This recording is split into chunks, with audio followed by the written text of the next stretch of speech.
The following is a record of conversations which took place on two separate occasions, the first at Yale University in New Haven, Connecticut in early February 1971, and the second in Oakland, California about 2 months later. The most prominent voices in these discussions belong to Huey P. Newton, then known as Supreme Commander of the Black Panther Party, and Erik Erikson, Professor Emeritus of Human Development and Lecturer in Psychiatry at Harvard University. These discussions are almost a study in contrast. To begin with, the two principals had to reach across a number of differences in outlook and experience to begin their search for common ground, and then, too, the meetings themselves could hardly have been more dissimilar. The New Haven conference was large and structured, and the dialogue which emerged from it was occasionally marked by a certain formality of address and even wariness of approach. The Oakland talks, on the other hand, were a good deal more informal, and the record taken at that time reflects the increased comfort that comes from closer acquaintance and more relaxed surroundings. So it's hard to know how to introduce this volume. Everyone connected with the meetings is aware that the record contains a number of false starts and missed chances as well as moments of understanding and insight, that the flow of conversation is lively at some points and halting at others. But encounters of this kind do not happen very often and are worth preserving. In preparing this transcript for publication, then, we have taken our title quite seriously. What follows is not meant as a summary of the common ground reached during the talks, but as a record of the search itself.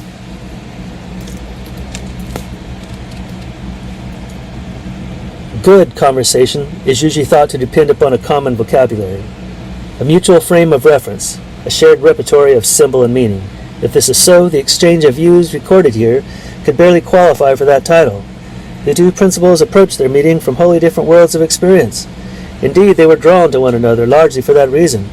The first is a 33-year-old black revolutionary, a man whose perspective on life has been tempered by a childhood on the Oakland streets, years of raw conflict with police, and a long period of study and thought in a California jail.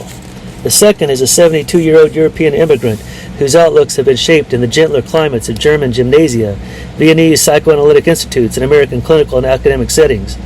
Both are soft-spoken men, but the one is intense, urgent, almost muscular in tone, while the other is reflective and reserved, unhurried in speech, as if he is used to conveying some sense of himself through words rather than actions. The younger of the two men is in a hurry. He has recently been released from prison and is aware that he may have to go back soon. And in the meantime, he serves as the administrative leader and chief ideologue of a movement, an important symbol to those who follow him and those who fear him, a man very much caught up in the historical currents he has helped set in motion. The older man is in less of a hurry. He has recently retired from active teaching, having reached a certain level of eminence in his chosen work and chosen country, and he is known for a calm and thoughtful kind of scholarship. On the surface, at least, the two men would appear to be worlds apart. Good conversation is also supposed to take place in natural surroundings. And on this score, too, the circumstances would have to be described as somewhat mixed. The first round of talks took place in a handsomely appointed university library, a thing of leather and tapestry and endless shelves of books. 18 people sat around in a huge mahogany table, and an equal number of onlookers formed another circle outside them. Behind Newton, a half-ring of comrades and travel companions, and behind Erikson, in awkward symmetry, a half-ring of Yale people. Without any conscious intent, the stage had been set for a confrontation. The second round of talks took place in Newton's Oakland apartment. 4 people sat around a small breakfast table drinking coffee in the early hours and moving on to heartier fare as the long days drew to an end. It was a congenial setting in every way, and yet there was a hint of alarm in the air, a sense of urgency made more real by the security precautions that, in those days at any rate, enveloped Newton wherever he went. Good conversation is supposed to depend on some degree of spontaneity, too. People strike up conversations or fall into them, and the exchange which results is thought to be meaningful to the extent that it develops its own rhythm, its own pace and flow, independent of external pressures.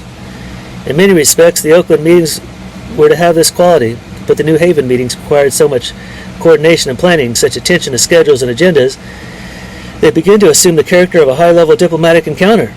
In the first place, the meetings brought together 2 busy men with strong feelings of responsibility to the callings they represented, and each of them, in his own way, knew that he was taking chances.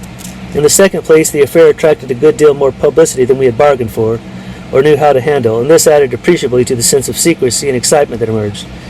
In the third place, one basic difference between a simple conversation and a formal conference is that the former has no objective other than a reasonably coherent exchange of views, while the latter is organized to produce something, a treaty or an understanding or a document or something else.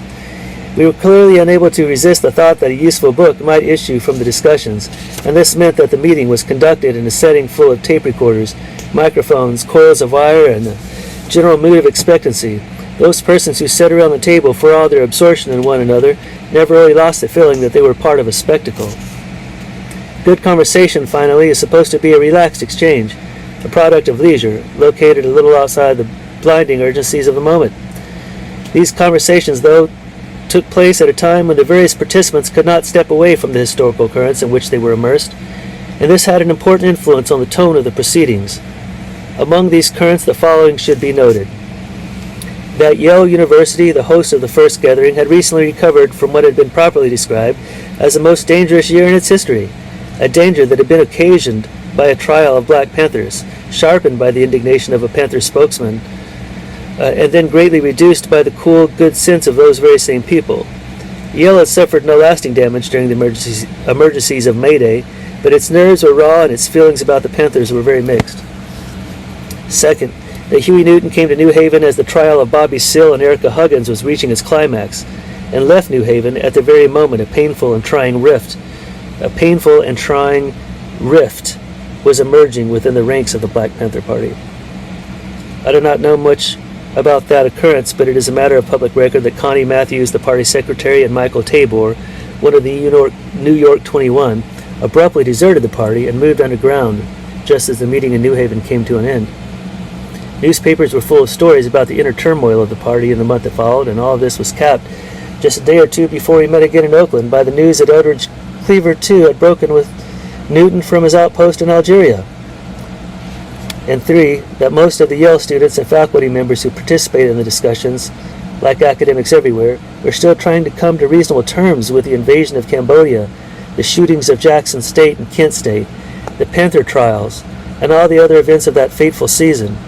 This meant that they were deeply uneasy about their place in the world, vaguely concerned about the privileged positions they held, and anxious to learn how their sharpened sense of responsibility could be converted into a kind of active commitment. So the historical moment is very much a part of these conversations, even if it was rarely discussed as such. Transcripts, of course, do not record anything but the flat words spoken during an exchange, and those imperfectly. But perhaps one can help convey the insistency and pitch of the conversations by noting that the participants spent a good part of the time reaching across a table, leaning toward one another as if to create something of a physical communion when words seemed limp and unequal to the task. The reader should listen to what follows with two ears. The first should be tuned to content, the ideology of revolution, the philosophy of psychoanalysis, the search for convergences. The second ear, meantime, should attend to the tone and temper of the conversations themselves. A number of differences between Huey Newton and Erik Erikson may be registered in the words they speak, but none so clearly as the points of departure from which they pursue their argument. The ideology is relentless, heavy, reliant upon a closed system of logic as it must be. The philosophy is contemplative, conscious of self, making a virtue of doubt as it should be. The ideology seeks certainty and offers it as a basis for conviction. The philosophy relies on uncertainty and views conviction itself as a legitimate topic of study. All of this is reflected in subtle nuances of tone, the differences in cadence as one speaker gives way to another, the differences in emphasis as points of argument are pursued across the table, and so on. The Yale meetings began with a telephone call in early January of 1971. The call was from Donald Freed, a member of the Panther Defense Committee who was in New Haven to write a book about the Seale-Huggins trial. Freed noted that Newton was planning a visit to New Haven in the immediate future and had expressed some interest in meeting with a group of Yale students during his stay. I was master of one of Yale's 12 residential colleges and therefore in a position to issue the invitation and make the necessary arrangements. Would I be interested? The answer, of course, was yes. The students of Trumbull College would have the rare good fortune of meeting with and talking to Newton in what we hoped would become a relaxed, informal, intimate seminar without any excitement or publicity. Now it happens that Erik Erikson and I have known one another fairly well for 40 years or more, and he is, besides a fellow of Trumbull College, so it occurred to us a few days later that he might be interested in becoming a part of the gathering. Both Erikson and Newton agreed, and a date was set. In the month that followed, however, our simple seminars threatened to escalate into something approaching an international convention. We had decided, as everyone does these days, to make a tape recordings of the proceedings, partly because it seemed like a good idea to have a transcript on file, and partly because, who knows, the discussions might be worth publishing. As if in response to that vagrant thought, several publishers were soon inquiring about the meetings, and they were following in close order by journalists, photographers, and even the film producer, all of them wanting to record the event. None of us knew how to handle so much interest, and by the time the conversations actually began, we had moved from the spare informality of Trumbull College to the library of the Yale University Press, and retreated behind a virtual curtain of secrecy. All of this, as we should have known, only sharpened the already strong impression that some kind of clandestine negotiation was in progress, intriguing the press even further and creating new ripples of alarm everywhere.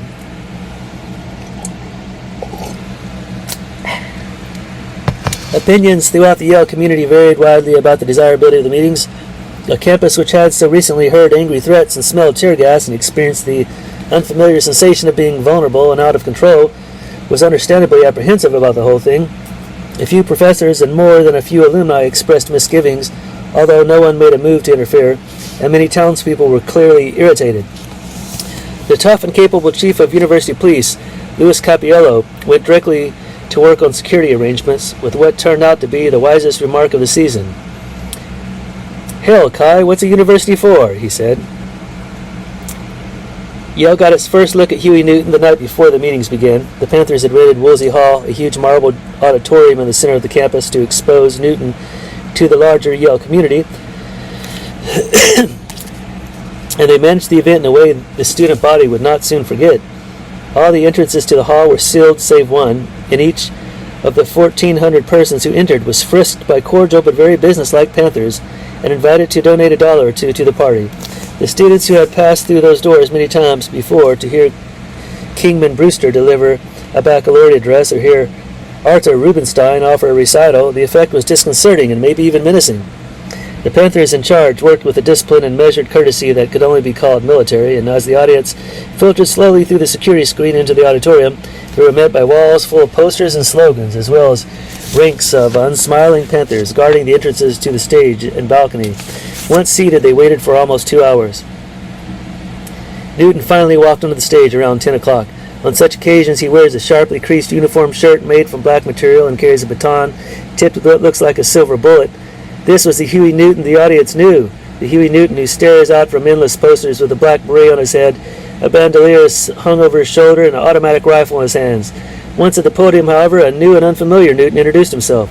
He put on steel-rimmed spectacles, laid down his baton, smiled a greeting, and then spoke for 2 hours in this thin, controlled voice without once using expressions like pig or once employing any ornamental rhetoric, drifting instead over such heady terrain as dialectical materialism, the philosophies of Hegel, Kant, Peirce, and Marx, the psychologies of Freud, Jung, James, and Erikson, and a number of other subjects as abstract as anything ever presented in the Yale classroom.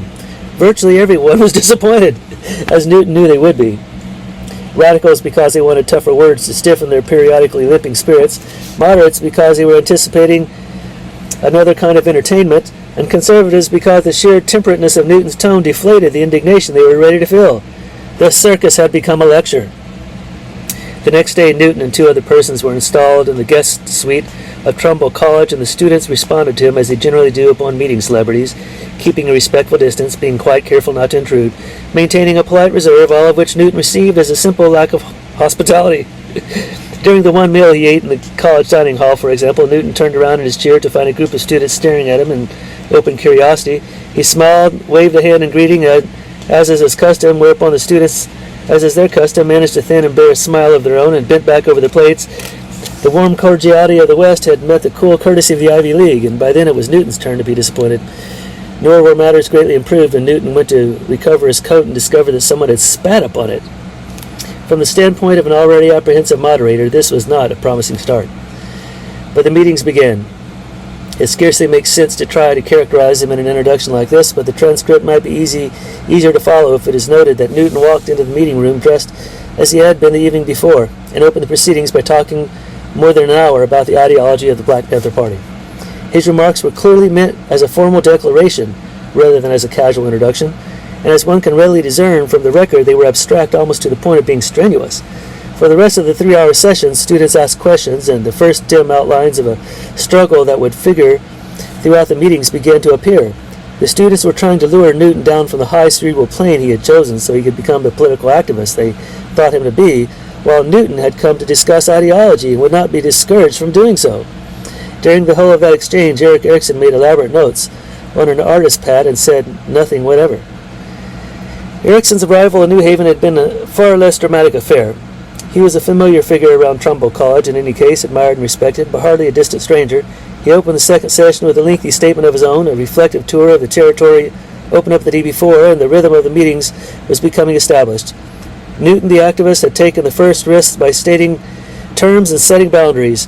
Erikson, the thoughtful clinician and professor, had waited to see what ideas and data would be placed on the table so that he could react to them.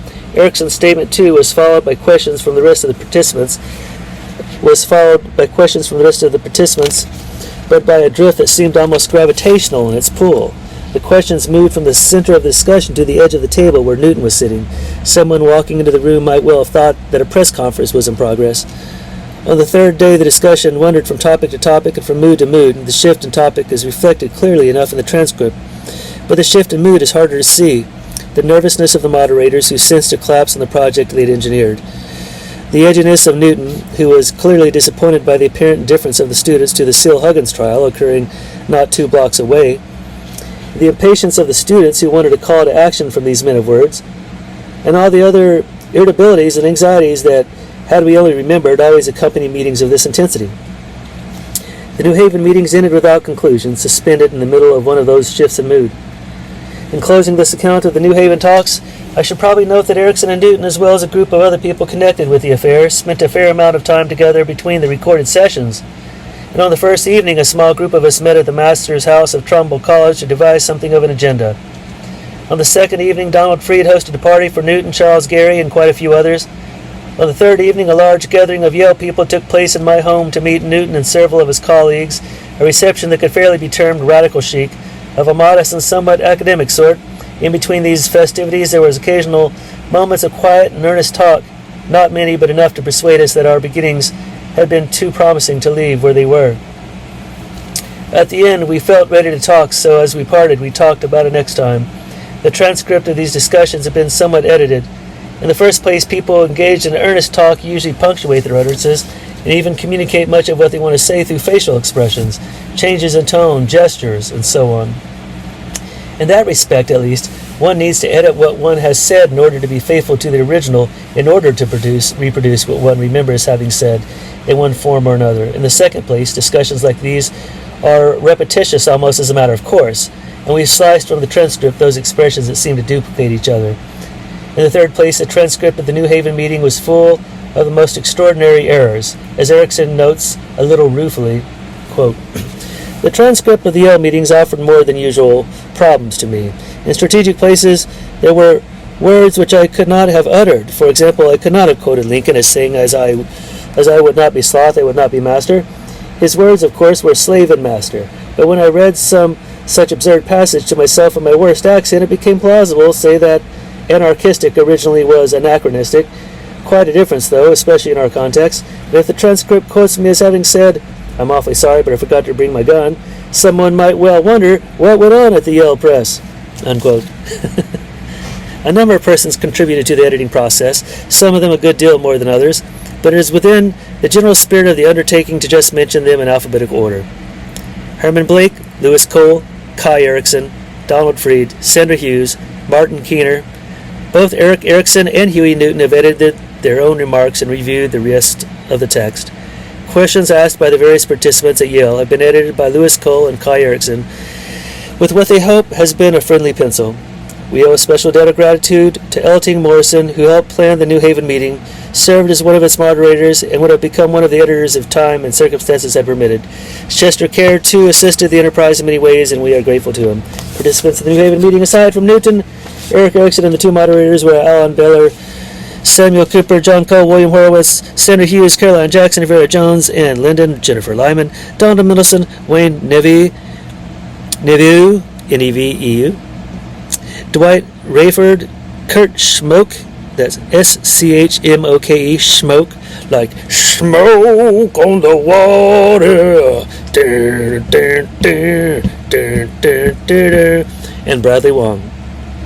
Voices of the 14 students and 2 moderators appear without identification, with one exception noted in the text, because someone misplaced the lists during the talks. The lists kept during the talks, and we were unable to reconstruct who said what from memory. First day, Intercommunalism, a statement by Huey P. Newton, and discussion. Newton. I'll start the discussion by explaining the Black Panther Party's ideology. We believe that everything is in a constant state of change, so we employ a framework of thinking that we can put us in touch with the process of change. That is, we believe that the conclusions at which we arrive will always change, but the fundamentals of the method by which we arrive at our conclusions will remain constant. Our ideology, therefore, is the most important part of our thinking.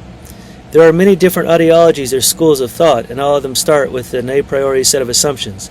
This is because mankind is still limited in its knowledge and finds it hard at this historical stage to talk about the very beginning of things and the very end of things without starting from premises that cannot yet be proved. This is true of both general schools of thought, the idealist and the materialist. The idealists base their thinking on certain presumptions about things of which they have very little knowledge. The materialists like to believe that they are very much in contact with reality or the real material world, disregarding the fact that they only assume there is a material world. The Black Panther Party has chosen materialist assumptions on which to ground its ideology, and this is a purely arbitrary choice. Idealism might be the real happening. We might not be here at all. We don't really know whether we are in Connecticut or in San Francisco, whether we are dreaming and in a dream state, or whether we are awake and in a dream state, or whether we are awake and in a dream state. Perhaps we are just somewhere in a void. We simply can't be sure. But because the members of the Black Panther Party are materialists, we believe that someday scientists will be able to deliver the information that will give us not only the evidence, but the proof that there is a material world and that its genesis was material, motion and matter, not spiritual. Until that time, however, and for the purposes of this discussion, I merely ask that we agree on the stipulation that a material world exists and develops externally and independently of us all. And with this stipulation, we have the foundation for an intelligent dialogue. We assume that there is a material world and that it exists and develops independently of us, but we assume that the human organism, through its sensory system, has the ability to observe and analyze this material world. Now the dialectical materialist believes that everything in existence has fundamental internal contradictions. For example, the African gods south of the Sahara always had at least 2 heads, one for evil and one for good. Now people create God in their own image. What they think he for God is always a he in patriarchal societies, what he is like or should be. So the Africans said in effect, I am both good and evil. God, good and evil are the 2 parts of the thing that is me. This is an example of an internal contradiction. Western societies, though, split up good and evil, placing God up in heaven and the devil down in hell. Good and evil fight for control over people in Western religions, but they are 2 entirely different entities. This is an example of an external contradiction. This struggle of mutually exclusive opposing tendencies within everything that exists explains the observable fact that all things have motion and are in a constant state of transformation. Things transform themselves because while one tendency or force is more dominating than another, change is nonetheless a constant. And at some point the balance will alter and there will be a new qualitative development. New properties will come into existence, qualities that did not altogether exist before. Such qualities cannot be analyzed without understanding the forces struggling within the object in the first place. Yet the limitations and determinations of these new qualities are not defined by the forces that created them. Class conflict develops by the same principles that govern all other phenomena in the material world. In contemporary society, a class that owns property dominates a class that does not own property. There is a class of workers and a class of owners, and because there exists a basic contradiction in the interests of those 2 classes, they are constantly struggling with one another. Now, because things do not stay the same, we can be sure of one thing. The owner will not stay the owner, and the people who are dominated will not stay dominated. We don't know exactly how this will happen, but after we analyze all the other elements of the situation, we can make a few predictions. We can be sure that if we increase the intensity of the struggle, we will reach a point where the equilibrium of forces will change and there will be a qualitative leap into a new situation with a new social equilibrium. I say leap because we know from our experience of the physical world that when transformations of this kind occur, they do so with great force. These principles of dialectical development do not represent an iron law that can be applied mechanically to the social process. There are exceptions to those laws of development and transformation, which is why, as dialectical materialists, we emphasize that we must analyze each set of conditions separately and make concrete analyses of concrete conditions in each instance. One cannot always predict the outcome, but one can, for the most part, gain enough insight to manage the process. The dialectical method is essentially an ideology, yet we believe that it is superior to other ideologies because it puts us more in contact with what we believe to be the real world. It increases our ability to deal with the world and shape its development and change. You could easily say, well, this method may be successfully applied in one particular instance, but how do you know that it is an infallible guide in all cases? The answer is that we don't know. We don't say all cases are an infallible guide because we try not to speak in such absolute and inclusive terms. We only say that we have to analyze each instance, that we have found this method the best available in the course of our analyses, and that we think the method will continue to prove itself in the future. We sometimes have a problem because people do not understand the ideology that Marx and Engels began to develop. People say, you claim to be Marxist, but do you know the Marxist was a racist? We say, well, he probably was a racist. He made a statement once about the marriage of a white man and a black woman and called the black man a gorilla or something. The Marxist claims he was only kidding and that the statement shows Marx's closeness to the man, but of course that is nonsense. So does it mean Marx was a racist? Now, if you are a Marxist, then Marx's racism affects your own judgment because a Marxist is someone who worships Marx, right, and thought of Marx. But remember, Marx himself said, I am not a Marxist. Such Marxists cherish the conclusions which Marx arrived at through his method, but they throw away the method itself, leaving themselves in a totally static posture. And that's why most Marxists really are historical materialists. They look to the past to get answers for the future, and that does not work. If you are a dialectical materialist, however, Marx's racism does not matter. You do not believe in the conclusions of one person, but in the validity of a mode of thought. And we in the party, as dialectical materialists, recognize Karl Marx as one of the great contributors to that mode of thought. Whether or not Marx was a racist is irrelevant and immaterial to whether or not the system of thinking he helped develop delivers truth about processes in the material world. And this is the truth in all disciplines. In every discipline you find people who have distorted visions and are at low state of consciousness who nonetheless have flashes of insight and produce ideas worth considering. For instance, John B. Watson once stated that his favorite pastime was hunting and hanging inwards, yet he made great forward strides in the analysis and investigation of conditioned responses. Bracket, I need to look that up. I'll post below in the comments below if I find a source confirming that the early 20th century behaviorist John Watson was indeed a racist. Well, now that I've said a word about the ideology of the party, I'm going to describe the history of the party and how we have changed our understanding of the world. When we started in October 1966, we were what one would call black nationalists. We realized the contradictions of society, the pressure on black people in particular, and we saw that most people in the past had solved some of their problems by forming into nations. We therefore argued that it was rational and logical for us to believe that our sufferings as a people would end when we established a nation of our own, composed of our own people. But after a while we saw that something was wrong with this resolution of the problem, and in the past, nationhood was a fairly easy thing to accomplish. If we look around now, though, we see that the world, the land space, livable parts as we know them, is pretty well settled. So we realized that to create a new nation, we would have to become a dominant faction in this one, and yet the fact that we did not have power was the contradiction that drove us to seek nationhood in the first place. It's an endless cycle, you see. To achieve nationhood, we needed to become a dominant force. To become a dominant force, we needed to be a nation. So we made further analysis and found that in order for us to be a dominant force, we would at least have to be great in number. So we developed from just plain nationalists or separatist nationalists into revolutionary nationalists. We said that we joined with all the other people of the world struggling for decolonization and nationhood, called ourselves a dispersed colony because we did not have the geographical concentration that so-called colonies had. But we did have black communities throughout the country, San Francisco, Los Angeles, New Haven, many other similarities between these countries and the traditional kind of colony. We also thought that if we allied with those other colonies, we would have a greater number, a greater chance, a greater force, and that is what we needed, of course, because only force kept us colonized people. We saw that it was not only beneficial for us to be revolutionary nationalists, but to express our solidarity with those friends who suffered many of the same kind of pressures we suffered. Therefore, we changed our self-definitions. We said that we are not only revolutionary nationalists who want revolutionary change in everything, including the economic system the oppressor inflicts on us, but we're also individuals deeply concerned with the other people of the world and their desires for revolution. In order to show this solidarity, we decided to call ourselves internationalists. Originally, as I said, we assumed that people could solve a number of their problems by becoming nations, but this conclusion showed our lack of understanding of the world's dialectical development. Our mistake was to assume that the conditions under which people had become nations in the past still existed. To be a nation, one must satisfy certain essential conditions, and if these things do not exist or cannot be created, then it is not possible to be a nation. In the past, nation-states were usually inhabited by people of a certain ethnic and religious background. They were divided from other people either by a partition of water or a great unoccupied land space. This natural partition gave the nation's dominant class and the people generally a certain amount of control over the kinds of political, economic, and social institutions they established. It gave them a certain amount of control over their destiny and their territory.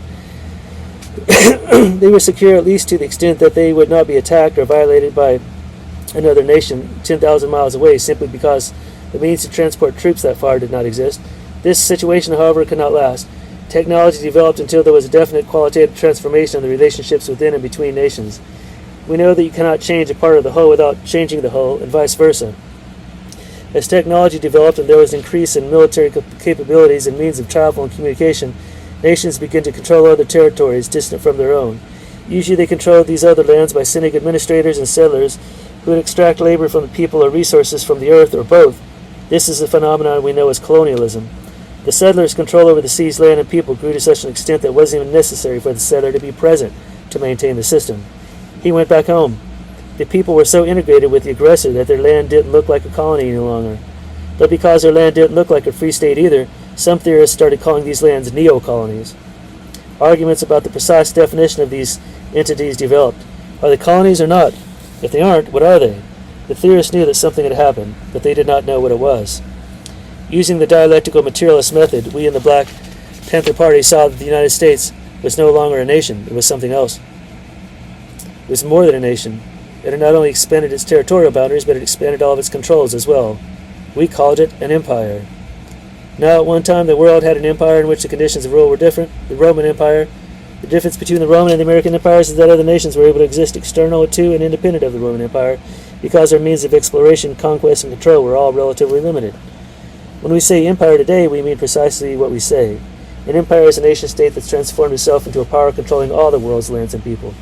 We believe that there are no more colonies or neo-colonies. If a people is colonized, it must be possible for them to decolonize and become what they formerly were. But what happens when the raw materials are extracted and labor is exploited within territory dispersed over the entire globe? When the riches of the whole earth are depleted and used to feed a gigantic industrial machine in the imperialist home, then the people and the economy are so integrated into the imperialist empire that it's impossible to decolonize, to return to the former conditions of existence. If colonies cannot decolonize and return to their original existence as nations, then nations no longer exist. Nor, we believe, will they ever exist again. And since there must be nations for revolutionary nationalism or internationalism to make sense, we decided that we would have to call ourselves something new. We say that the world today is a dispersed collection of communities. A community is different from a nation. A community is a small unit with a comprehensive collection of institutions that exist to serve a small group of people. And we say further that the struggle in the world today is between the small circle that administers and profits from the empire of the United States and the peoples of the world who want to determine their own destinies. We call this situation intercommunalism. We are now in the age of reactionary intercommunalism, in which a ruling circle, a small group of people, control all other people by using their technology. At the same time, we say that this technology can solve most of the material conditions people face. Bracket, I want to say also, this is so prophetic. Huey Newton said this back in 50 years ago, 1972. At the same time, we say that this technology can solve most of the material conditions people face, that the material conditions exist that would allow the people of the world to develop a culture that's essentially human and would nurture those things that would allow the people to resolve contradictions in a way that would not cause the mutual slaughter of all of us. The development of such a culture would be a revolutionary intercommunalism. Some communities have begun doing this. They have liberated their territories and have established provisional governments. We recognize them and say that these governments represent the people of China, North Korea, the people in the liberated zones of South Vietnam, and the people of North Vietnam.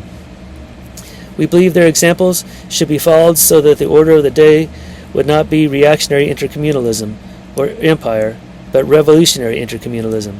The people of the world that is, must seize power from the small ruling circle and expropriate the expropriators, pull them down from their pinnacle and make them equals, and distribute the fruits of our labors that have been denied us in some equitable way. We know that the machinery to accomplish these tasks exists, and we want access to it. Imperialism has laid the foundation for world communism, and imperialism itself has grown to the point of reactionary intercommunalism, because the world is now integrated into one community. The communications revolution, combined with the expensive domination of the American empire, has created the global village. The people of all cultures are undersieged by the same forces, and they all have access to the same technologies. Brackett once again said this in 1973. How much more so has that happened with the internet and smartphones and AI bots? Wow. That's why I'm reading this to you now. There are only differences in degree between what's happening to the blacks here and what's happening to all the people in the world, including Africans. Their needs are the same and their energy is the same, and the contradictions they suffer will only be resolved when the people establish a revolutionary intercommunalism where they share all the wealth that they produce and live in one world. The stage of history is set for such a transformation. The technological and administrative base of socialism exists. When the people seize the means of production in all social institutions, then there will be a qualitative leap and a change in the organizations of society. It will take time to resolve the contradictions of racism and all kinds of chauvinisms, but because the people will control their own social institutions, they will be free to recreate themselves and to establish communism, a stage of human development in which human values will shape the structures of society. At this time, the world will be ready for a still higher level, of which we can now know nothing. I'm through with my talk. Here's a first question from the audience. I'm wondering, now that you have established an ideology with which to view the kinds of imperialism going on in the U.S., what do you do once the revolution has taken place? What happens once you have taken over the structures made by capitalism and have assumed responsibility for them? Aren't you going to encounter the same struggles between the dominant forms of government and the inferior? Newton's response. It's not going to be the same because nothing remains the same. All things are in a constant state of transformation, and therefore you will have other contradictions inherent in that new phenomenon. We can be very sure that there will be contradictions after revolutionary intercommunalism is the order of the day. And we can even be sure that there will be contradictions after communism, which is an even higher stage than revolutionary intercommunalism. There will always be contradictions, or else everything would stop. So it's not a question of when the revolution comes. The revolution is always going on. It's not a question of when the revolution is going to be. The revolution is going on every day, every minute, because the new is always struggling against the old for dominance. We also say that every determination is a limitation, and every limitation is a determination. This is the struggle of the old and the new again, where a thing seems to negate itself. For instance, imperialism negates itself after laying the foundation for communism. And communism will eventually negate itself because of its internal contradictions, and then will move on to an even higher state. I like to think that we will finally move on to a state called godliness, where man will know the secrets of the beginning and the end, and will have full control of the universe. And when I say the universe, I mean all motion and matter. This is only speculation, of course, because science has not delivered us the answer yet, but we believe that it will in the future. So, of course, there will be contradictions in the future, but some contradictions are antagonistic, some contradictions are not antagonistic.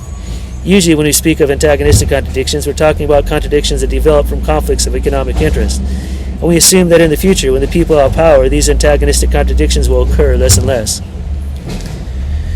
Question number 2. Could you speak to the question of how you are going to expropriate the expropriators when they are the ones with the army and the ones with the police force? Newton's response. Well, all things carry a negative sign as well as a positive sign. That's why we say every determination has a limitation and every limitation is a determination. For example, your organism carries internal contradictions from the moment you are born and begin to deteriorate. First, you're an infant, then a small child, then an adolescent, and so on until you're old. We keep developing and burning ourselves out at the same time. We're negating ourselves. And this is just how imperialism is negating itself now. It's moving into a phase we call reactionary intercommunalism, and has thus laid the foundation for revolutionary intercommunalism. Because as the enemy disperses its troops and controls more and more space, it becomes weaker and weaker, you see? And as they become weaker and weaker, the people become stronger and stronger. Next question. You spoke of technological differences between the various countries of the world. How are you going to integrate all these countries into intercommunalism if these differences exist? Newton's response. They are already integrated by the mere fact that the ruling circle has control of all of them. Inside the geographical region of North America, for example, you have Wall Street, you have the big plants in Detroit turning out automobiles, and you have Mississippi where there are no automobile factories. Does that mean that Mississippi is not a part of the complete whole? No, it only means that the expropriators have chosen to put automobile plants in Detroit rather than in Mississippi. Instead of producing automobiles, they grow food in Mississippi. That makes stronger the hands of people in Detroit or Wall Street. So the answer to your question is that systems are inclusive. Just because you don't have a factory in every single community does not mean that the community is distinct and independent and autonomous. Next question. Well then, do you see each of the dispersed communities having certain kinds of things to work out amongst themselves before they take part in intercommunalism? Newton's response. They are part of intercommunalism, reactionary intercommunalism. What the people have to do is become conscious of this condition. The primary concern of the Black Panther Party is to lift the level of consciousness of the people through theory and practice to the point where they will see exactly what is controlling them and what is oppressing them, and therefore see exactly what has to be done, or at least what the first step is. One of the great contributions of Freud was to make people aware that they are controlled much of their lives by their unconscious. We attempted to strip away the veil from the unconscious and make it conscious. That's a first step in feeling free. The first step is exerting control. It seems to be natural for people not to like being controlled. Marx made a similar contribution to human freedom, only he pointed out the external things that control people. In order for people to liberate themselves from external controls, they have to know about these controls. Consciousness of the expropriator is necessary for expropriating the expropriator, for throwing off external controls. Wow, that was a mouthful. Next question. So in the ultimate intercommune, do you see separate, geographically defined communities that have had specific history and a unique set of experiences? I mean, would each community retain some kind of separate identity? Newton. No, I think that whether we like it or not, dialectics would make it necessary to have a universal identity. If we do not have universal identity, then we will have cultural, racial, and religious chauvinism, the kind of ethnocentrism we have now. So we say that even if in the future there will be some small differences in behavior patterns, different environments would all be a secondary thing, and we struggle for a future in which we will realize that we are all Homo sapiens and have more in common than not, we will be closer together than we are now. Next question. I would like to return to something we were talking about a minute or two ago. It seems to me that the mass media have in a sense psychologized many of the people in our country, our own geographical area, so that they come to desire the controls that are imposed upon them by the capitalist system. So how are we going to fight this revolution? Good question, by the way. So how are we going to fight this revolution if a great number of people in this country, at least, are in fact psychologically part of the ruling class? Ooh, yeah. Newton. Part of or controlled by? Student. Well, part of it in the psychological sense, because they are not really in power. It's a psychological way of talking about the middle class. Do you have any feelings on that? Newton's response. Well, first we have to understand that everything has a material basis and that our personalities would not exist. What others call our spirits or our minds would not exist if we were not material organisms. So to understand why some of the victims of the ruling class might identify with the ruling circle, we must look at their material lives. And if we do, we will realize that the same people who identify with the ruling circle are also very unhappy. Their feelings can be compared to those of a child. A child desires to mature so he can control himself, but he believes he needs the protection of his father to do so. He has conflicting drives. Psychologists would call this conflict neurotic if the child were unable to resolve it. In a sense, then, that is what we are all about. First, people have to be conscious of the ways they are controlled. Then we have to understand the scientific laws involved, and once that is accomplished, we can begin to do what we want, to manipulate phenomenon. Question. But if the opposing forces at this point include a very large number of people, including most of the middle classes, then where will the revolutionary thrust come from? Newton. Okay, I see where you're getting at there. That thrust will come from the growing number of what we call unemployables in this society. We call blacks and third world people in particular, the poor people in general, unemployables because they do not have the skills needed to work in a highly developed technological society. You remember me saying that every society, like every stage, contains its opposite. Feudalism produced capitalism, which wiped out feudalism, and capitalism produced socialism, which will wipe out capitalism. Now the same is true of reactionary intercommunalism. Technological development creates a large middle class, and the number of workers increases also. The workers are paid a good deal and get many comforts. But the ruling class is still only interested in itself. They might make certain compromises and give a little, as a matter of fact. The ruling class has even developed something of a social structure or welfare state to keep the opposition down. But as technology develops, the need for workers decreases. It has been estimated that 10 years from now, only a small percentage of the present workforce will be necessary to run the industries. Then what will happen to your worker who is now making $4 an hour? The working class will be narrowed down. The class of unemployables will grow because it will take more and more skills to operate those machines and fewer people. And as these people become unemployables, they will become more and more alienated, and even socialist compromises will not be enough.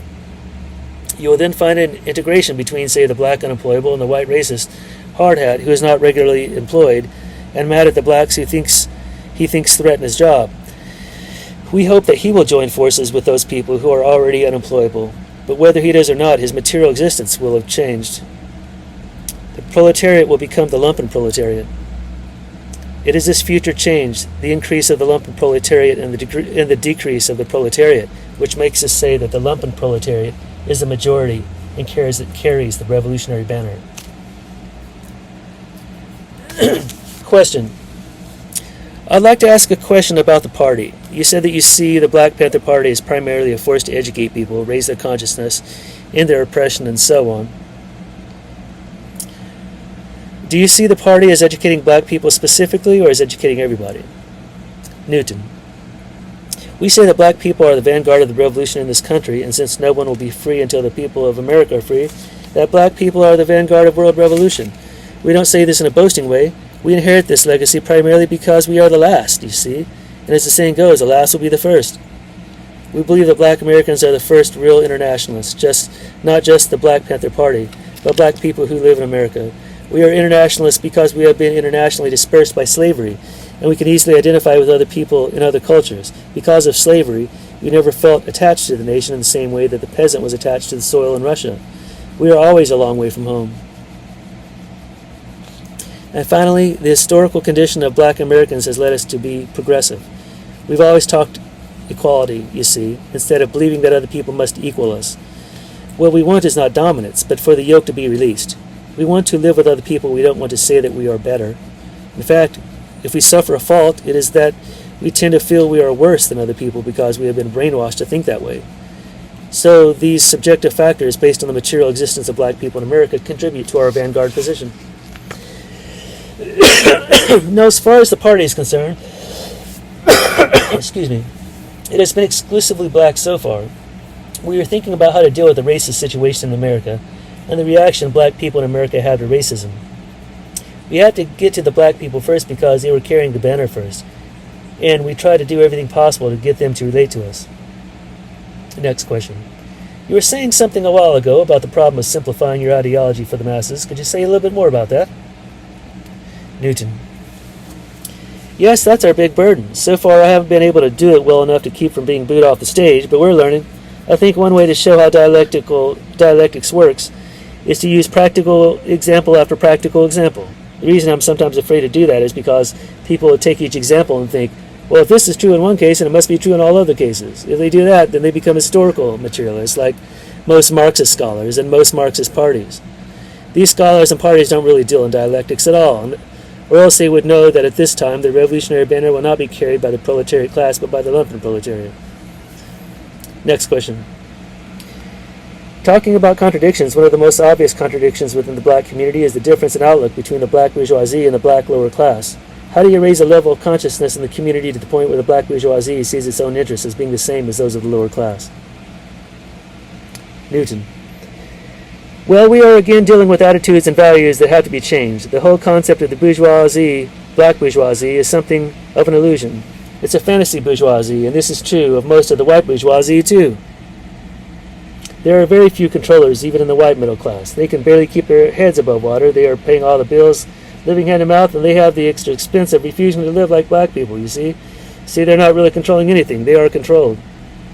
In the same way, I don't recognize the black bourgeoisie as different from any other exploited people. They're living in a fantasy world. The main thing is to instill consciousness, to point out their real interests, their objective and true interests, just as our white, progressive, and radical friends have to do in the whole community. Question. How do you go about raising the level of consciousness in the black community? Educationally, I mean. Do you have formal programs of instruction? Newton's answer. Well, we see a need to formalize education because we didn't believe that haphazard kind of learning would necessarily bring about the best results. We also saw that the so-called halls of learning did nothing but miseducate us. They either drove us out or kicked us out. They did me both ways, so what we are trying to do is structure an educational institution of our own. Our first attempt along these lines is what we call our Ideological Institute. So far we have about 50 students, and these 50 students are very unique students because all of them are brothers and sisters off the block. What I mean is they are lumpen proletariats. Most of them are kickouts, dropouts, left school in the 8th, 9th, 10th grade. Those few who stayed all the way didn't learn how to read or write, just as I didn't learn until I was about 16. But now they're dealing with dialectics, and they're dealing with science, studying physics and math so they can understand the universe, and they're learning because they think it's relevant to them now. They will relate this learning back to the community, and the community will in turn see the need for our program. It's very practical and relates to the needs of the people in a way that makes them receptive to our teachings and helps open their eyes to the fact that the people are the real power. They are the ones who will bring about change, not us alone. A vanguard is like the head of a spear, the thing that goes first. A vanguard is like the head of a spear, the thing that goes first. But what really hurts is the butt of the spear. Because even though the head makes the necessary entrance, the back part is what penetrates. Without the butt, a spear is nothing but a toothpick. Oh, that's interesting. Question. What about Malcolm X University? What would you say? Would you say that it has value? Newton's answer. The whole issue is who controls. We, the Black Panther Party, control our ideological institute. If the people, when I say the people, I mean the oppressed people, control Malcolm X University, if they control it without reservation, or without having to answer for what is done there or who speaks there, then Malcolm X University is progressive. If that is not the case, then Malcolm X University or any university by any other name is not progressive. I like its name, though. Question.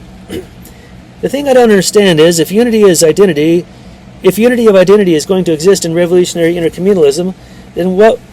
excuse me, I fix the glasses. I'll be back within 5 seconds. 5, 4, 3, 2, 1. Here we go. Okay.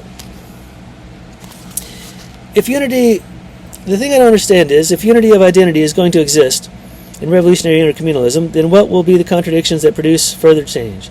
Like, it seems to me that it would be virtually impossible to avoid some contradictions. Newton. I agree with you. You cannot avoid contradictions. You cannot avoid the struggle of opposite tendencies within the same wholes. But I can't tell you what the new opposites will be because they're not in existence yet. See what I mean? Question. I guess so, but how does all that fit in with your idea of a unified identity? Newton. Well, in the first place, we do not deal in panaceas. The qualitative leap from reactionary intercommunalism to revolutionary intercommunalism will not be the millennium. It will not immediately bring into being either a universal identity or a culture that's essentially human. It will only provide the material basis for the development of those tendencies. When the people seize the means of production, when they seize the mass media, and so forth, you'll still have racism, you'll still have ethnocentrism, you'll still have contradictions, but the fact that the people will be in control of all the productive and institutional units of society, not only factories but the media too, will enable them to start solving these contradictions. It'll produce new values, new identities. It will mold a new and essentially human culture as the people resolve old conflicts based on cultural and economic conditions, and at some point there will be a qualitative change and the people will have transformed revolutionary intercommunalism into communism. We call it communism because at that point in history, people will not only control the productive and institutional units of society, but they will also have seized possession of their own subconscious attitudes towards those things. And for the first time in history, they will have a more rather than less conscious relationship to the material world, to people, plants, books, machines, media, everything in which they live. They will have power, that is, they will control the phenomena around them and make it act in some desired manner, and they will know their own real desires. The first step in this process is the seizure by the people of their own communities. Let me say one more thing, though, to get back to your question. I would like to see the kind of communism I just described come into being, and I think it will come into being. But that concept is so far from my comprehension that I couldn't possibly name the contradictions that will exist there, although I'm sure that the dialectics will go on. I'll be honest with you, no matter how I read it, I don't understand it. Next question. But I still don't see where the contradictions are going to come in. Newton. I can't see them either because they're not in existence yet. Only the basis for them is in existence. And we can't talk about things in the blue, things we don't know anything about. Philosophers have done that too much already. Next question. You're talking about this ideology of intercommunalism as part of the program of the Black Panther Party and telling us that the idea is to strive for unity of identity. Yet a few minutes ago you mentioned that the party only accepts blacks as members. That sounds like a contradiction to me. Newton. Well, I guess it is. But to explain it, I'd have to go back to what I said earlier. We are the spearhead most of the time, and we try not to be too far ahead of the masses of the people, too far ahead of their thinking. We have to understand that most of the people are not ready for many of the things that we're talking about. Now, many of our relationships with other groups, such as the white radicals, with whom we have formed coalitions, have been criticized by the very people we're trying to help. For example, our offer of troops to the Vietnamese people received negative reaction from the people. And I mean from truly oppressed people. Welfare recipients wrote letters saying, I thought the party was for us. Why do you want us to give those dirty Vietnamese our lifeblood? I would agree with you and call it a contradiction. But it is a contradiction we're trying to resolve. You see, we're trying to give some therapy, you might say, to our community and lift their consciousness. But first, we have to be accepted. If the therapist is not accepted, then he can't deliver the message. We try to do whatever is possible to meet the patient on the grounds that he or she can best relate to, because after all, they are the issue.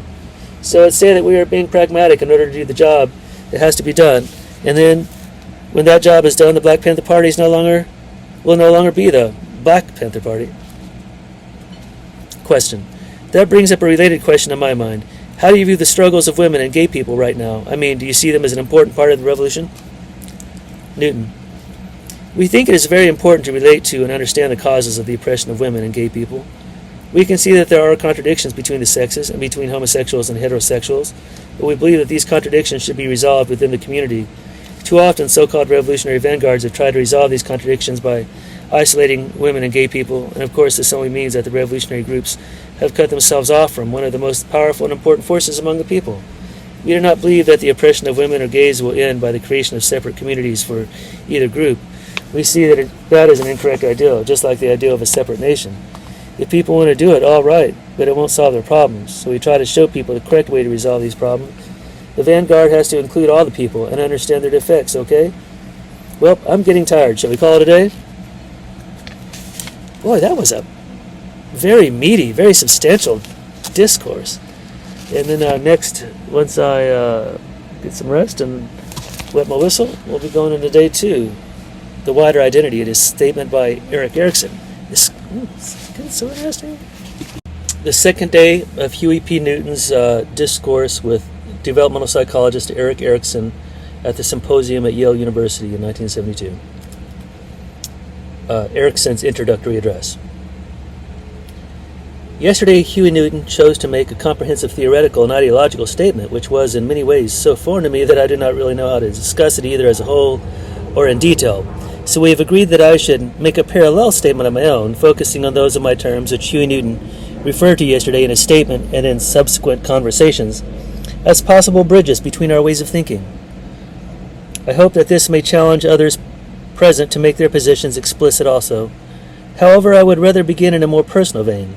It was for me, as it must have been for many of you, a strange and provocative experience to come face to face with Huey Newton, a new and in years older Newton, the radical theorist. I, for one, could not help thinking of my first impression of the earlier and younger Newton, the radical activist. So let me reminisce on what had impressed me and what I had read and heard of the younger Newton, the founder of his party. For it is the man I want to respond to here, not the party and its vicissitudes. And I say respond to with emphasis, since I have heard the word confrontation used as a kind of stage direction, which I must repudiate, as I think you must. A few words about his historical role and a very few about myself will show the absurdity of such an expectation. What to me makes the older and the newer Newton hang together is a certain passionate self-discipline. This was by no means prominent in what the papers chose to report over the years, but it certainly was basic to the way in which Newton helped to create a new self-image for the black man at a time when I would assume that much of the theory of today was probably more latent. You have all seen the now traditional picture of young Huey Newton, like a latter-day American revolutionary with a gun in his hands, held not threateningly but safely pointing upward. To a man of my age, it was not too long ago almost impossible to imagine black men carrying guns openly, black vigilantes, black night riders in automobiles, keeping an eye on, of all things, the law. Most readers of the news, of course, did not and do not know that according to California law, every citizen then had the right to carry a gun, one gun, for self-defense and joint defense. But those who created that law certainly did not envisage anybody but white men doing so, nor did they envisage anybody but potential lawbreakers as the ones to be patrolled by vigilant citizens in an ill-defined and frontier territory. Now, as some of you know, it is part of my work to interpret phenomenon. This is a complex matter and can be embarrassing if the phenomenon in question sits across the table from you. For this reason, too, I must spell out my rationale before we can enter into a discussion of the validity of my interpretations. To interpret, of course, should mean to be objective, beyond approval or condemnation. Yet it is difficult not to admire relevant action at the proper historical moment, and that is what I am talking about.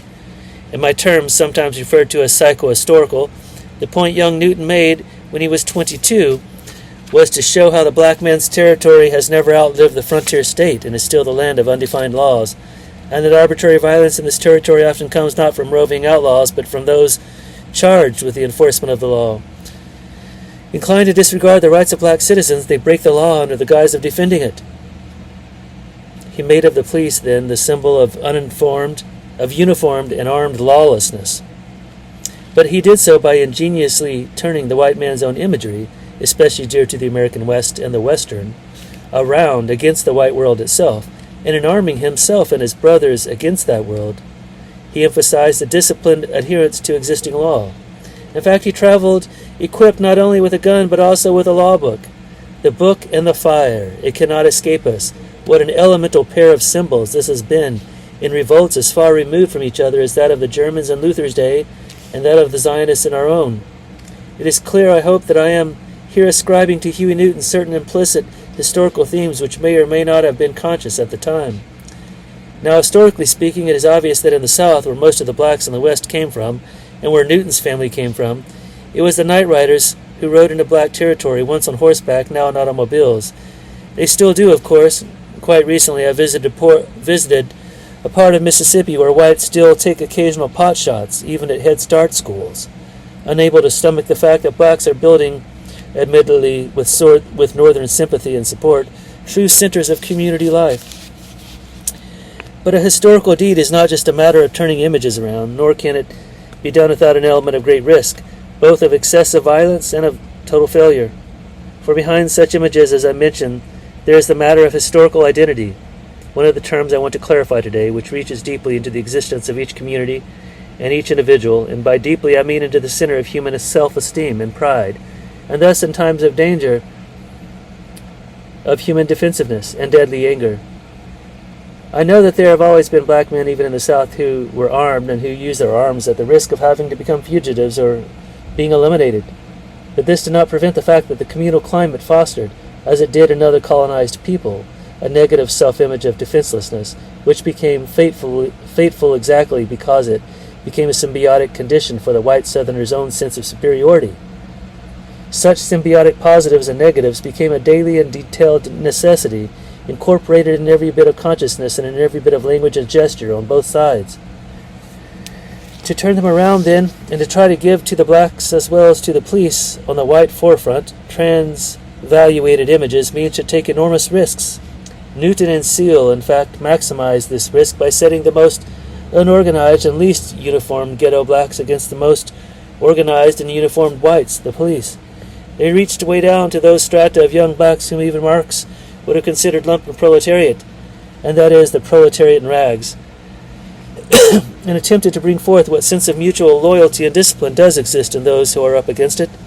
To put the police up against these people and then to mark the police as lawless and murderous can, instead of inducing restraints, seem to justify actions on the part of the law which turn into involuntary confessions of lawlessness. as we saw much later in the Fred Hampton case. To provoke the law in such a way that the rage unleashed will lead to severe lapses in self-discipline, that too can become an implicit, if not explicit, revolutionary tactic. Huey Newton's main deed, however, and one powerful reason for the appeal of the Panther's stance both here and abroad, is in the turning of a negative identity into a positive one, in the sense in which a cornered animal turns on the attacker. This is what the Black Panther imagery stands for, after all. All of this, in part, is a black and urban version of a psychic transformation used by the rebellious youth of other colonized or oppressed people. Eldridge Cleaver even acknowledged at one point a comparison with the Jews of the diaspora. Psychologically, he once remarked, black people in America had precisely the same outlook as the Eastern European Jews had under Theodore Herzl. The police and what they stood for, of course, let it be said, the larger sympathies were always with the Palestinian movement for liberation against the Anglo-Zionist colonizers.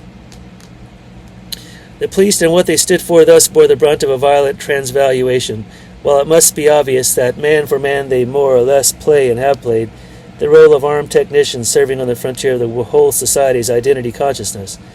Now the success of such a venture, and I am speaking now not of a political victory, but of a propagandistic impact way beyond immediate success or failure, depends on the historical moment grasped, as it were, with self-discipline and determination.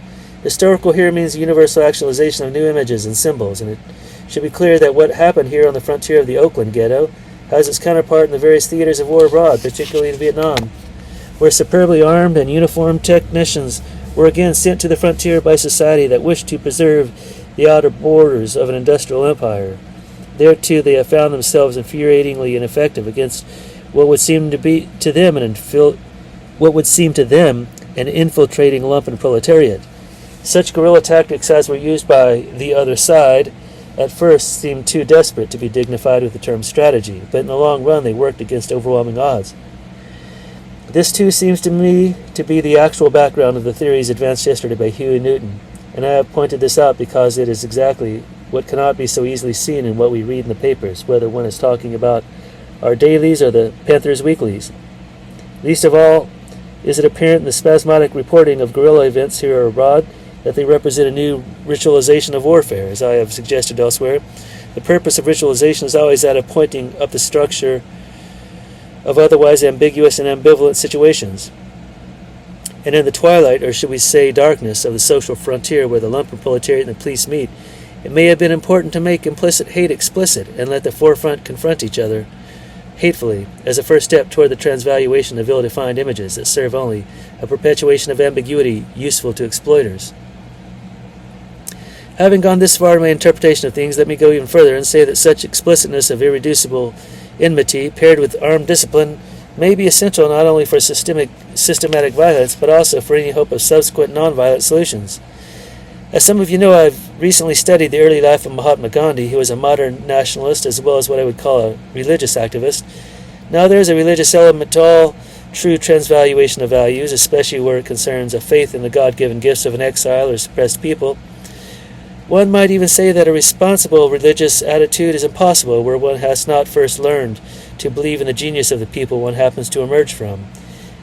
The acceptance of foreign gods whose business it is to favor other skin colors can only lead to a religiosity of meekness and self-debasement, nor can true humility emerge from humiliation. So Gandhi, too, had to become wholly Indian before he could become a spiritual leader. And there is a relationship between violence and nonviolence which is rarely considered by those who have not studied the question. Gandhi, in fact, is often derided for having believed from time to time in the necessity for his nation to learn universal armed expertise before they could truly denounce the use of arms. The Indian people, you see, have always consisted of a non-martial majority and an elite of military castes and tribes. So even Gandhi believed at one point that all Indians should learn military discipline. His point was, of course, that nonviolence does not just mean abstention from a violence which one would not have the means to carry through anyway, but the renunciation of armed tactics one would well know how to use. In this sense, the meaningful opposition is not that of arbitrary violence versus fragmented nonviolence, but that of a disciplined violence versus disciplined nonviolence.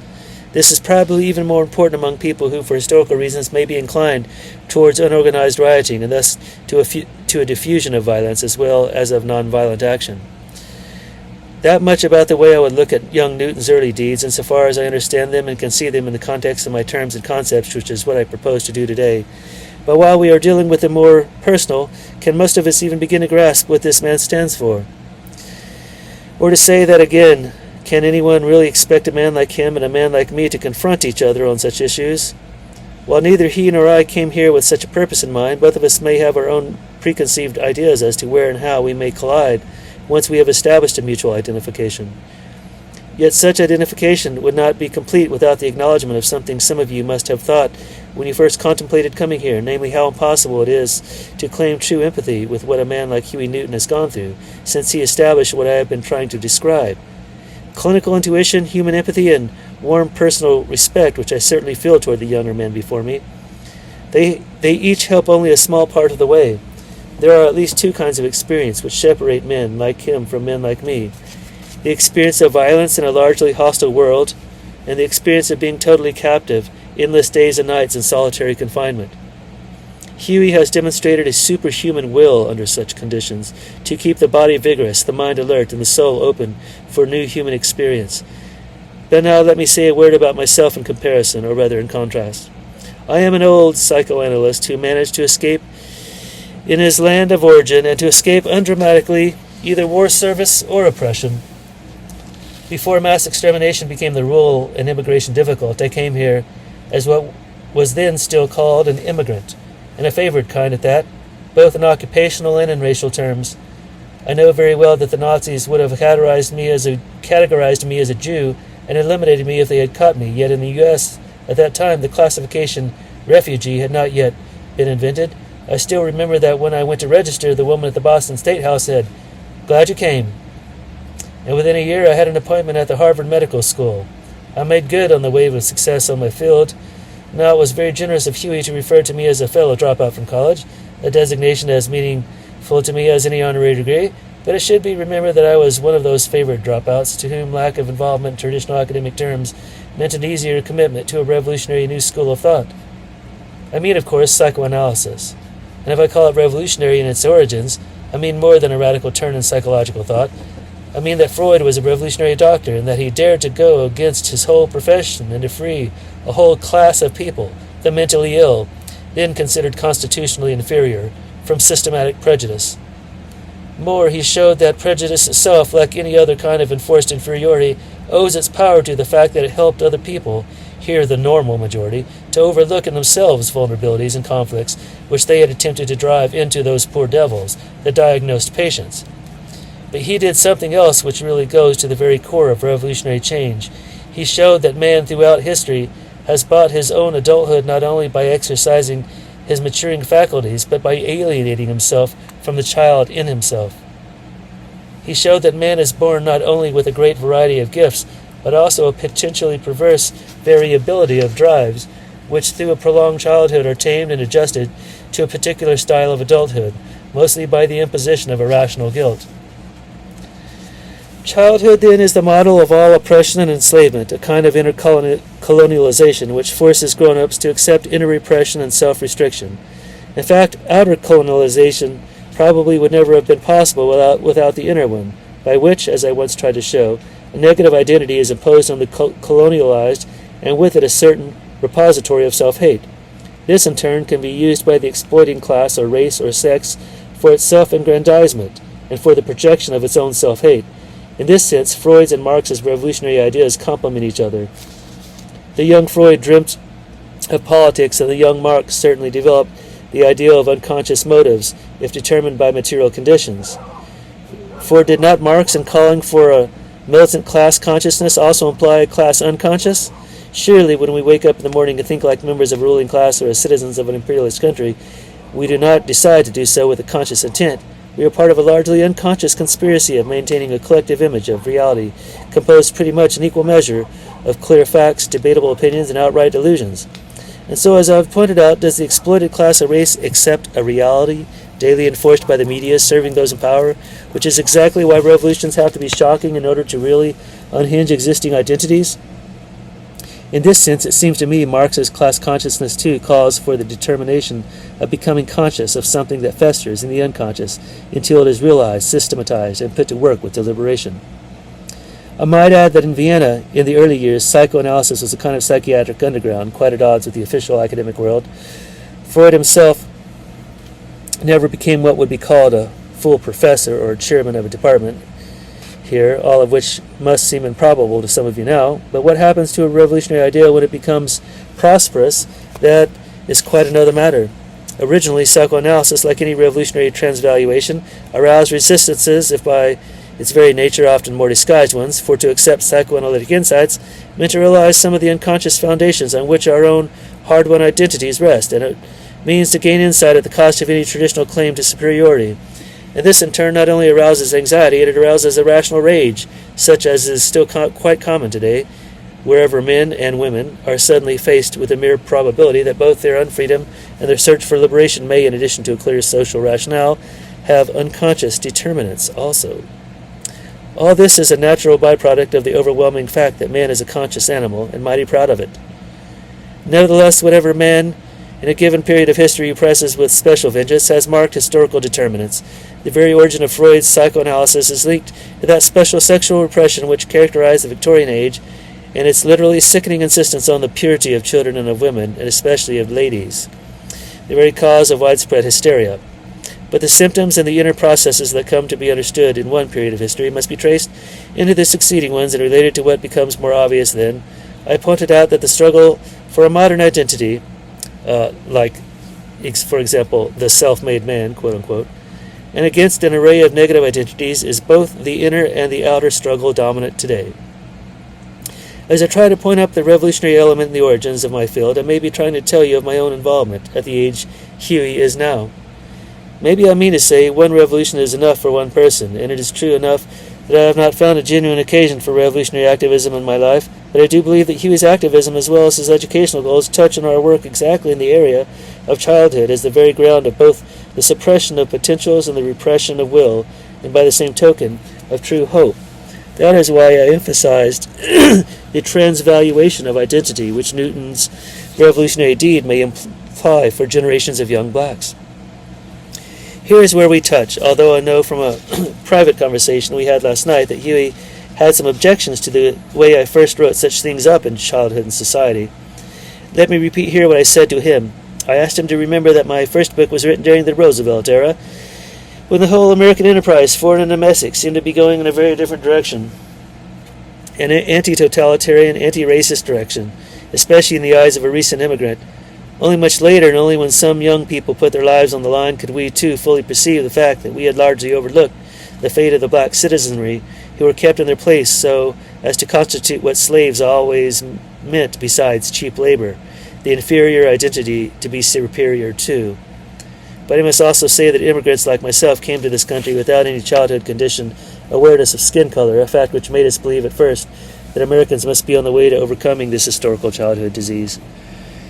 That much for mutual identification for now, but where, if he will be patient with this kind of thing a little while longer, do I see the old Newton in the new one? When Huey mentioned education yesterday, I couldn't help remembering that sovereign statement by William James, quote, "The first course in psychology I ever took was the first one I ever taught." He learned by touching, and what we saw yesterday was an example of what one who acts, learns, and teaches in every even measure. But I guess neither confession nor flattery will help me to avoid taking a stand on what Huey said yesterday, and taking a stand here means first of all to admit that I did not understand much of it. I am not trained in dialectics. When it comes to a formulation such as that reality exists independently of all of us, I would just be inclined to say sure that is the basis of all scientific search, to find what can be agreed upon as physically existing, consensually provable, and mathematically demonstrable. Freud, too, began as a physiologist, and his whole theory of drives was based on the attempt to explain, or at any rate the hope of being able to explain one day, man's motives on the basis of the nervous stuff we are made of. This medical materialism, however, has also led to a pseudo-materialism, by which it was attempted to reduce the richest motivational data by physiological processes which were not demonstrable. My generation had to try to build a bridge then between the medical psychiatric and the social developmental facts in man's life, and therefore my own daily work would lead me to focus on the fact that what is called material reality at a given historical time may still, on the whole, be dependent as much on what we wish to have true as on what we know to be true. I would say, in fact, that Marx as well as Freud showed up systematically the unconscious ways in which highly intelligent people can bend reality, so to speak, to political and philosophical imagination. But even such insight is historically relative and must go on becoming historically conscious.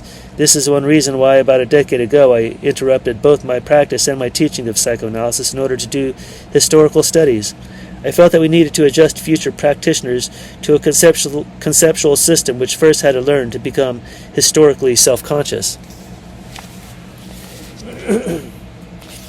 So I'm very much preoccupied now with historical relativity. For example, such a seemingly simple fact that the sky is above my head can mean different things to different people at different times.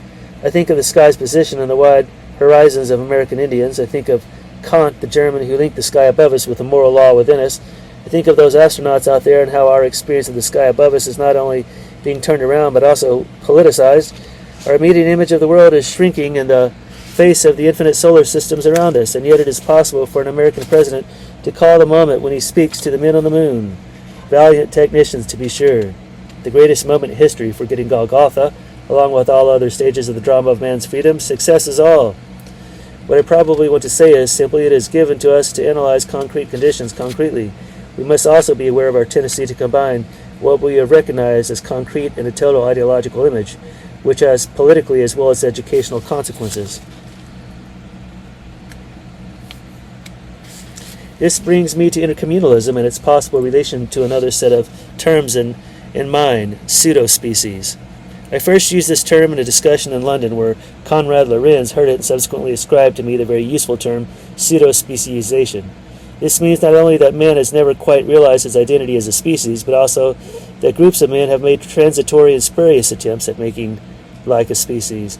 This first became obvious to me when, as a young psychoanalyst, I set out to study and compare two American Indian tribes at a time when it was still fashionable to liken collective primitive idiosyncrasies to the neurotic symptoms of civilized individuals like you and me. The Sioux Indians hunting buffalo and the Yurok Indians fishing salmon had built around the central fact of their material, or what we would call today ecological, relationship to one segment of nature, a totally different world image with its own cosmology and history. And there was no mistaking it. Each of them made like the real people and called themselves just that, implying that others were not quite the real people. Now the term pseudo, which can mean anything from illusory to counterfeit, could imply that man is the biggest liar in the universe. This could hardly be disproven, since he is the one who invented both truth and falsehood, both sincerity and make-believe. At the same time, he is the animal with a history, which means that he will periodically kill other people for the purpose of a new truth, replacing another in the defense which he had killed other people a short time before.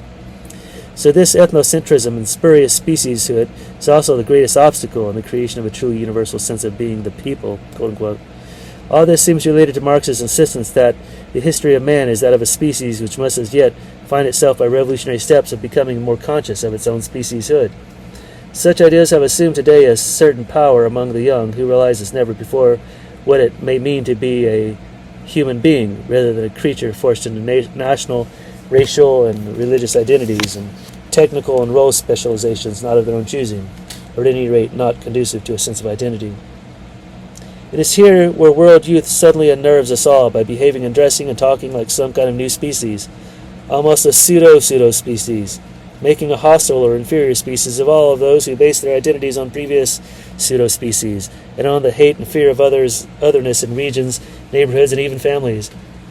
And yet you can also see how a new kind of people must call another kind names, such as pigs, with a hate which can be murderous and provocative of murder. But at least the new division into an old and young species upsets all previous divisions, and since all the young will be older together, this new division has built-in correctives.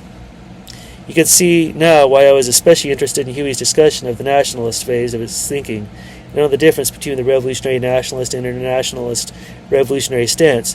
For his search here seems to correspond and give direction to a universal necessity to overcome existing pseudo-species mentalities, and to redefine both the widest possible sense of communality and the smallest of viable communities.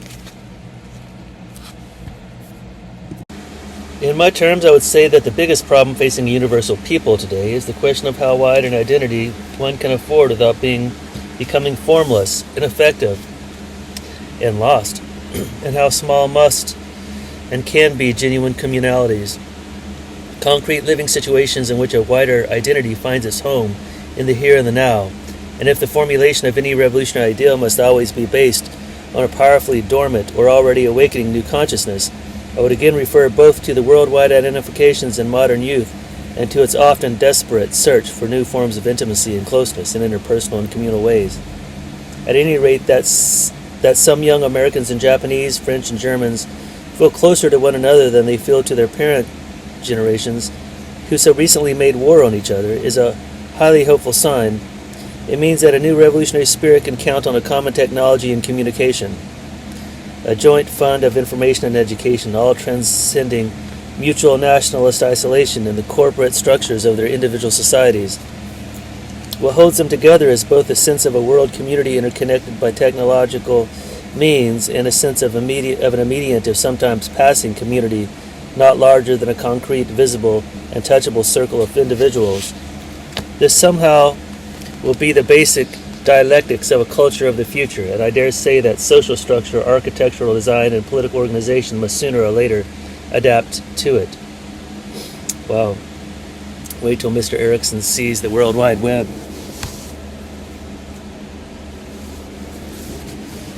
But what does all this have to do with intercommunalism? What with that ubiquitous phrase human beings, and what with the new consciousness? The last two incidentally being implicitly reactionary concepts insofar as they assume is already given what must be struggled for in detailed and sometimes shocking ways, and most of all with a deep responsibility for the next generation, already concretely about us. The future, it seems, is so often sacrificed to the rhetoric of an immediate sense of liberation, which often is nothing but what I would call an indefinite moratorium, an indefinite delay of adult responsibility.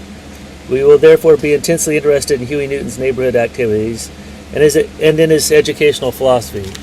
What he calls reactionary intercommunalism may, on the other hand, have to do with the persistent danger that people will always again be divided into new kinds of pseudo-species which defiantly uphold their quote-unquote inborn or earned right to consider themselves the dominant species on Earth, even, it seems, rights once earned through revolutions and liberations. Would you like to interrupt me here, or shall I go on and say one more word, which may really be my conclusion? It is about the United States, which has brought together such people as us, immigrants and descendants of immigrants, blacks and descendants of slaves, which is to say both people with a maximum sense of having been free to come here, and people with a maximum sense of having been forced to come here, and having remained unfree. Nothing could divide their respective identities of different people more than the sense of free choice and the sense of being without it.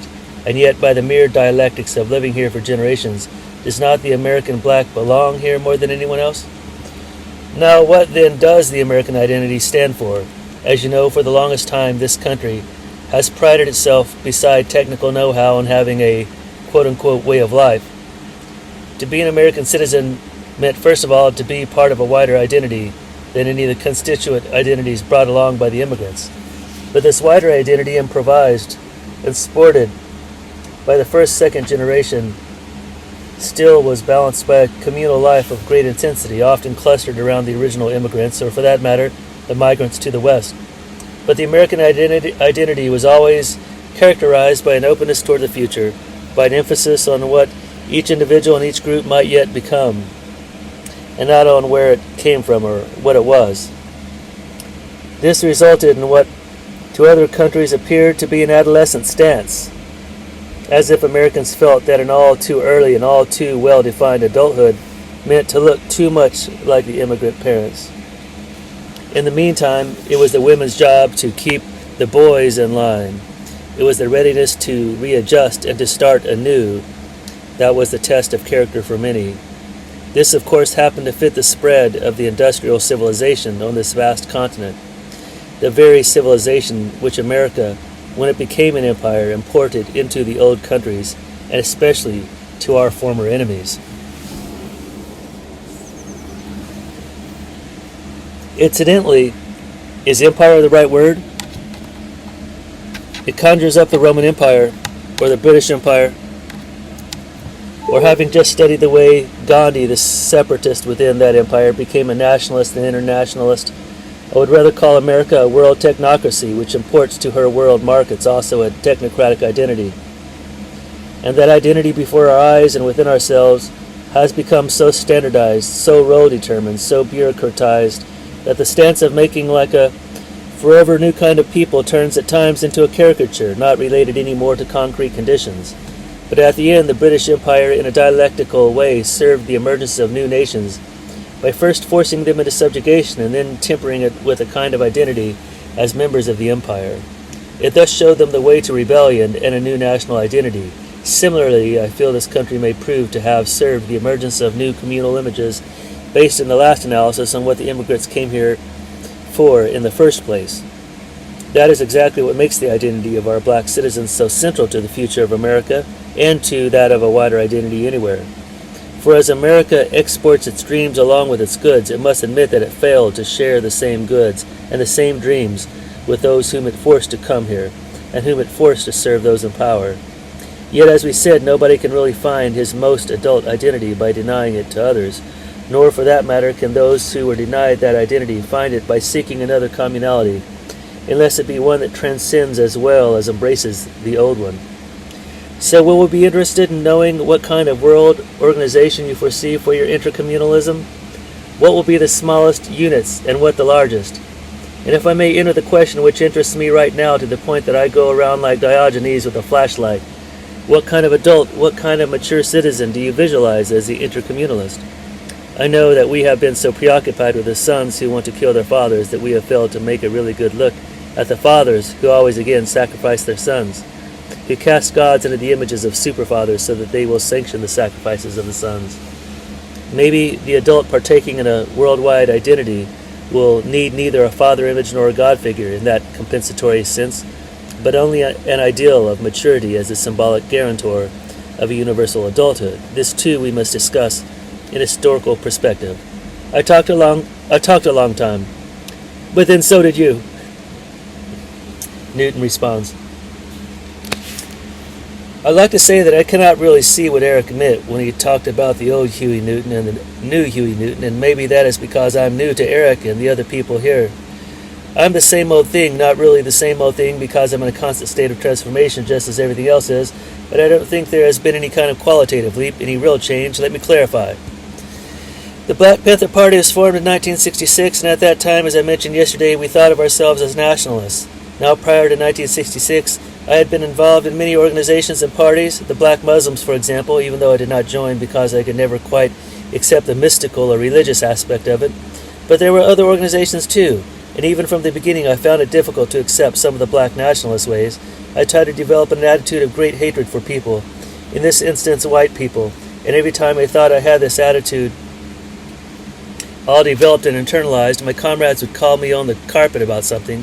For example, sometimes I would do courteous things, such as opening a door for a woman who happened to be white, and they'd ask me why I'd done that, and when I did these things I would be criticized, but when I didn't do these things I would feel a certain guilt about it.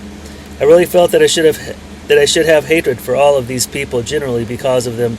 All of them had received some privileges from the fact that their foreparents had been robbers and rapists and so on. I mention these personal things to give you some background. The Black Panther Party from its very conception was meant as an anti-racist party. Even with our rhetoric, we made it very clear that we were fighting against racism, that the purpose of our organization was to transform things so that racism would no longer exist and no longer affect us. I say this because Erik seems to think that the party found it necessary to even hate some people at the stage in its development. There is something to that, of course, but I would like to point out that one thing about hate. Love and hate are not opposites. They are on the same pole, and the opposite of both love and hate is indifference. It's difficult for a black person in America to be indifferent, so you can imagine the kind of agony one goes through. It is difficult to be indifferent, but it is also difficult to love, you see? To be involved often means to hate, but because love and hate both grow from the same pole, there's love there too. Now, of course, the Black Panther Party is not based upon hate. We feel that our revolutionary program must be guided by a feeling of love, armed love, we sometimes call it. I don't like to use the word love again, but the language is poor. Maybe there should be a new word to express what I mean about involvement and acceptance. Question. I would like to raise something which has always been a source of deep personal conflict for me. This is a question from a person in the audience. I look at the United States and the ruling structure, and I do not like it. I do not like the violence and oppression I see here in Vietnam and in practically every other country.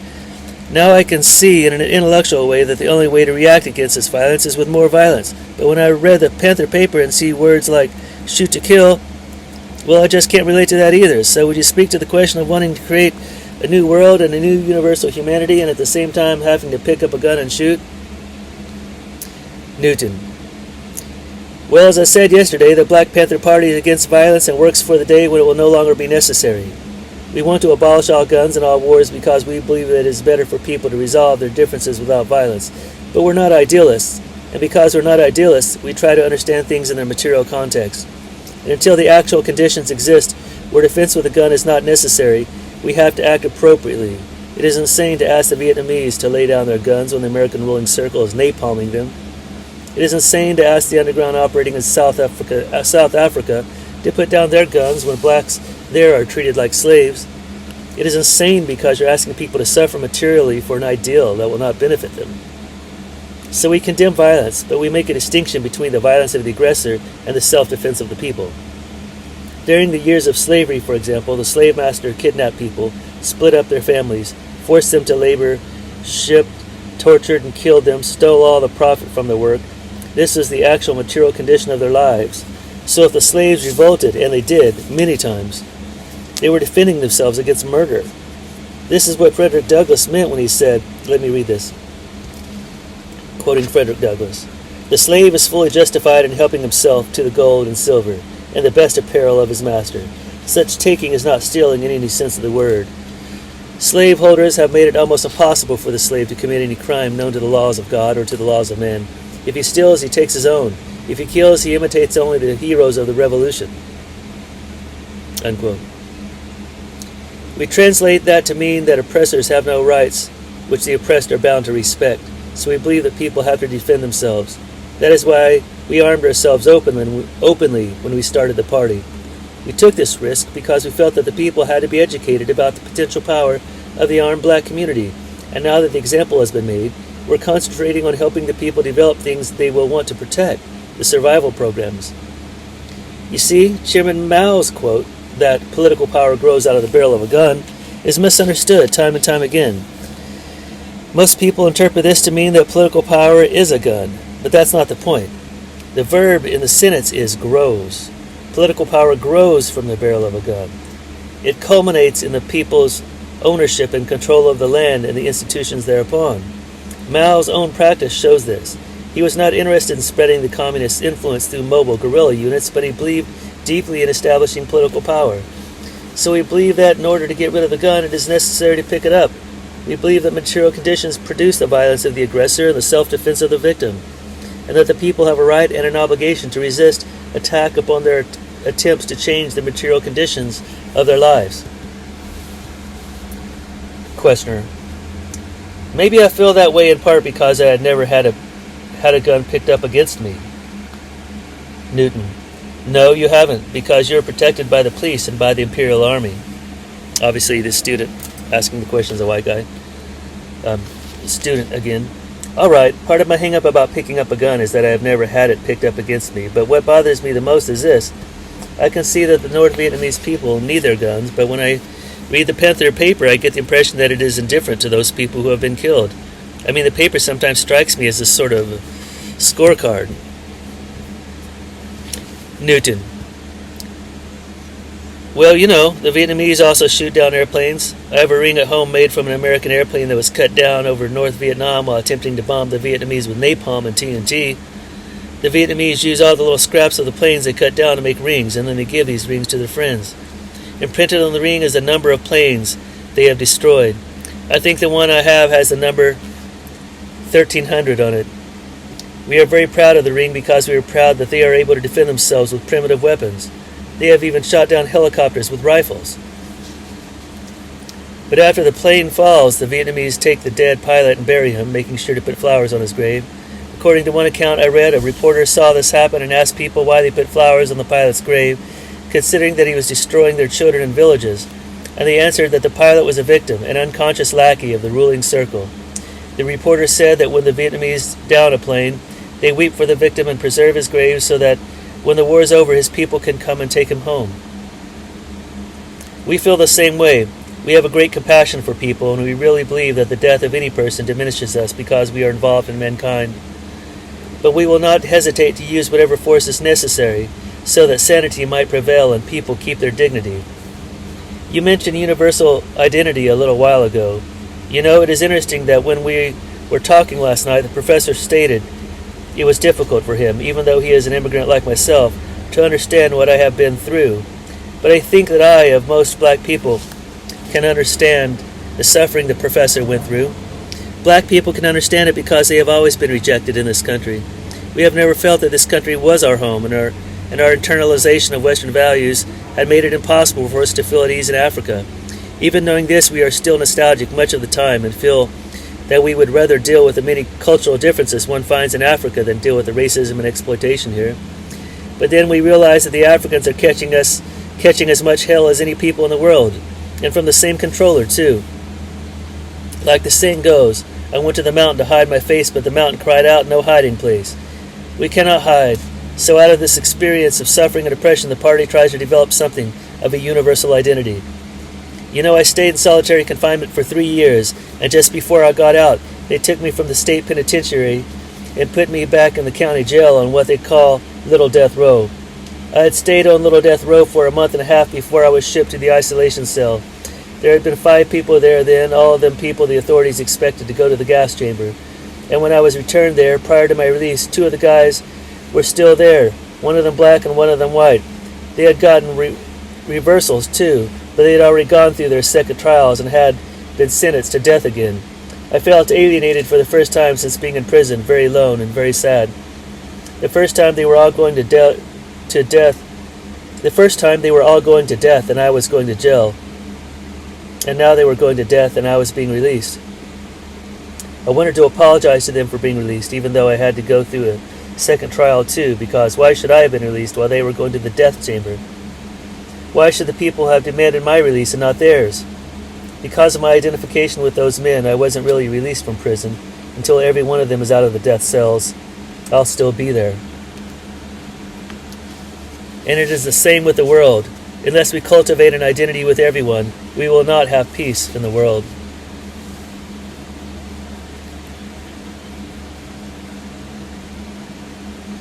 The next is the follow-up response from Erik Erikson. We certainly could stop with what you said right now, but I have to make it clear that when I referred to my status as an immigrant, I really meant to emphasize the opposite from what you inferred, especially when one considers how many immigrants have suffered profoundly. I did not suffer at all, except to the extent that one can get mighty anxious when one arrives here with a young family. I will never forget the moment when our ship first sighted that coldly competitive skyline in New York. The sight more or less puts you in a mental state of survivorship, but both in the sense of having to accept, without looking back too much, the fact of your own survival abroad, and in the sense of being determined to survive as a family here too. All this at first narrows your perceptiveness, and I'm afraid your capacity to empathize with the struggling masses, until you've gained a foothold in the self-definition as American. And as I said, I happen to be one of the select immigrants who comes with the right kind of professional equipment, and therefore is given a chance, and in addition is made to feel that he is bringing an alleviative technique needed for medical progress and progress in general. It was only when in my clinical work I found social interpretations inescapable that I slowly became aware of the depths and cruelty of the social conflicts in this country.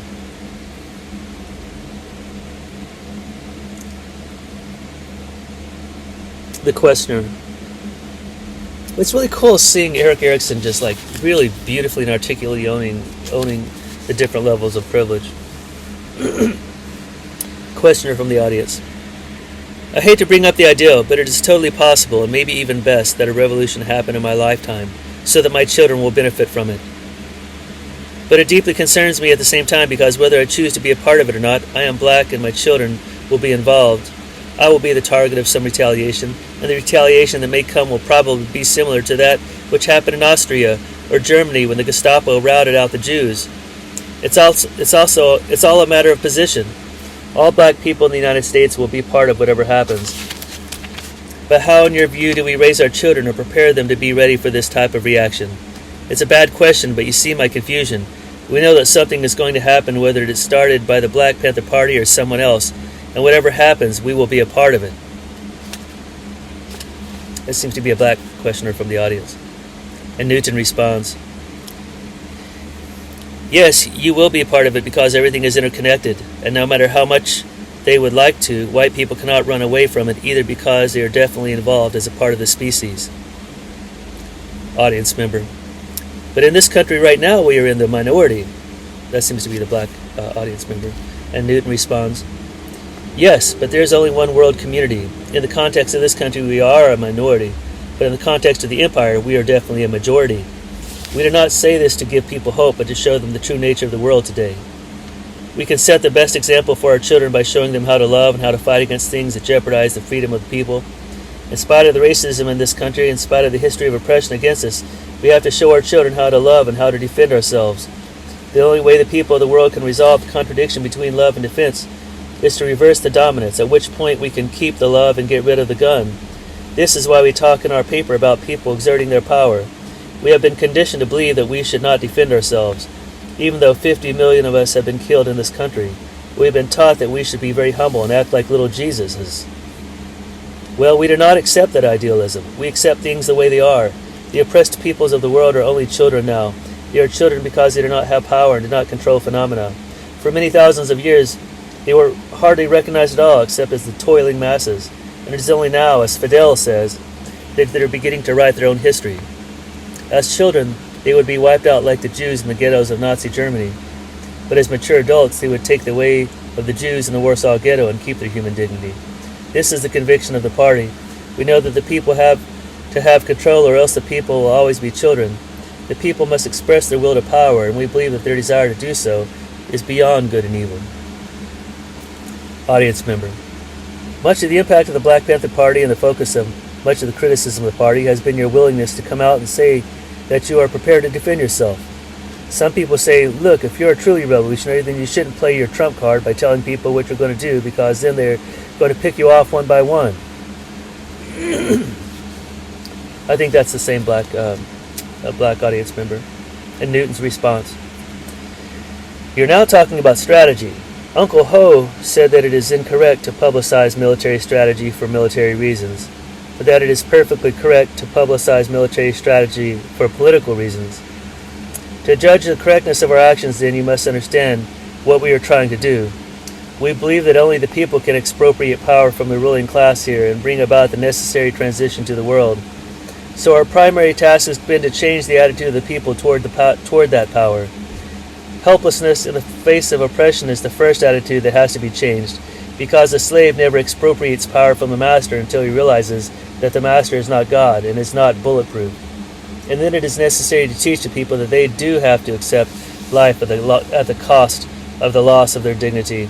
And the only way to do this is to offer them examples of people who say, if they cannot be free, then they're willing to die trying. But we no longer go around with bandoliers and guns because we believe we have helped change that attitude. We no longer go around with bandoliers and guns because we believe we have helped change that attitude. If we had never offered them an example like that, though, they would not know us now. We would never have become their true representatives and leaders. Now we are opening up a new front, speaking out and saying that we might do something to the slave master. We are put into jail for that. We are murdered in our sleep, as Fred Hampton was. We are framed as Bobby and Erica were. This goes on. But at the same time, these acts have gained us the attention of the people, and the vanguard that does not have the attention of the people has no way of challenging their unconscious state. Moderator. We have been at it 3 hours now. Let's break and see where we are tomorrow. Next chapter. It's the third day. And the third day seems to be a general discussion. Moderator. All right, here we go. I sense a burning question over there. First questioner from the audience. I have a question I'd like both of the main participants to speak to. In talking about this conference beforehand, I got the impression that this was going to be a confrontation between, two distinguished people in the public eye. And it really has not been that at all. I would just like to know why you are participating in this. Newton. Well, I guess I should say first that I was very interested in getting a chance to talk to Mr. Erikson and to the rest of you. And of course, the book may come out of this encounter, and the Black Panther Party will need the funds if we are fortunate enough to get any. So I'm largely here to exploit the situation and to exploit the students too, I guess. That's why. Erikson. I don't know what I can add to that. Huey left me out of the category of those he claims he's exploiting. I certainly wanted to meet him, although I was never a party to any attempt to make this a confrontation between two people.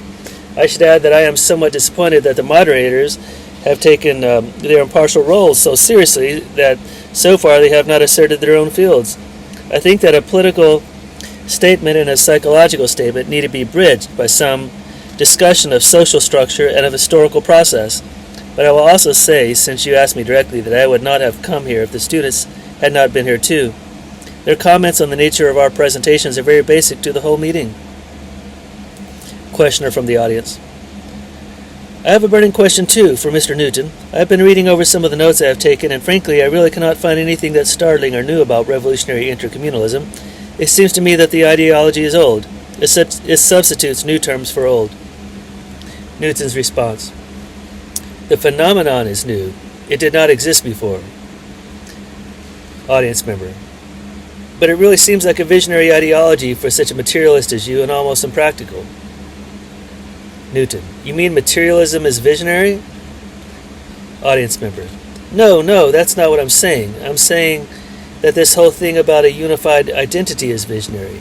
You're saying that the whole world is linked and is reacting in a certain way to the American empire, and this seems to be a repeat of something that has been said before. So I'm wondering why you think the notion's really new. Newton. First of all, the party does not steal ideas. It often synthesizes ideas and tries to put them into practice, which gives us a deeper understanding of the original idea. So maybe you should direct your question to Mr. Erikson, because he... Erikson laughs. He steals ideas? And Newton says, No, but his subject is identity. He is talking about a universal identity, and I'm talking about a culture that is essentially human, and I'm merely trying to show the relationship and the similarities between those two approaches. Questioner from the audience. Well, I understand that Mr. Erikson should address himself to that point from a psychological perspective, but since the party is supposed to have a program that will bring about this concept of intercommunalism, it should also take into consideration that... Newton interrupts. Excuse me, but you're missing the point. We are not bringing about the concept of intercommunalism or even the fact of intercommunalism. Reactionary intercommunalism, which is the order of the day, was brought about by the ruling circles of American imperialism. I am just describing an actual system of relationships in the world today. Audience member. Then what approach does the party take to intercommunalism? How do you relate to that fact? Newton. We see ourselves as among the victims of reactionary intercommunalisms. As victims, we resist. As materialists, we try to understand what our situation is in respect to it. We try to relate to it, therefore, by educating the people to their real conditions and engaging them in actions that will change that condition. We try to find out what reactionary intercommunalism is and then try to manipulate it in the people's favor. Questioner. How are we going to manipulate it? In what direction? Newton. Well, the people of the world are manipulating it already by struggling against reactionary intercommunalism. There are battlefronts through Asia, Africa, Latin America, and there's turmoil in Europe now too. People are dissatisfied with the state of the world today, and they are resisting. And all of these struggles are against the American ruling circle in one way or another. Mozambique and Angola, for example, belong to Portugal, and liberation fronts are fighting in both places, but the Portuguese belong to NATO, and Americans supply them with the weapons they use to enslave the Africans. Audience member. I think you may be a materialist, but it seems to me that you're not dealing with material conditions. You're dealing with a grand scheme which does not relate to me at all in a practical sense. I don't think anyone denies that there are dissatisfied people in the world trying to do something about their lot. But what we are interested in is getting more specific feedback about what is going here with the Panthers in this country. Newton. You say you're concerned about the people in this country, but I would speculate that you are concerned about a particular group of people in this country. You keep saying, let's not talk about the Vietnamese, let's not talk about the people in Angola and Mozambique, let's not talk about Eric and Bobby or any of the sufferings of the people, let's talk about things that concern students at Yale. Is that it? Student. I don't want to avoid talking about Eric and Bobby. I want to talk about Eric and Bobby. That is the point. Newton. Well, you can't talk about Erica and Bobby without talking about the Vietnamese. Questioner. Well, we have talked about the Vietnamese, and we have talked about intercommunalism in the world and other countries in the future and just about everything else. But we have had practically no confrontation with things that are going on here and now. Newton. All right then, all right. There's no court today, so I invite you to come to the trial on Monday. I invite you there because I refuse to talk about Bobby and Erica here. I'll talk about them in the courtroom and outside on the green, where our talk might mean something. But I won't indulge in your desire to merely talk in a classroom about the possibility of Bobby and Erica going to the chair. If I feel guilty about anything, it is speaking here when they are in the docks, you see. I always feel very uncomfortable outside of the bars. When I was released from death row, I left people there. And every time I have a happy day, every time I laugh, I feel somewhat guilty. Questioner from the audience. Well, in a sense, you have said more about this whole thing in the last 5 seconds than you have in the whole days before. The question in a lot of our minds is not that there are in existence oppressed peoples. We can see that. What is bothering us has to do with Mr. Erikson's notion of pseudo-species. Take cultural groupings like youths, or blacks, or Vietnamese, or Chinese, or North Koreans. Each of them is a pseudo-species in Mr. Erikson's terms. Now one bond they all have in common is the fact that they are oppressed. They have a kind of communality for that very reason. But what happens when you attain a level where that common bond no longer exists? Will people be happy? Will no one want to become the new ruling class? I guess we have a hard time imagining some future when people no longer want to control one another. Newton. We believe that the primary motivating drive of people is a will to power, a drive to free themselves from both external and internal controls. But we do not believe that this drive necessarily ends in the domination of one group of people by another. It is only because people lack knowledge and technology that their natural drive for control has been distorted into a desire for power over people rather than a desire for power over things. So we can conceive of a time when people will not find it necessary to steal power from other people. Given a high level of technological knowledge, people will control the universe instead. They'll make the stars go in the direction they desire, and then they can resolve their differences peacefully. Audience member question. In that connection, do you think we can gain control of our own environment? Do you think it's too late for any of this to ever come about? Those of us who have read the ICCP report understand that question. Newton. Too late for what to come about? Audience member. Well, some people speak in very pessimistic terms about the whole environment of Earth. They say it will give out in a certain number of years because our resources have been so misused. Well, people were warning about this back in 72. Newton's response. They may be correct, but when we talk about the capitalist exploitation of nature, the kind of thing discussed in what is now called the ecology movement, we often forget that people themselves are a part of the natural world.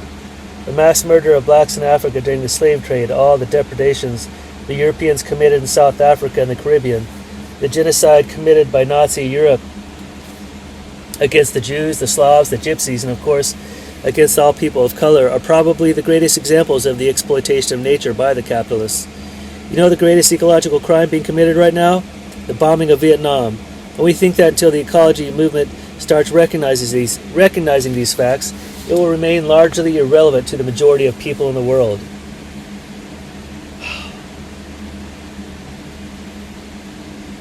People have always struggled against nature, and it's impossible for us who are struggling for the necessities of life, who have to set up our own survival programs, to talk about the struggle ending. The difference between us and the capitalists, though, is that we want a rational relationship with nature. We know that the capitalists have put us in a situation where nature cannot support us, and because we have not yet discovered the source of life, we cannot support nature either. So our struggle is twofold. We struggle to survive and gain power over our environment, and we struggle to have a rational relationship with that environment. Like I've said, we are part of nature ourselves, so we think the difficulties we have with the environment are all in the family, you might say, and can be solved without hostility. The capitalists are not part of that family. They are madmen and will destroy nature as well as us, so our struggle to survive and gain a rational relationship with the natural world is first directed toward getting rid of these madmen. Audience member: do you think that the expropriator can be expropriated soon enough for all this to happen? Newton: we will do everything in our power to see that it can. Moderator: I've been trying to rephrase a question in my mind which has come up over and over again this morning in one form or another. I guess everyone is ready to agree by now that one of our troubles as a species is that we have set ourselves apart into so many artificial groupings. We've been divided into nations, classes, ethnic groups, separated by class, different sex lines, disparities in wealth, generation gaps, and all that. Now you have been telling us that sooner or later these distinctions have to go and that we will have to find some way to absorb all of these individual groupings into some universal community so that we can govern the surface of the earth together. And you have a good deal of faith that the drift of human history is taking us in that direction, right? What worries me, though, is the nagging thought that if these divisions have existed so long, if mankind has always sorted itself into pseudo-species, then there must be some powerful reasons for it. This particular tendency of man started long before the capitalist era. It is as old as the species, maybe even older. But there is obviously something in the human spirit that supports it, and we had better figure out what that is before. Newton's response: now, Professor, please. The sun has been coming up for many, many years. Therefore, it will come up tomorrow. Is that the way you think? Moderator: I'm not saying this kind of thing is inevitable. I'm just saying it's part of the material data of human history. Newton: we also know that it is negating itself. The sun might not come up tomorrow, after all. Moderator: maybe, but I still worry that mankind is going to rearrange itself into other groupings as soon as the present ones disappear, unless we learn a great deal more than we know now about the process itself. Audience member: I wonder if this universal identity you have been talking about has anything to do with intelligence. I mean, do you think everyone can understand it? We seem to be comfortable talking about it, but I wonder how you would explain this concept to a middle American or someone in the ghetto, Or, Newton: I'm from the ghetto, and I understand it. Audience member: yes, but you're a very intelligent person. Newton: it's time for a break. At this point, Newton got up abruptly from the table, walked over to the side of the room where refreshments had been laid out. He was visibly annoyed, and the participants around the table spoke softly but urgently to one another about what had happened. Some of it was picked up by the tape and snatches of people saying, someone could call you a racist for saying that. But he was talking about middle Americans as well as people from the ghetto. Another said, he didn't say that, another said. Look, I know what you meant, but you really implied that people from ghettos are not intelligent, another said. The break lasted a good deal longer than usual, close to an hour, and the room was filled with side conversations. The transcript resumes then later in the morning. Professor Erikson, would you honor us with a comment? The moderator said after the break. Erikson stated, well, you can't teach an old professor new tricks, so you invite him to honor you with a comprehensive comment. I'll try. I think we're closer to each other today. We're not altogether comfortable yet, of course, but then if we were, we would only feel like damn liars afterwards. There are, after all of us, two kinds of risks involved. Risks in theory and risks in commitment. What Huey and I have said so far could be discussed on a purely intellectual plane as to relevance and consistency, but the younger, and maybe some of the not-so-young, participants are more interested in where they stand now, more or less firmly, and where they are going if they accept our roadmaps. Most of the questions we have heard, therefore, seem to concern change, deliberate and enforced change. All a person like me can do is try to indicate what aspects of contemporary change he recognizes as meaningful and what he may yet hope to influence by living, acting, or maybe just writing. But before I go on, I must say I am still smarting from that question. That nice, hospitable question as to why in hell Huey and I came here at all. You laugh, but I think it was more hospitable to ask that question than to take it out of here unasked. As I say, I wanted to meet Huey, especially if he wanted to meet me. And such an opportunity also fits into my main interest at present, the relativity of the individual life history and of collective history, and especially the way some individuals put their life histories on the line, as it were, to influence the course of history. So I wanted to see how concepts like negative identity may throw light on the way in which someone like Huey Newton creates a set of new images for black and for white people. But again, I did not come here only to hear or to make speeches. To me, the students are and were an essential part of the cast, even as a kind of chorus. Now, as to Huey's response to what I said about the role of explicit hate at some critical moment in a revolutionary struggle, I will concede that this has to do with certain assumptions about ritualization, which may seem out of place here just because they treat theoretically what, in fact, is the most deadly issue in action. What I really meant to say is that new ritualization, like the Panther's original action pattern, helps to bring love and hate into focus and forces a clarification where before there was ambivalence. That is, a combination of smoldering hate and cynical law enforcement. In this sense, I admired Huey's statement on armed love very much. This means to me, then let's see whether I really grasp it right, that we must stand ready to expect and to respond to human love in any of our fellow men, so long as they do not sell out to kill that human dignity in us, without which we could not really love anybody. For only people with equal dignity can love each other, and this point sometimes has to be made by fighting the other, fighting him with a defined purpose and an acknowledged discipline, until he is forced to see. You see what I mean? I fight him to bring out the angel in him, so that the angel can bless both of us. So I did not mean to imply that you, Huey, I mean you personally now, were teaching hate. None of your writings at the time of the founding of your party could substantiate that. Rather, you created a confrontation which did not allow for ambiguities and ambivalences, that is, half love and half hate, because only such a situation permits the eventual emergence of communality. Any other situation fosters the kind of love, and God knows there is plenty of it around, which is based on reciprocal exploitation and a reciprocal cutting down of the other's dignity. For exploitation too breeds exploitation. The slave in his symbiosis with the master undermines the master's dignity in many, sometimes subtler ways. The exploiter, in turn, sometimes hates the exploited to the point of wishing him dead just because his victim reminds him of his own absurdity. So one must force the exploiter up against the wall of his own absurdity, as it were, before he can gain insight. Even Gandhi's nonviolent methods often seemed infuriatingly coercive to, say, soldiers who had to fight those unarmed and yet advancing masses with clubs and guns. Gandhi, in fact, had deep conflicts about the implicit aggressiveness in his massive non-aggression. He knew very well that the masses often did not understand either armed love or unarmed militancy, because, as I said yesterday, they had not known what it meant to be armed in the first place. For that very reason, Gandhi was probably the most exultant about the time when a mountain tribe of well-trained warriors, the Pathans, executed a perfect and perfectly disciplined occupation of a city, which was then in the hands of a British regiment. So much for that.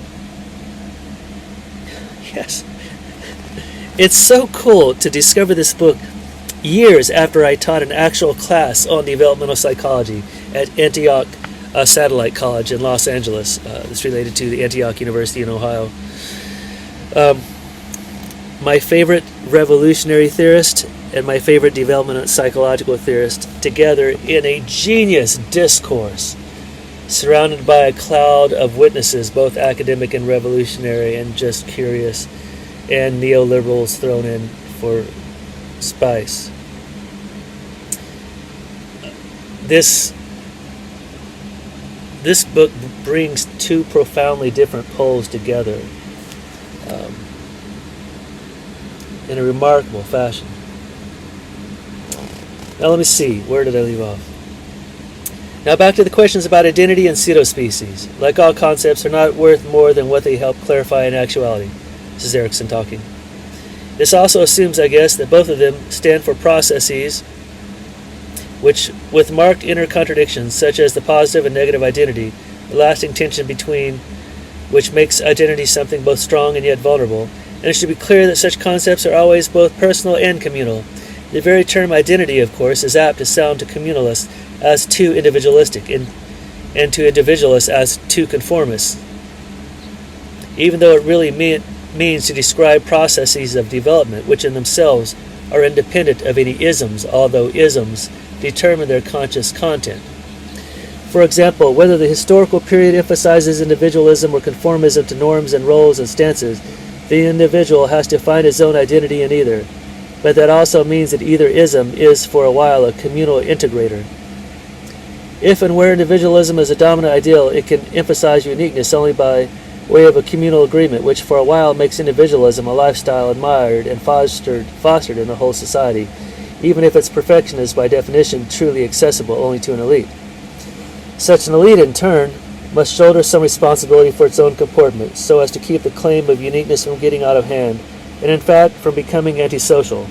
But then any lifestyle sooner or later brings forth the kind of shady elite, which attempts to get away with something and to cover its tracks with rhetoric.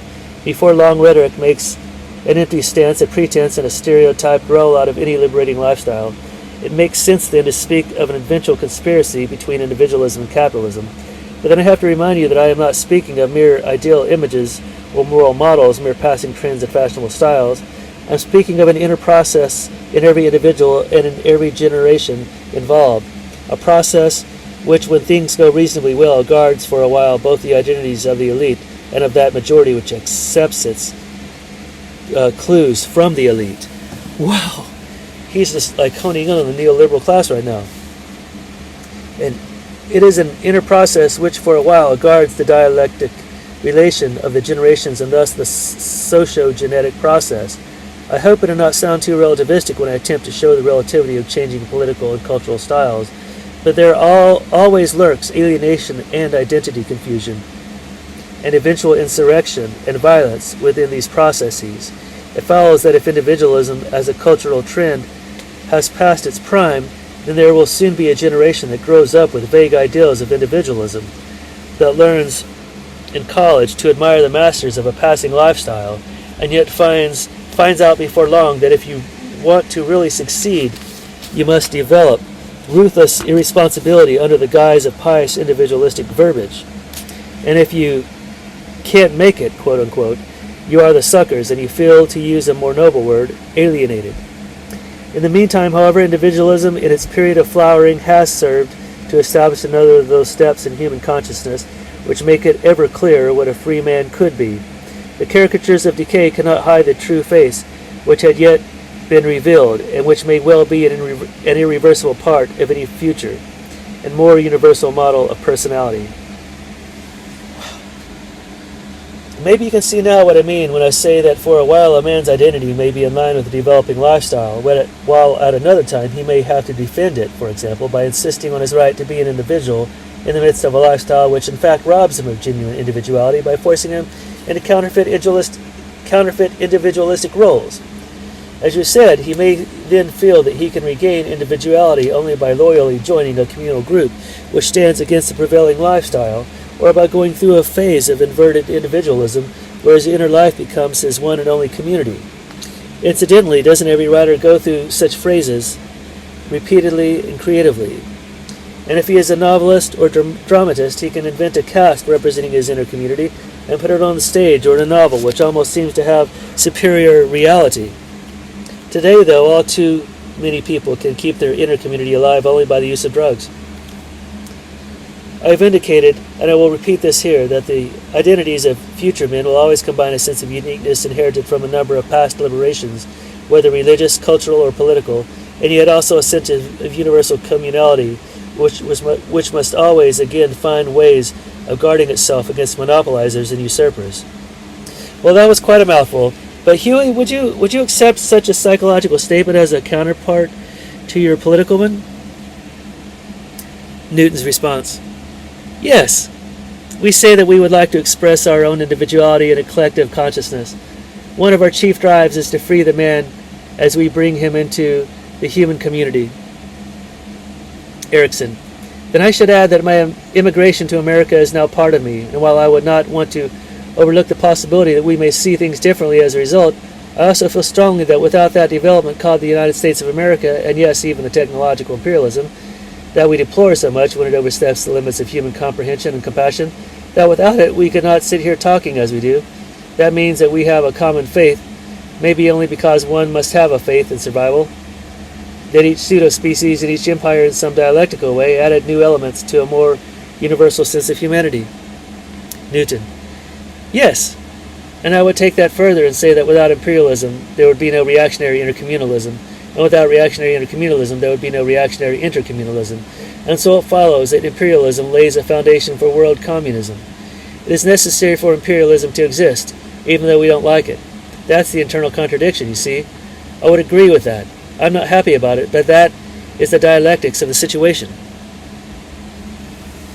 Erikson.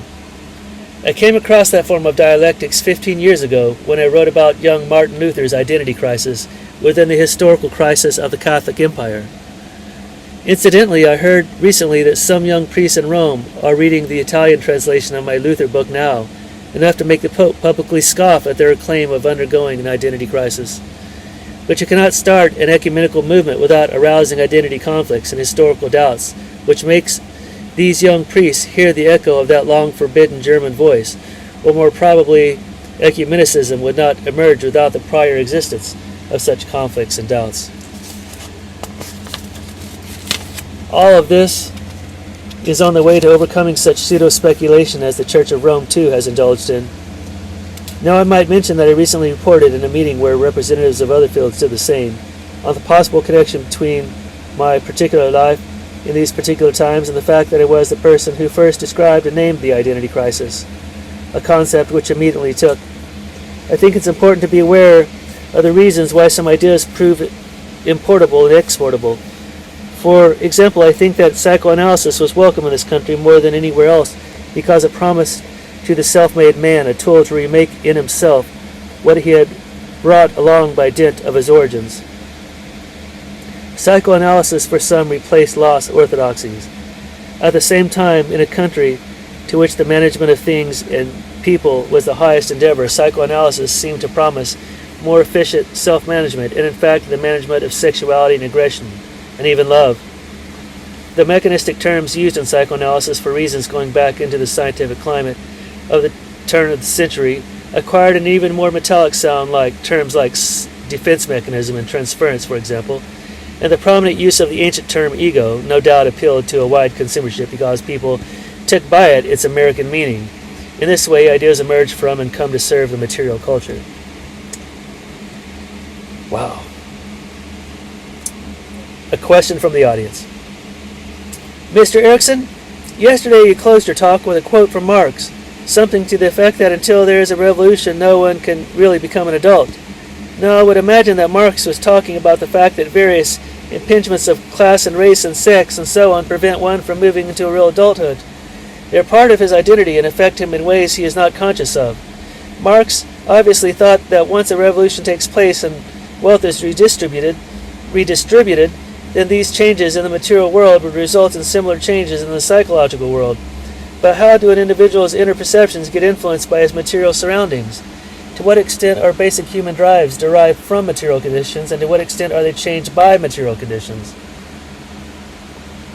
I guess I'm really asking how the material dialectic and the psychological dialectic relate to one another. Good question. Erikson. A good question. Yes, indeed, if I could only answer that one. All I can say right now is that the dialectics of the generational process mediates between the material and the psychological. This at least would give us some access to your question. But as to my quoting Marx, I only meant to indicate that he may have had something in mind analogous to this pseudo-species business. To him, the various levels of technology bring about a division of labor and a division of standardized roles, which assigns to each individual a specified place in a system of production and exploitation.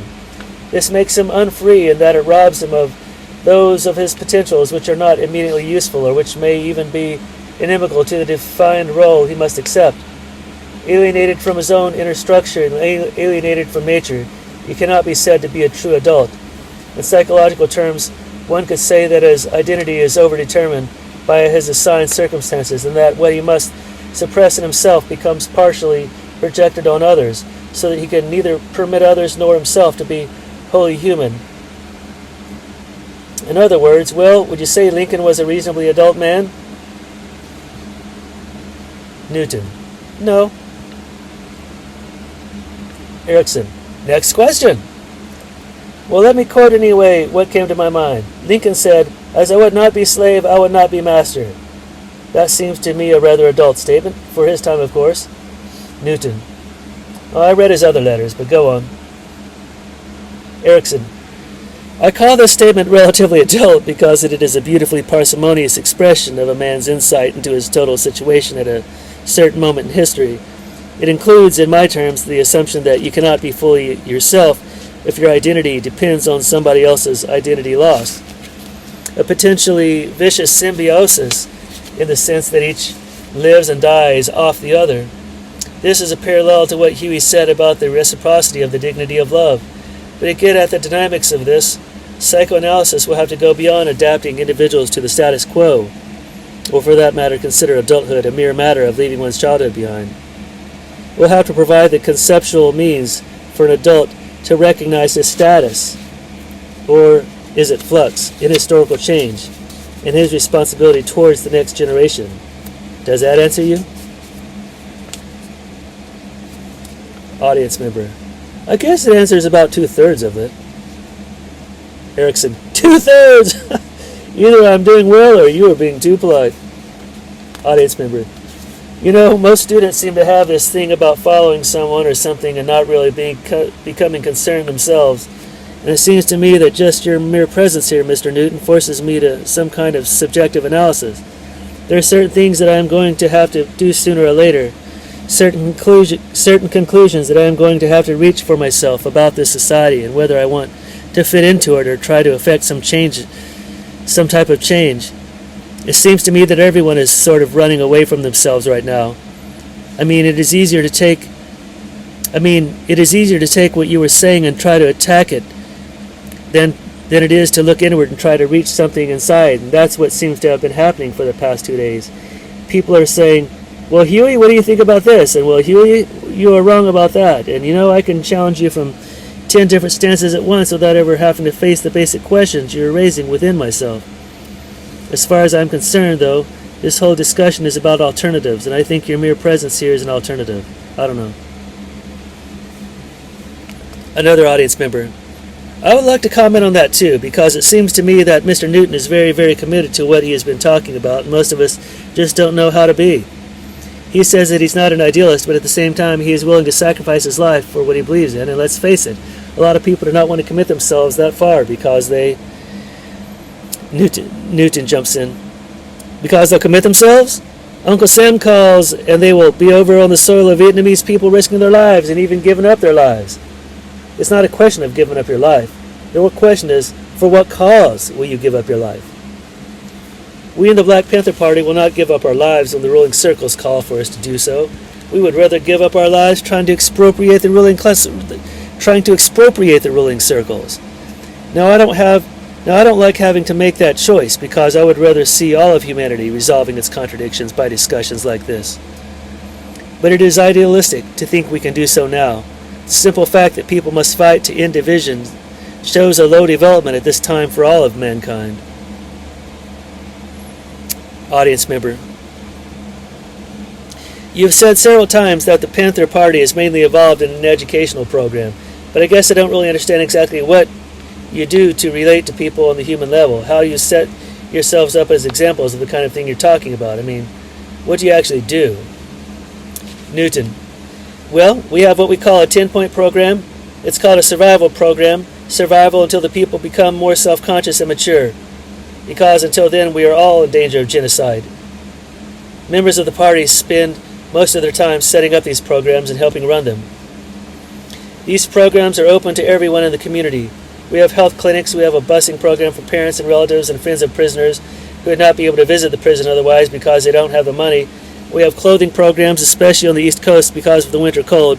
Now these are reformist kinds of programs, but they have been integrated into the rest of our revolutionary program.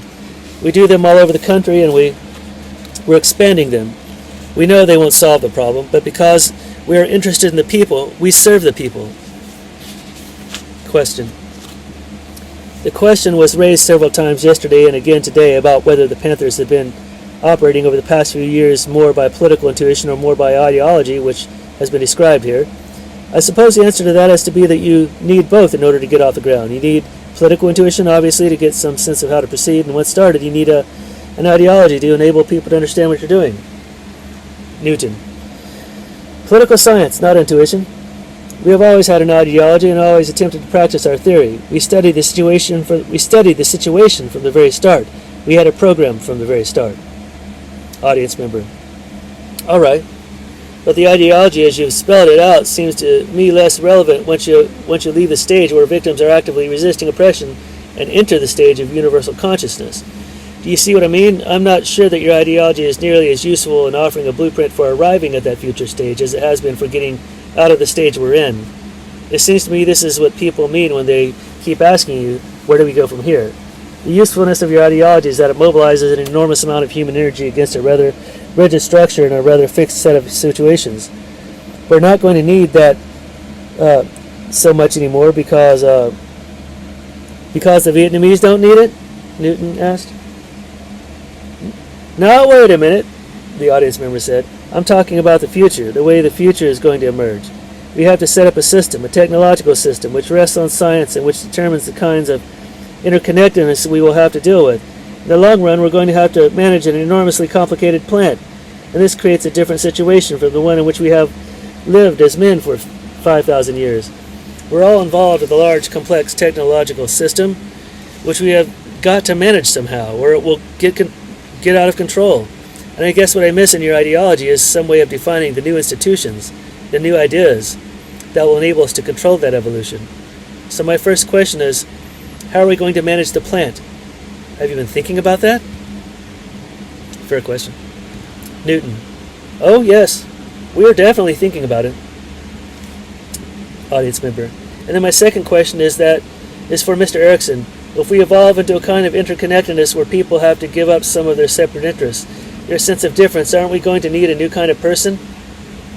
We're going to have to give up some of ourselves in order to reach accommodation, it seems to me. And this will involve us in some kind of struggle to maintain our identity while reconciling our differences with others.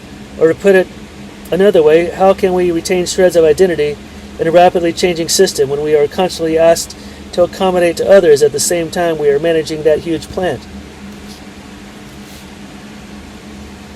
Erikson. Well, I'm not sure I entirely understand what you mean. When our identity is in shreds, there's a bad situation however you look at it.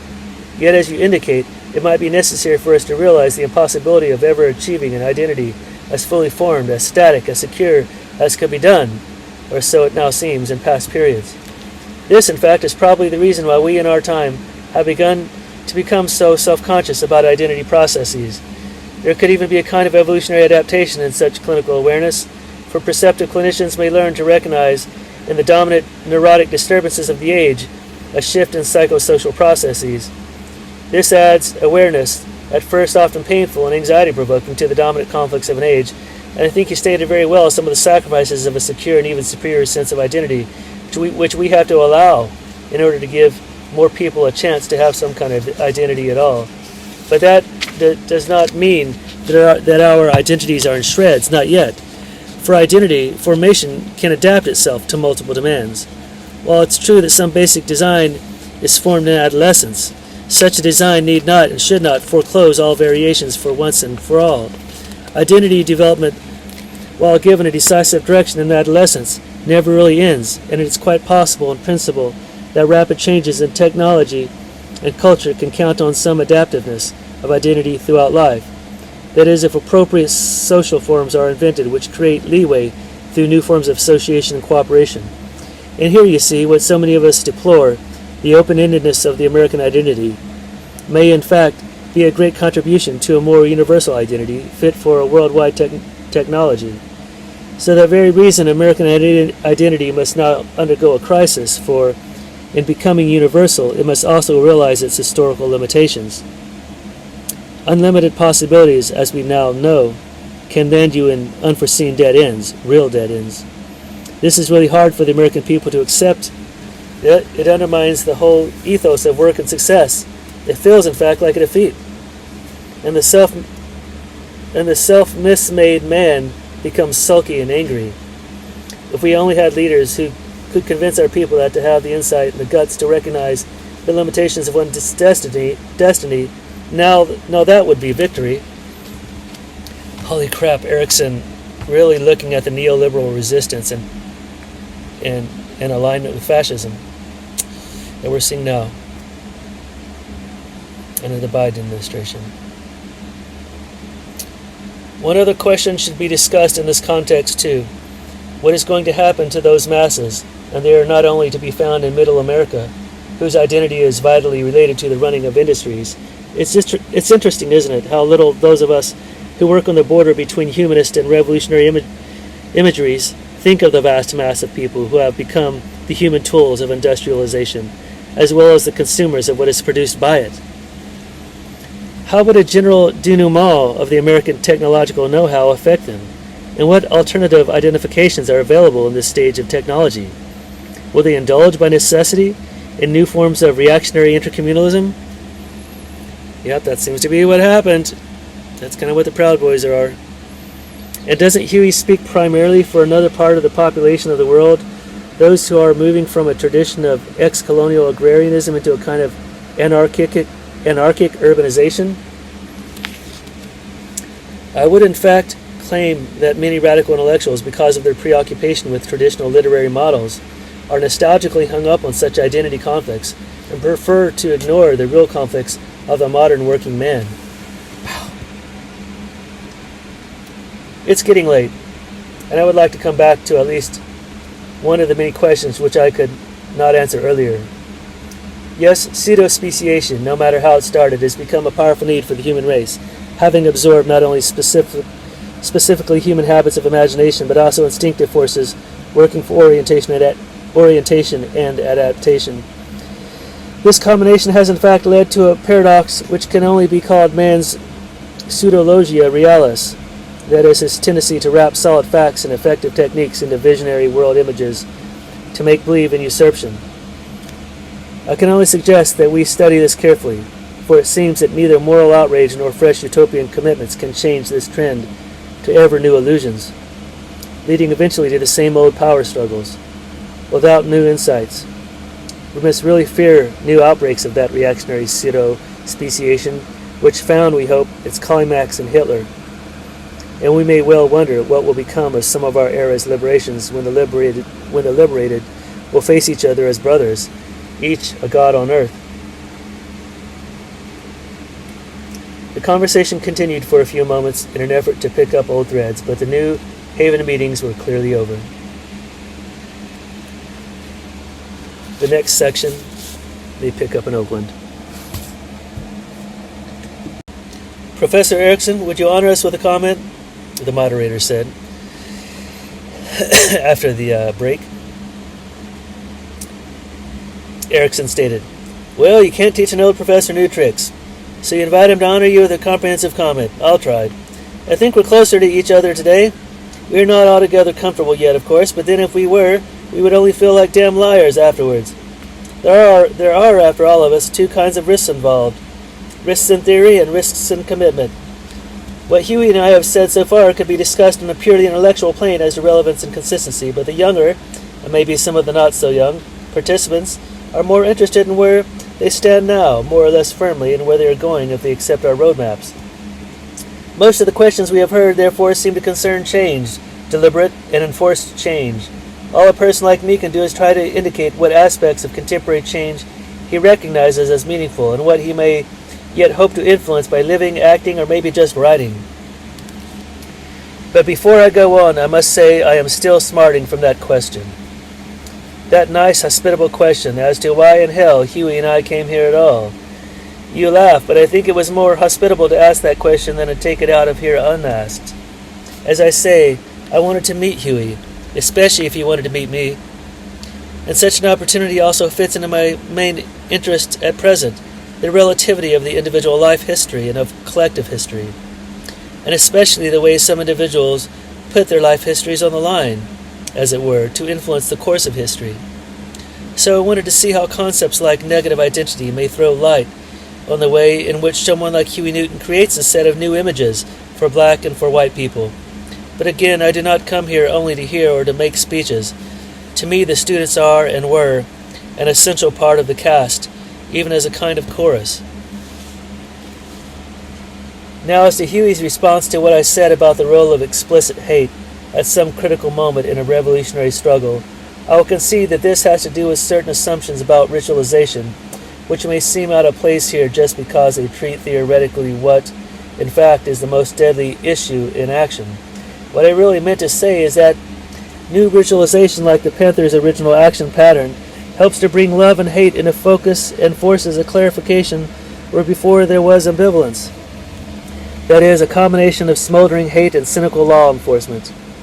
In this sense, I admired Huey's statement on armed love very much. This means to me, then let's see whether I really grasp it right, that we must stand ready to expect and to respond to human love in any of our fellow men, so long as they do not sell out to kill that human dignity in us, without which we could not really love anybody. For only people with equal dignity can love each other, and this point sometimes has to be made by fighting the other, fighting him with a defined purpose and an acknowledged discipline, until he is forced to see. You see what I mean? I fight him to bring out the angel in him, so that the angel can bless both of us. So I did not mean to imply that you, Huey, I mean you personally now, were teaching hate. None of your writings at the time of the founding of your party could substantiate that. Rather, you created a confrontation which did not allow for ambiguities and ambivalences, that is, half love and half hate, because only such a situation permits the eventual emergence of communality. Any other situation fosters the kind of love, and God knows there is plenty of it around, which is based on reciprocal exploitation and a reciprocal cutting down of the other's dignity. For exploitation too breeds exploitation. The slave in his symbiosis with the master undermines the master's dignity in many, sometimes subtler ways. The exploiter, in turn, sometimes hates the exploited to the point of wishing him dead just because his victim reminds him of his own absurdity. So one must force the exploiter up against the wall of his own absurdity, as it were, before he can gain insight. Even Gandhi's nonviolent methods often seemed infuriatingly coercive to, say, soldiers who had to fight those unarmed and yet advancing masses with clubs and guns. Gandhi, in fact, had deep conflicts about the implicit aggressiveness in his massive non-aggression. He knew very well that the masses often did not understand either armed love or unarmed militancy, because, as I said yesterday, they had not known what it meant to be armed in the first place. For that very reason, Gandhi was probably the most exultant about the time when a mountain tribe of well-trained warriors, the Pathans, executed a perfect and perfectly disciplined occupation of a city, which was then in the hands of a British regiment. So much for that. Yes. It's so cool to discover this book years after I taught an actual class on developmental psychology at Antioch Satellite College in Los Angeles. It's related to the Antioch University in Ohio. My favorite revolutionary theorist and my favorite developmental psychological theorist together in a genius discourse, surrounded by a cloud of witnesses, both academic and revolutionary and just curious, and neoliberals thrown in for spice. This book brings two profoundly different poles together in a remarkable fashion. Now let me see, where did I leave off? Now back to the questions about identity and pseudospecies. Like all concepts, are not worth more than what they help clarify in actuality. This is Erikson talking. This also assumes, I guess, that both of them stand for processes which, with marked inner contradictions, such as the positive and negative identity, the lasting tension between which makes identity something both strong and yet vulnerable, and it should be clear that such concepts are always both personal and communal. The very term identity, of course, is apt to sound to communalists as too individualistic, and to individualists as too conformist, even though it really means to describe processes of development which in themselves are independent of any isms, although isms determine their conscious content. For example, whether the historical period emphasizes individualism or conformism to norms and roles and stances, the individual has to find his own identity in either. But that also means that either ism is for a while a communal integrator. If and where individualism is a dominant ideal, it can emphasize uniqueness only by way of a communal agreement, which for a while makes individualism a lifestyle admired and fostered in the whole society. even if its perfection is by definition truly accessible only to an elite. Such an elite, in turn, must shoulder some responsibility for its own comportment, so as to keep the claim of uniqueness from getting out of hand, and in fact from becoming antisocial. But then any lifestyle sooner or later brings forth the kind of shady elite, which attempts to get away with something and to cover its tracks with rhetoric. Before long, rhetoric makes an empty stance, a pretense, and a stereotyped role out of any liberating lifestyle. It makes sense then to speak of an eventual conspiracy between individualism and capitalism. But then I have to remind you that I am not speaking of mere ideal images or moral models, mere passing trends and fashionable styles. I'm speaking of an inner process in every individual and in every generation involved, a process which, when things go reasonably well, guards for a while both the identities of the elite and of that majority which accepts its clues from the elite. Wow! He's just like honing in on the neoliberal class right now. And it is an inner process which for a while guards the dialectic relation of the generations and thus the socio-genetic process. I hope it will not sound too relativistic when I attempt to show the relativity of changing political and cultural styles, but there always lurks alienation and identity confusion, and eventual insurrection and violence within these processes. It follows that if individualism as a cultural trend has passed its prime, then there will soon be a generation that grows up with vague ideals of individualism, that learns in college to admire the masters of a passing lifestyle, and yet finds out before long that if you want to really succeed, you must develop ruthless irresponsibility under the guise of pious individualistic verbiage. And if you can't make it, quote unquote, you are the suckers, and you feel, to use a more noble word, alienated. In the meantime, however, individualism in its period of flowering has served to establish another of those steps in human consciousness which make it ever clearer what a free man could be. The caricatures of decay cannot hide the true face which had yet been revealed, and which may well be an irreversible part of any future and more universal model of personality. Maybe you can see now what I mean when I say that for a while a man's identity may be in line with the developing lifestyle, while at another time he may have to defend it, for example, by insisting on his right to be an individual in the midst of a lifestyle which in fact robs him of genuine individuality by forcing him into counterfeit individualistic roles. As you said, he may then feel that he can regain individuality only by loyally joining a communal group which stands against the prevailing lifestyle, or by going through a phase of inverted individualism where his inner life becomes his one and only community. Incidentally, doesn't every writer go through such phrases repeatedly and creatively? And if he is a novelist or dramatist, he can invent a cast representing his inner community and put it on the stage or in a novel, which almost seems to have superior reality. Today, though, all too many people can keep their inner community alive only by the use of drugs. I have indicated, and I will repeat this here, that the identities of future men will always combine a sense of uniqueness inherited from a number of past liberations, whether religious, cultural, or political, and yet also a sense of universal communality, which must always again find ways of guarding itself against monopolizers and usurpers. Well, that was quite a mouthful, but Huey, would you accept such a psychological statement as a counterpart to your political one? Newton's response: yes. We say that we would like to express our own individuality in a collective consciousness. One of our chief drives is to free the man as we bring him into the human community. Erikson: then I should add that my immigration to America is now part of me, and while I would not want to overlook the possibility that we may see things differently as a result, I also feel strongly that without that development called the United States of America, and yes, even the technological imperialism that we deplore so much when it oversteps the limits of human comprehension and compassion, that without it we could not sit here talking as we do. That means that we have a common faith, maybe only because one must have a faith in survival, that each pseudo-species and each empire in some dialectical way added new elements to a more universal sense of humanity. Newton: yes, and I would take that further and say that without imperialism there would be no reactionary intercommunalism, and without reactionary intercommunalism there would be no reactionary intercommunalism, and so it follows that imperialism lays a foundation for world communism. It is necessary for imperialism to exist, even though we don't like it. That's the internal contradiction, you see. I would agree with that. I'm not happy about it, but that is the dialectics of the situation. Erikson. I came across that form of dialectics 15 years ago when I wrote about young Martin Luther's identity crisis within the historical crisis of the Catholic Empire.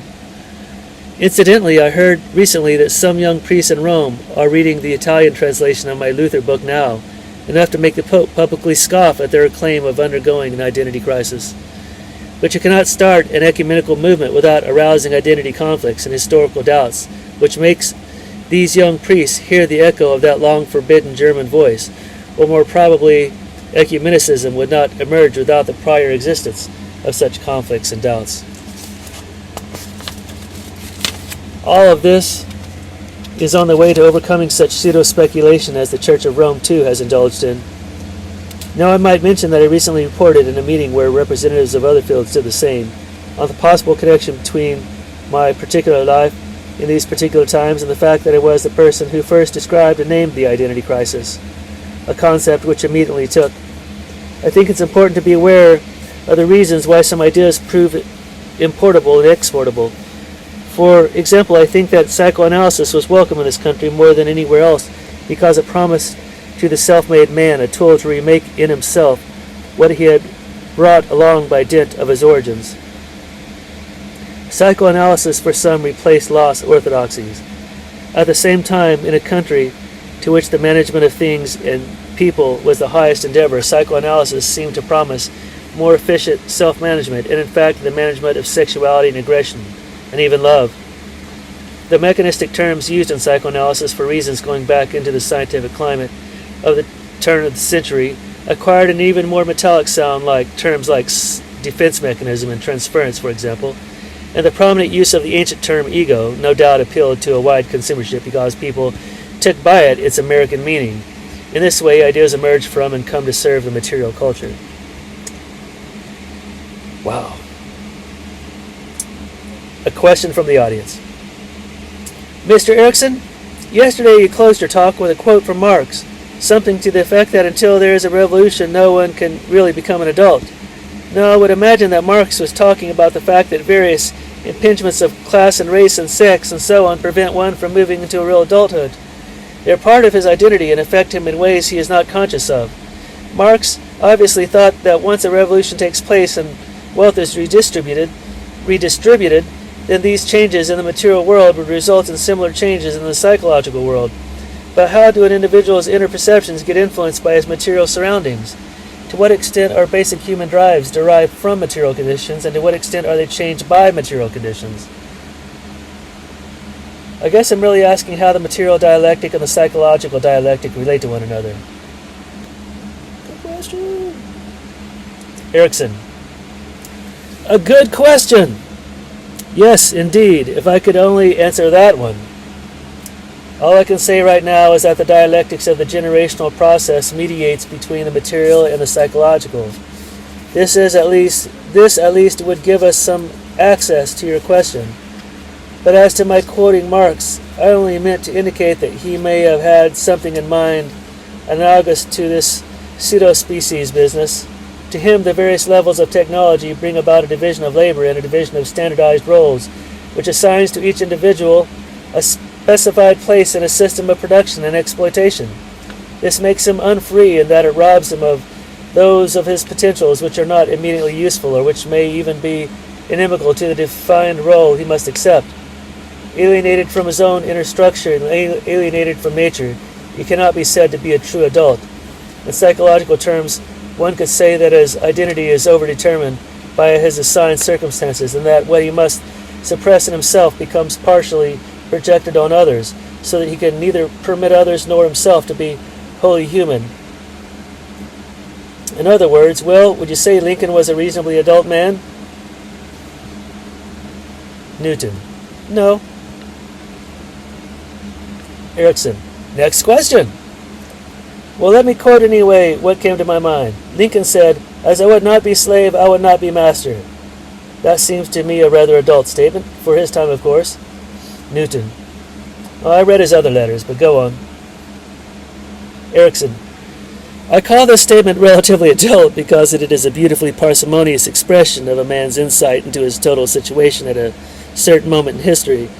It includes, in my terms, the assumption that you cannot be fully yourself if your identity depends on somebody else's identity loss.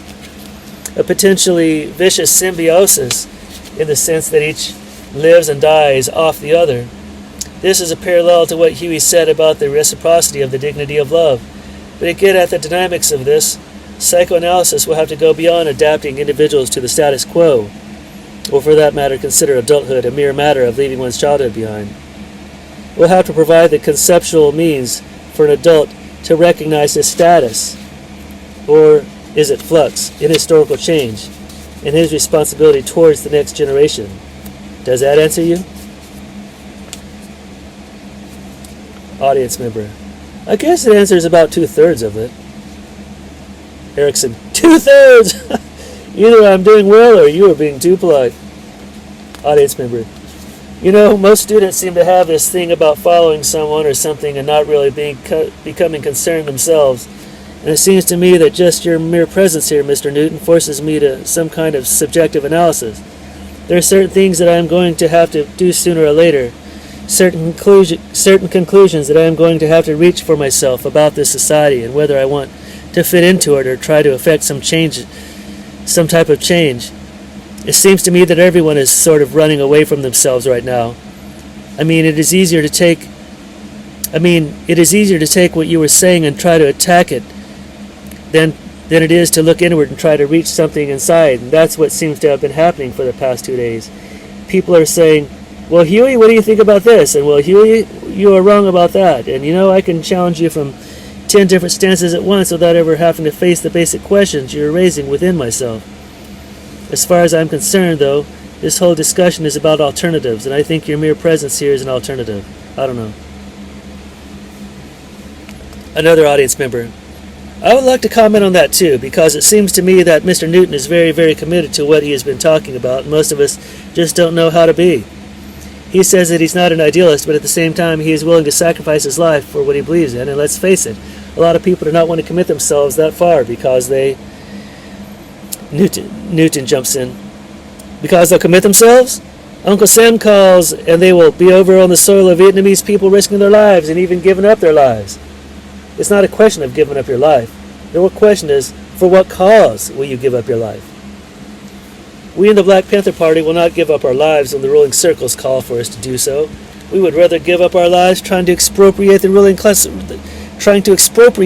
circles. Now I don't like having to make that choice because I would rather see all of humanity resolving its contradictions by discussions like this. But it is idealistic to think we can do so now. The simple fact that people must fight to end division shows a low development at this time for all of mankind. Audience member: You have said several times that the Panther Party is mainly involved in an educational program, but I guess I don't really understand exactly what you do to relate to people on the human level, how you set yourselves up as examples of the kind of thing you're talking about. What do you actually do? Newton: Well, we have what we call a 10-point program. It's called a survival program. Survival until the people become more self-conscious and mature. Because until then, we are all in danger of genocide. Members of the party spend most of their time setting up these programs and helping run them. These programs are open to everyone in the community. We have health clinics, we have a busing program for parents and relatives and friends of prisoners who would not be able to visit the prison otherwise because they don't have the money. We have clothing programs, especially on the East Coast because of the winter cold. Now these are reformist kinds of programs, but they have been integrated into the rest of our revolutionary program. We do them all over the country and we're expanding them. We know they won't solve the problem, but because we are interested in the people, we serve the people. Question. The question was raised several times yesterday and again today about whether the Panthers have been operating over the past few years more by political intuition or more by ideology, which has been described here. I suppose the answer to that has to be that you need both in order to get off the ground. You need political intuition, obviously, to get some sense of how to proceed, and once started, you need an ideology to enable people to understand what you're doing. Newton. Political science, not intuition. We have always had an ideology and always attempted to practice our theory. We studied the situation from the very start. We had a program from the very start. Audience member. All right. But the ideology, as you've spelled it out, seems to me less relevant once you leave the stage where victims are actively resisting oppression and enter the stage of universal consciousness. Do you see what I mean? I'm not sure that your ideology is nearly as useful in offering a blueprint for arriving at that future stage as it has been for getting out of the stage we're in. It seems to me this is what people mean when they keep asking you, where do we go from here? The usefulness of your ideology is that it mobilizes an enormous amount of human energy against a rather rigid structure and a rather fixed set of situations. We're not going to need that so much anymore because the Vietnamese don't need it? Newton asked. Now, wait a minute, the audience member said. I'm talking about the future, the way the future is going to emerge. We have to set up a system, a technological system, which rests on science and which determines the kinds of interconnectedness we will have to deal with. In the long run, we're going to have to manage an enormously complicated plant, and this creates a different situation from the one in which we have lived as men for 5,000 years. We're all involved with a large, complex technological system, which we have got to manage somehow, or it will get out of control. And I guess what I miss in your ideology is some way of defining the new institutions, the new ideas that will enable us to control that evolution. So my first question is, how are we going to manage the plant? Have you been thinking about that? Fair question. Newton. Oh, yes. We are definitely thinking about it. Audience member. And then my second question is for Mr. Erikson. If we evolve into a kind of interconnectedness where people have to give up some of their separate interests, their sense of difference, aren't we going to need a new kind of person? We're going to have to give up some of ourselves in order to reach accommodation, it seems to me. And this will involve us in some kind of struggle to maintain our identity while reconciling our differences with others. Or to put it another way, how can we retain shreds of identity in a rapidly changing system when we are constantly asked to accommodate to others at the same time we are managing that huge plant? Erikson. Well, I'm not sure I entirely understand what you mean. When our identity is in shreds, there's a bad situation, or however you look at it. Yet, as you indicate, it might be necessary for us to realize the impossibility of ever achieving an identity as fully formed, as static, as secure as could be done, or so it now seems in past periods. This, in fact, is probably the reason why we in our time have begun to become so self-conscious about identity processes. There could even be a kind of evolutionary adaptation in such clinical awareness, for perceptive clinicians may learn to recognize in the dominant neurotic disturbances of the age a shift in psychosocial processes. This adds awareness, at first often painful and anxiety-provoking, to the dominant conflicts of an age, and I think you stated very well some of the sacrifices of a secure and even superior sense of identity, which we have to allow in order to give more people a chance to have some kind of identity at all. But that does not mean that our identities are in shreds, not yet. For identity, formation can adapt itself to multiple demands. While it's true that some basic design is formed in adolescence, such a design need not and should not foreclose all variations for once and for all. Identity development, while given a decisive direction in adolescence, never really ends, and it's quite possible in principle that rapid changes in technology and culture can count on some adaptiveness of identity throughout life. That is, if appropriate social forms are invented which create leeway through new forms of association and cooperation. And here you see what so many of us deplore, the open-endedness of the American identity, may in fact be a great contribution to a more universal identity fit for a worldwide technology. So that very reason American identity must now undergo a crisis, for in becoming universal it must also realize its historical limitations. Unlimited possibilities, as we now know, can land you in unforeseen dead ends, real dead ends. This is really hard for the American people to accept. It undermines the whole ethos of work and success. It feels, in fact, like a defeat. And the self-mismade man becomes sulky and angry. If we only had leaders who could convince our people that to have the insight and the guts to recognize the limitations of one's destiny, now that would be victory.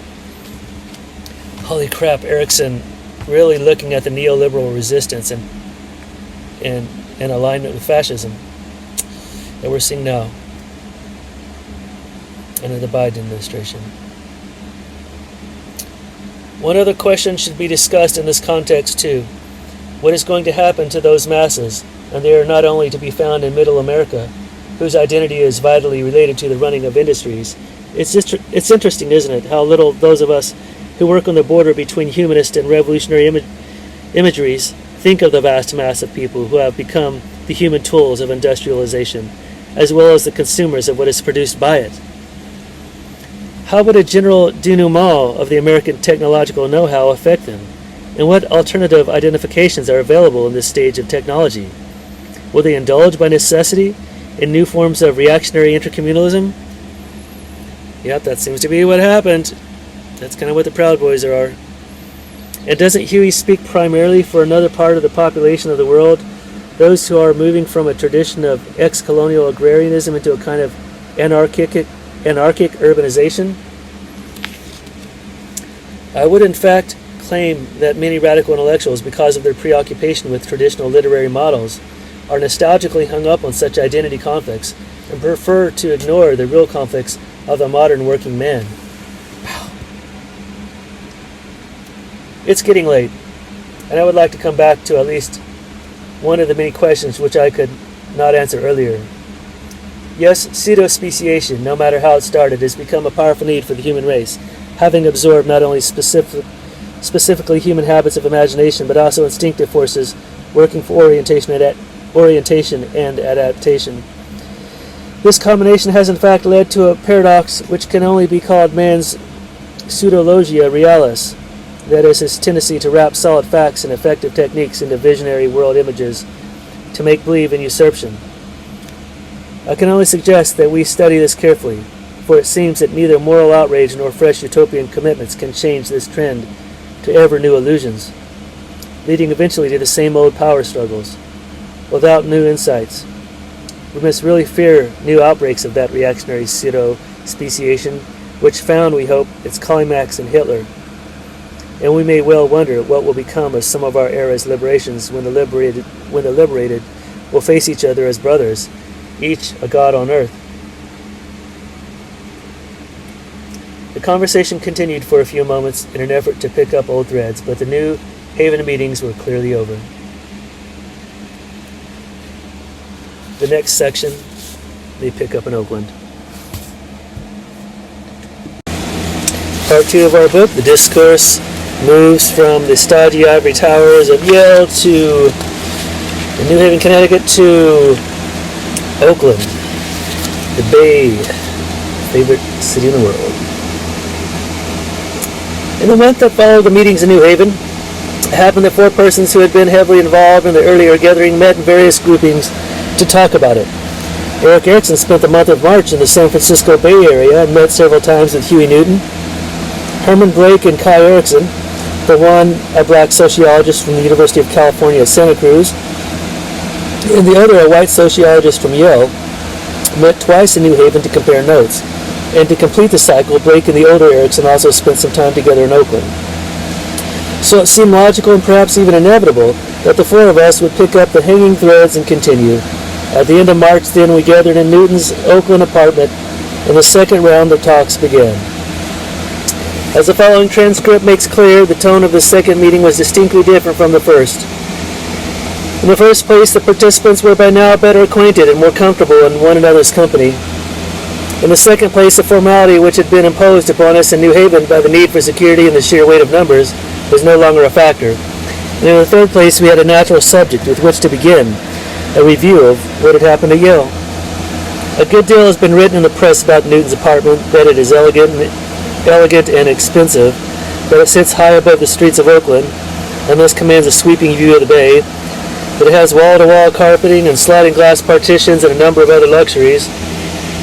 All of that is true. What is not said in the press, however, is that the apartment is almost as spare as a cell.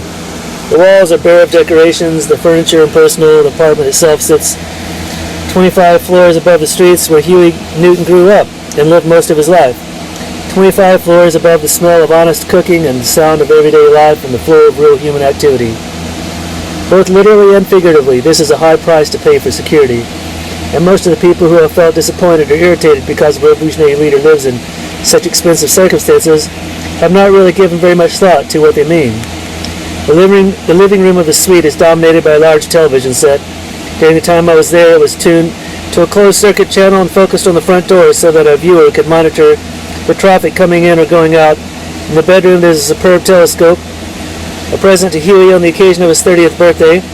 When I saw it, it was attached to a tripod and trained at a small window across Lake Merritt. In the glare of the California sun, one cannot see anything in that window, but in the evening, apparently, one can make out the faint silhouettes of people as they pass back and forth behind the opening. Newton spends hours observing that scene. It is the little death row of the county's jail. Discussions with J. Herman Blake, Erik H. Erikson, Kai T. Erikson, and Huey Newton. Oakland, California, March 31st, 1971.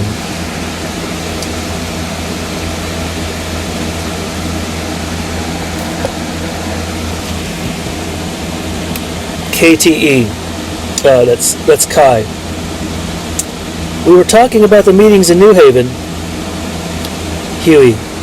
My preconception about the meeting was that I would be at odds with you, Erik, as a psychoanalyst. I didn't know that you had developed a new approach to the understanding of man's behavior. After I read a number of the essays and books you had written, I was impressed. Your approach took the edge off of what I thought would be my attack, you see, because I was ready to view it as an adversary kind of thing.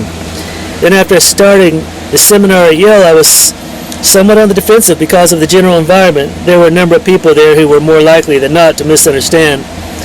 And I was more likely than not to misunderstand too, because in a setting like that, they tend to want to answer as quickly as possible. You tend to want to answer as quickly as possible, to come out looking and feeling all right about it. In that kind of environment, one might miss the purpose of the whole thing. Erik Erikson. I suggested to Kai that whatever title we agree on, the word search or exploration should be in it. We were really in an exploratory mood in New Haven, and that was the meaning of the whole thing. But of course, I was only defensive too, wondering from which direction your offensive was going to come, and feeling that we were an odd pair of contestants. We were obviously an old man and a young man, an immigrant to America and a black man coming out of that American reality which I did not know, and no doubt preferred not to know at first. And then too, I am a psychoanalyst at the end of his career, a certified professor, already emeritus, and you are a young man who has put his life and liberty on the line in the service of a future as yet unclear to me. So on every score we were apt to talk by each other at first, which is actually what happened at the scheduled meetings, even though we were relating privately in ways I was not yet willing to share in public.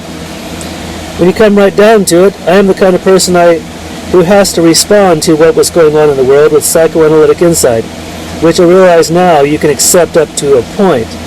But I could not be sure when we first met that you would not feel like calling me some kind of names, because you see, I thrived on that system that exploited your people. Thrived in spite of being an immigrant, a former dropout, and then no general recommendation of Freudian.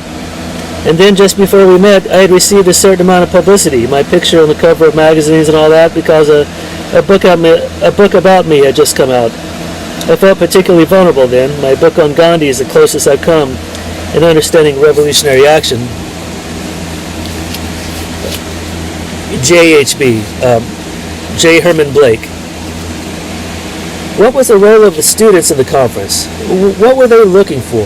What were they expecting? Kai Erikson. I don't know. As I look back on the whole affair, I sometimes worry that I handled it poorly. It all began with a phone call from Don Freed, as I guess you know, and our thinking at the time that it would be nice for you, Huey, and later for you, Pop, to compare ideals with one another in a room full of thoughtful students. I suppose I actually had two things in mind. For one, I am a teacher, and I just wanted students to hear and share in the discussions.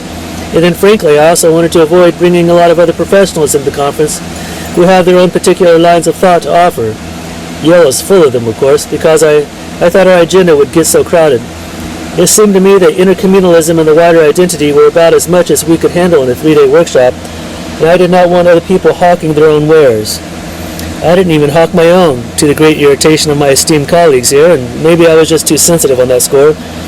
It might have been interesting to hear what people like Bob Lifton or Bill Coffin or Ken Kinniston would have made of the proceedings. Erik Erikson. In retrospect, Would you have liked to have some of those people there? Huey. I think it would have been interesting. I didn't think the students made the contribution they could have. Kai. Well, one problem was that the conference got out of hand in terms of scale. If I had to do it over, I wouldn't locate the whole thing in that enormous library. It's Ivy League to the core, and there were simply too many people in the room. Several of the students I talked to felt they were in some kind of theater, acting out a script they hadn't seen yet. JHV. J. Herman Blake.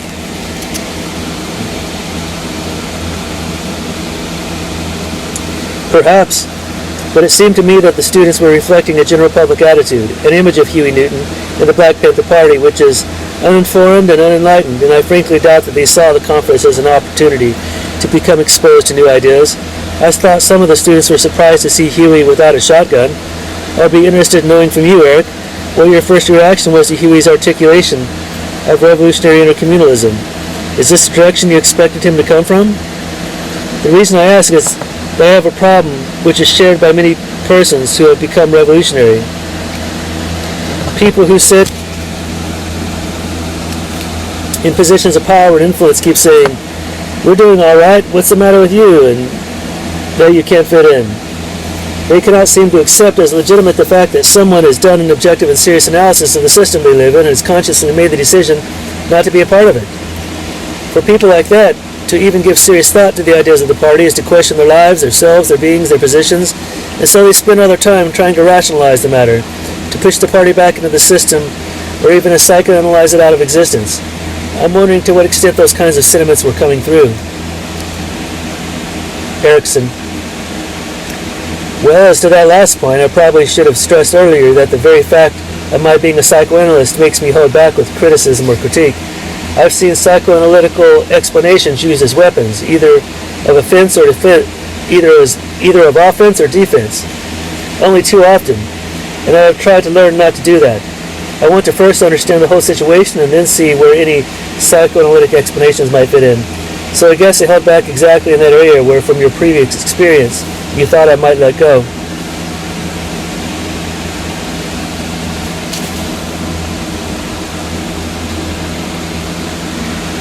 Herman.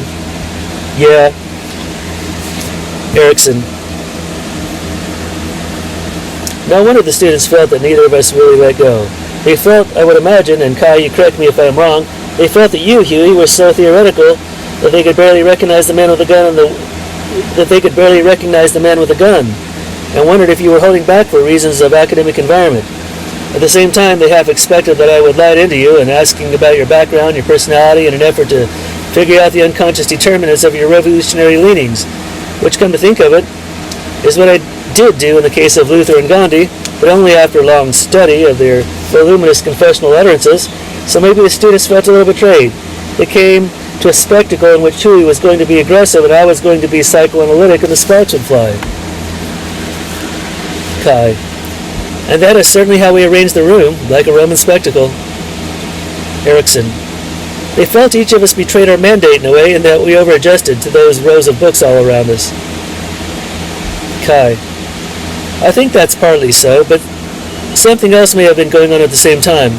Most of the students I know want to relate more closely to people they admire or are interested in. They want to hear a little more from each of you about who you are, what you're thinking, and how all of that is connected to the realities of their lives. But what they got was theory, and a pretty abstract brand of theory at that.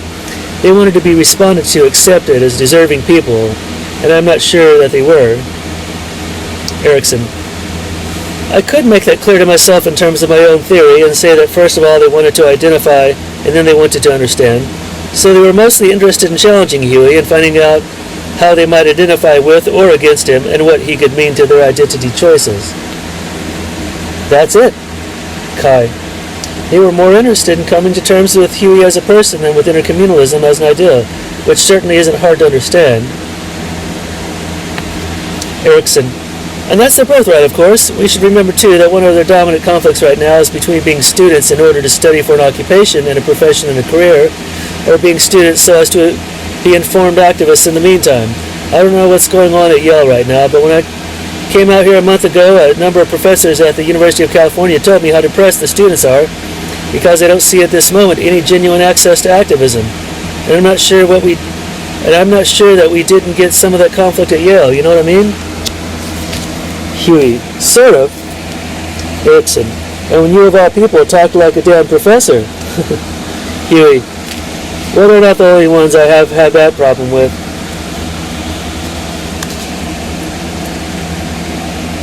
Herman, but I wonder if that didn't paralyze them a bit. Kai, it's funny, you know, a lot of people were upset because they thought we had chosen nothing but conservative students for the conference. Maybe they were in some abstract class sense, but in the Yale scheme of things, a number of them were reckoned to be rather radical. Harold. Herman, sorry. Well, we won't go into that. Kai. How about radical with a small r? Herman. No, I know what you mean. I think one of the things people don't understand or refuse to see is that the Black Panther Party is not just some willy-nilly helter-skelter bunch of people who run around trying to upset everybody. It's a program, a distinct pattern of thinking and ideology, delivering certain conclusions from which strategies and actions derive. The ideology is critical here. Revolutionary intercommunalism is a way of visualizing reality, so that people can understand the critique the Panthers have been developing all along. It's not simply that Huey talks like a professor, which I wouldn't deny for a moment, but that people cannot accept the logic of what he says because they are not ready to go that far. Kai. I suppose that's true too, but students have not really heard very much ideology before. Radical politics on campus has largely been a thing of action, movement, feeling, protest. Students are just not accustomed to hearing anyone present a calm and reasoned ideological statement, no matter how revolutionary its thrust. That's one reason why the young white radicals these days and the older socialist radicals who learned their politics in the 30s and 40s have such a hard time getting together. Have you heard very many serious ideological conversations on campus? Herman. No, I haven't. I agree with you. A lot of students just do this and do that without thought, although it's understandable when you consider that they spend so much time in classrooms. Just thought I'd toss that in. But in my opinion, and in the opinion of some of the colleagues with whom I work very closely, revolutionary activity without serious planning and thought is in fact counter-revolutionary. Huey. As a matter of fact, that's a very good statement about unplanned action, about revolutionary action and counter-revolutionary action. Young people generally feel that the role of the revolutionary is to define a set of actions and a set of principles that are easy to identify and are absolute. But what I was trying to explain to them was the process. Revolution, basically, is a contradiction between the old and the new in the process of development. Anything can be revolutionary at a particular point in time, but most of the students don't understand that, and most of the people don't understand it either. Herman. What was your reaction, Erik, to Huey's original statement? I've always wondered about that. Erik. I've wondered too. Much of it I simply didn't understand, to tell you the truth. Maybe I was just waiting for a combined personal and intellectual impression without which I do not understand. Maybe what we just said should have been the very introduction to the whole thing, the relation of revolutionary action to revolutionary ideology and theory. I'm glad that our readers, if it comes to that, will have a chance to hear this, because otherwise some might have the same difficulty we attributed to the students of not appreciating that there are a number of different passions in a revolutionary. Hot action is one of them, code theory is another, and we have been exploring the affinities of the two in political and psychological theory. Incidentally, if I may change the subject slightly, it seems to me now that it was a mistake for me to begin my remarks in New Haven by comparing the young Newton and the older Newton. I meant that half humorously, of course. I do not mean to say that these are two different Hueys, but I wanted to remind the students that you are the same man, who is always pictured with a gun. Maybe you should have said then exactly what I just said now about the several passions that a revolutionary has. That all revolutionaries, even when armed, love to argue things in theoretical and ideological terms. Didn't you come to the meetings with the expectation that that was understood? Huey. Not really. That's why I said in the beginning that we were dropouts and that the students would need more than an explanation because they wouldn't understand. Dropouts understand things students don't.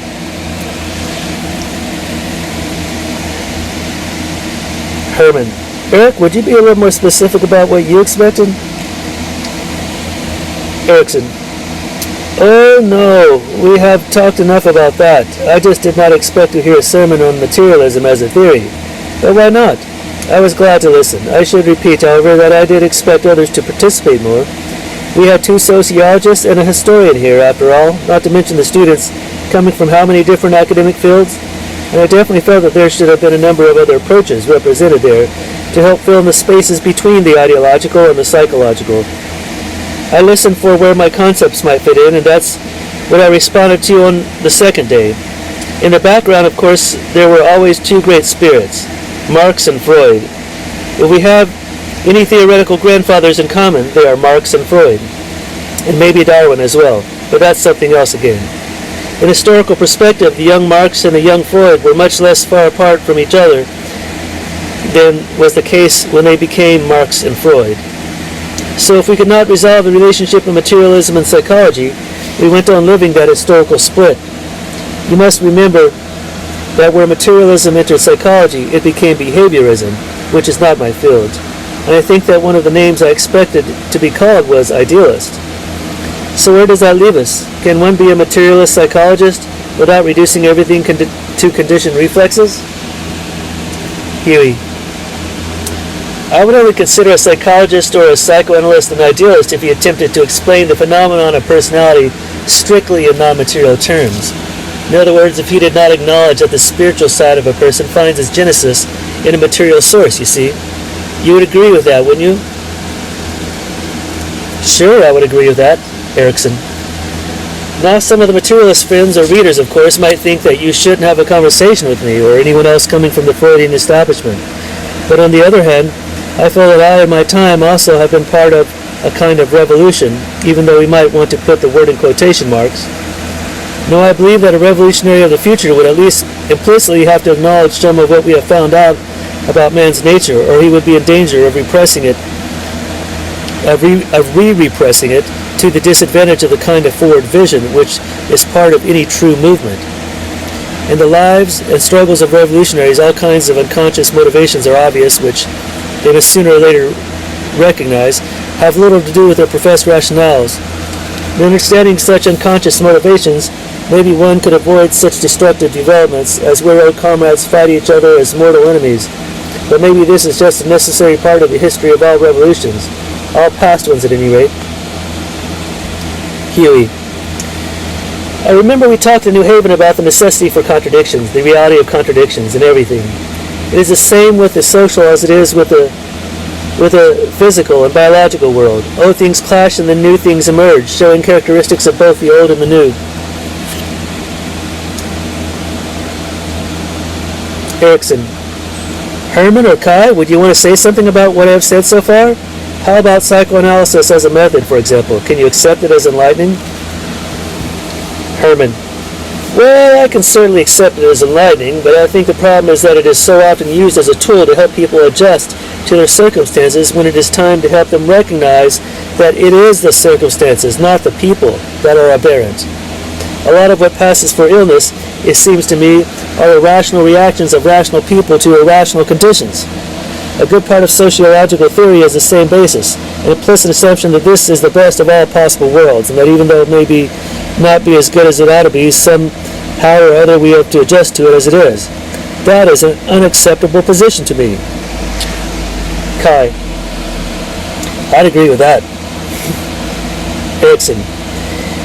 You know, what all this leads to is the question of what is reality. Maybe materialism offers a simple solution to the problem of defining reality. In psychoanalysis and sociology, though, reality is often little more than those circumstances which a given elite can make appear real because they dominate the media of communication. Herman.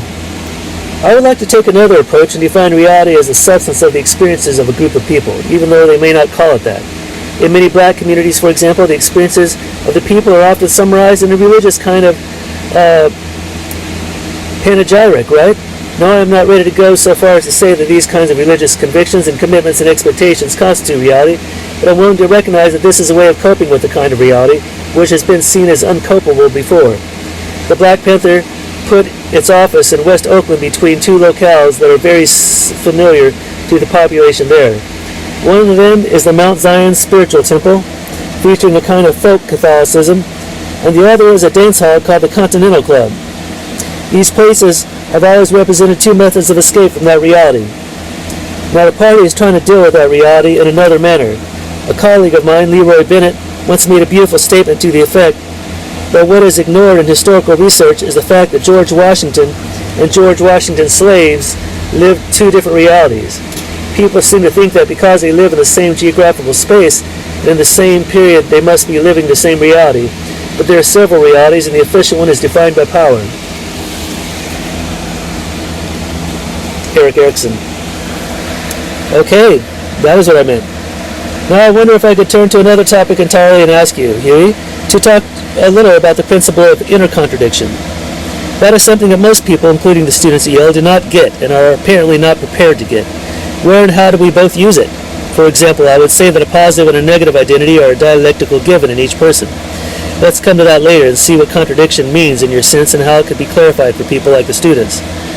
What is your kind of contradiction to do not only with a dialectical but also with relativity and complementarity?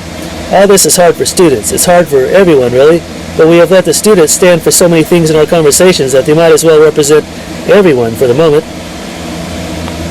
Huey.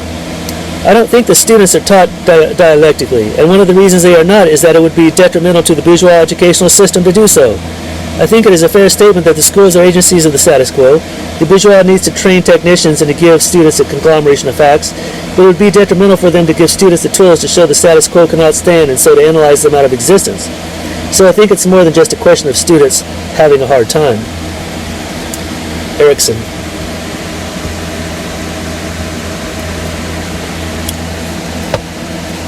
I even have a feeling that some of them did not understand what you meant by idealism. They weren't sure whether you were talking about ideals or ideals.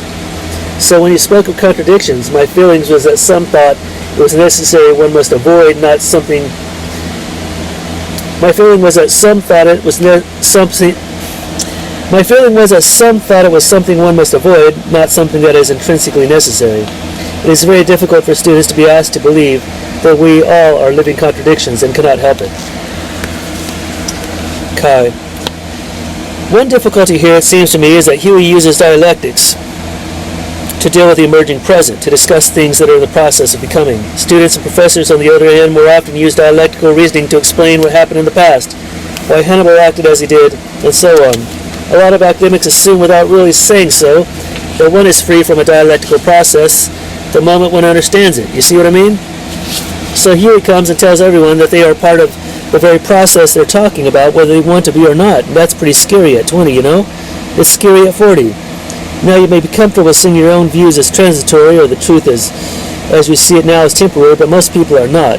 Not in the universities, anyway. Huey. I don't know how comfortable I am, either. Erikson. We can't afford to forget how young these students are, which is why I reminded us all of the fantastic things you did, Huey, when you were in your early 20s. The students are looking, you know, I even have a term for it. I call it totalism. They're looking for totalistic explanations and not for relativistic analysis. A total explanation is something you can totally identify with or against, a stable point of reference against which you can know where you are. Herman. Yeah, but why do you think they're doing that, Erik? Erikson.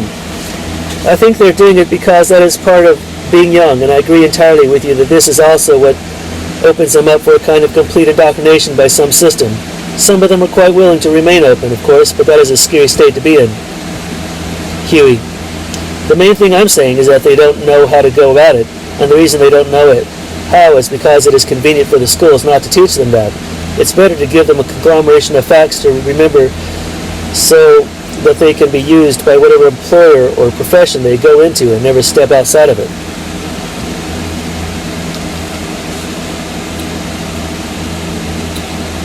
Erikson. Maybe all of this has something to do with what you're trying to do in your course, Herman. When you speak of the complementarity, that's a word I would use at any rate, the complementarity of emotion and thought. You want the students to feel, right? But then you complain because you get so many papers returned that are emotional but not thoughtful. Well, what you really want to teach them is to feel and then to be able to stand back and think about what they feel. Herman. Right. Erikson. And then to step back and see what kinds of feelings were in that thought. Isn't that what you had in class? Herman.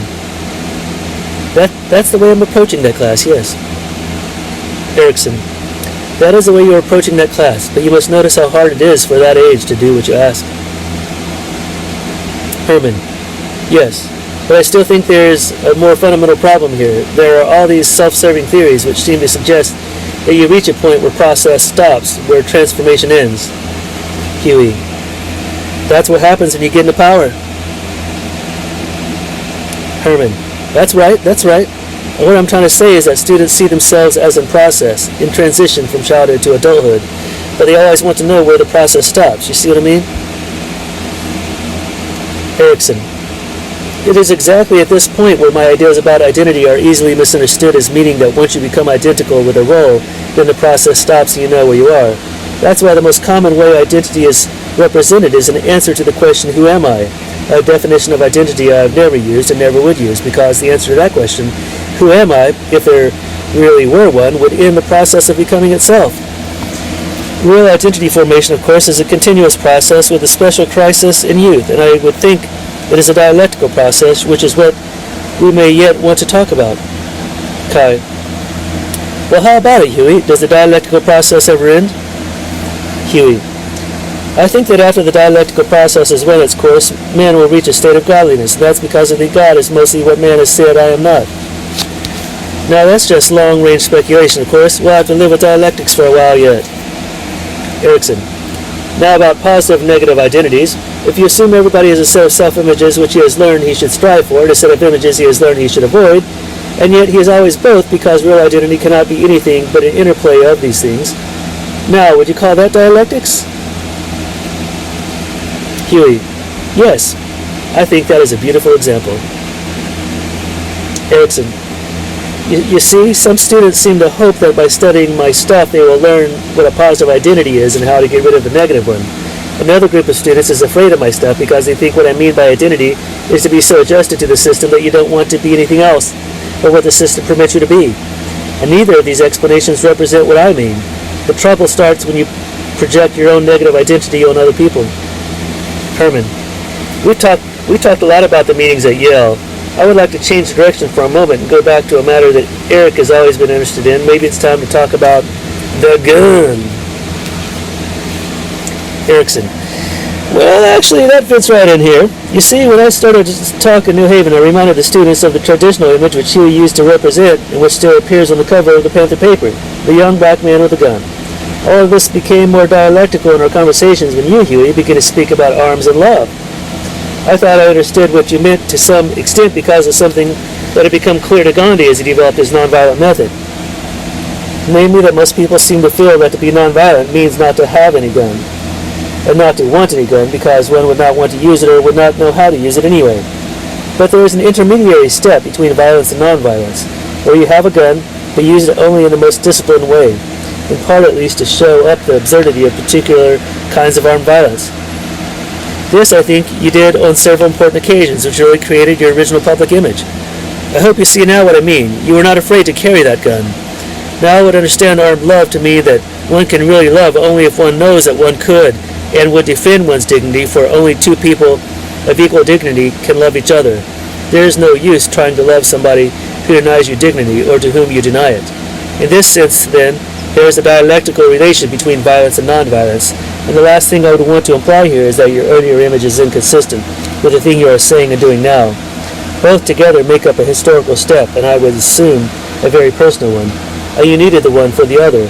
I don't know whether you would agree to that. You would now accept the gun-carrying image, wouldn't you, as historically necessary and valid? Huey. I think it served a strategic purpose, although I imagine historians are going to make a lot of it. You mean like I just did? Erikson laughed. Huey. No, it's just that so much has been written about the whole business of the armed self-defense of the community, and I haven't seen one thing that's accurate. I'm not talking about you, Erik. I think your interpretation's fair, but I just sort of shiver when I see books written on the matter. Erikson.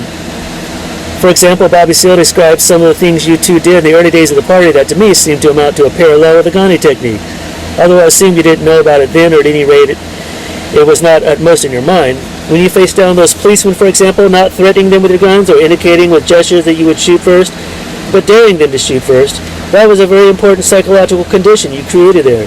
You gave them the initiative and said, okay, you shoot first. All of this is probably related somehow to the old Western frontier scenario, where the cowboys used to make this kind of confrontation a supreme test as to who would be quicker on the trigger. But you made something very different, and in a way very revolutionary out of it, when you made it clear that you didn't come to shoot them, but if they had come to shoot you, then they should come out with it. You paralyzed them morally, don't you think? Huey: well, I would agree that they were paralyzed at least. Kai: but why were they paralyzed? Huey: they had never been required to cope with a situation like that one. Because of their own racism, their own misconception of the black community and the black psyche, they did not know how to deal with the fact that we were not afraid of them, you see? And they were very provocative. Erikson: this kind of transvaluation can be a historical act. And Bobby Seale has a very good sense of how to describe such things, with humor too. For example, how you would stand there with a few of your men and would confront those policemen and all the armed power they had behind them.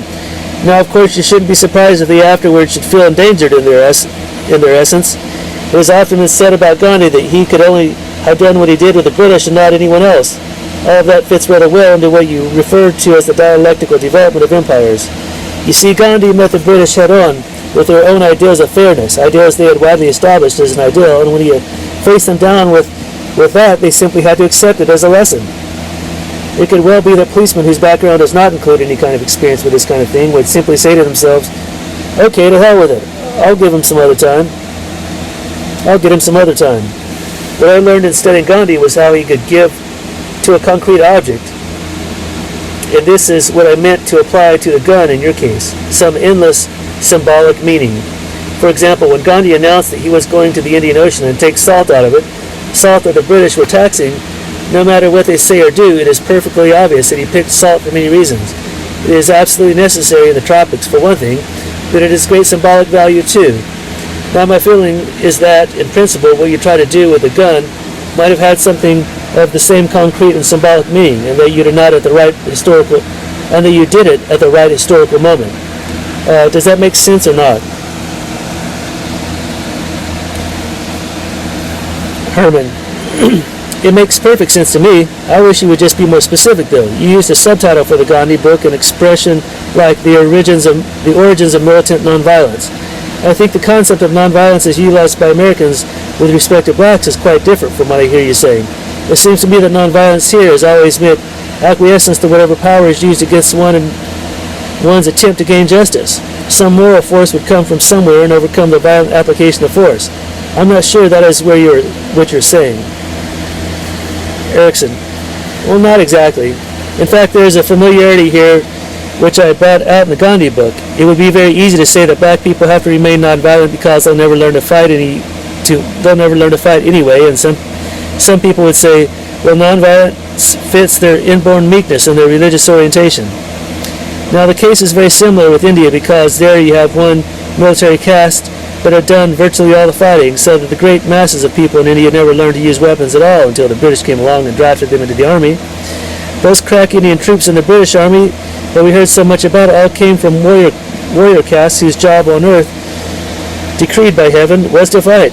The rest of the Indians didn't know how to fight, had never had any experience with the weapons, and made it a point of religious observance to do no harm to anyone. Now Gandhi and his friends did not like him for it, would sometimes support the British demand that Indians be drafted, because he felt that Indians would have to learn to fight before they could choose to be nonviolent. That's what you meant in part, isn't it? That it makes no sense for a meek person to call himself nonviolent, because sure, what else could he be? Huey: I think it would be wrong to compare the situations to Gandhi's action. You have to leave it in context and regard it in terms of the particular contradictions involved. Now, I would have agreed with the notion that Indians joined the British Army in order to get the training necessary to oppose the army. I can understand that at some point it is worthwhile to play upon the weakness of the oppressor. Gandhi did this knowing the character of the British quite well, but I think he would have acted differently here. People here who tried to act the same way he did, I think, missed the mark and were not realistic. Herman: most people would say that the apostle of nonviolence in this country with respect to blacks was Martin Luther King. He had a clearly stated philosophy and openly expressed a debt to Gandhi.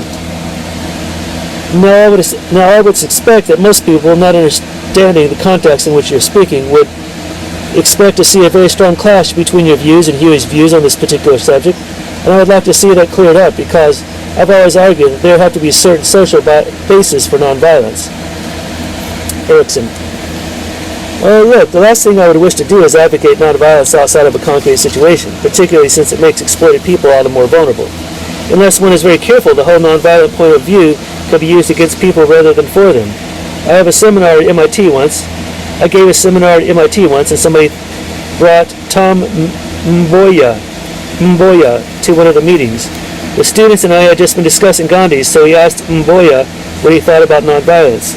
Well, he said, you can use it with the British, but you can't use it with the Belgians. No two historical situations are ever identical in this sense. What Mboya may have also meant was that Gandhi had become something of a Britisher himself. He'd been educated in England, of course, and so he knew where he could count on the British to react to nonviolence in a certain way. I guess that is really all I have to say. I just have a feeling that you are not an advocate of violence as such, you know? Huey. No, I don't advocate violence. I advocate nonviolence. If I really had a choice, I'd prefer the non-antagonistic kind of contradictions because they usually can be resolved in a peaceful way. But of course we have to deal with concrete conditions, and the reality of the situation at this time is that there are many contradictions that probably can only be resolved in antagonistic ways and will probably result in violence. And this will probably be the case until man and society develop to the point where contradictions will no longer be antagonistic. So I am working for the day when antagonisms will no longer exist. And this will probably be only after people commonly own and share things. Herman. Eric, you were saying the other day that the Panthers may understand nonviolence better than anyone else because they understand violence so well. And I was thinking about that in connection with Huey's statement that we advocate the abolition of war. We say that power grows out of a barrel of a gun, Chairman Mao's words, but we also say that the purpose of picking up the gun is to get rid of it. Now, most people in this society pick up the gun for the purpose of maintaining control, and they do not understand that someone else might pick it up in order to abolish control. Huey. Use violence in order to eliminate it. Herman. Right. Erikson. The point is he cannot step from undisciplined violence to nonviolence. In India, Gandhi failed mostly where he could not restrain people from rioting, and I remember at least, how he called off some of his nonviolent campaigns because rioting broke out. Now, the Panthers have actually opposed violence for its own sake, isn't that right? Non-disciplined violence, yes. Only a very disciplined use of force can lead to disciplined nonviolence and the abolition of violence. And of course, it also takes a pretty high set of moral aspirations for leaders to make people understand all of that. Kai.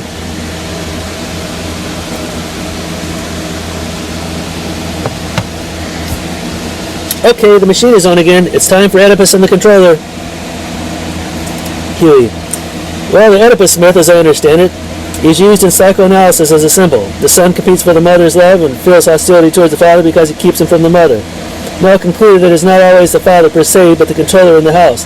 The Oedipus complex is not so much a sexual drive as a drive to eliminate the controller or take control from the controller.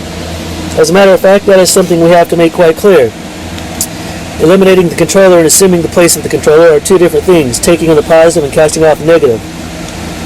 Erikson. Which would then be a dialectical kind of thing, right?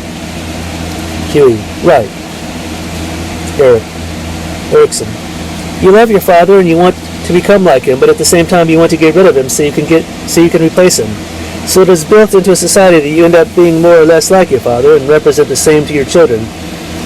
Now, I gather you are saying that something happens in a revolution to change that repetitive pattern, but I don't quite see. Huey. That is exactly what I wanted to take note of. There's a difference between eliminating the controller and assuming control. It's possible to get rid of the controller without assuming all of his negative characteristics. One way is to not only eliminate the controller, but all of his creations at the same time, although it shouldn't be done the way some people in the youth movement are doing it. It is a very immature thing to run away to communes and to plow the soil all over again, renouncing all of the technological equipment the father happened to produce because they oppose him. They're rejecting one manifestation of freedom if they do that, the freedom to choose whether to plow or not, you see? Erikson. Okay, would you also include in this a certain violent faction that seems to want to destroy the whole system so that it can be reborn?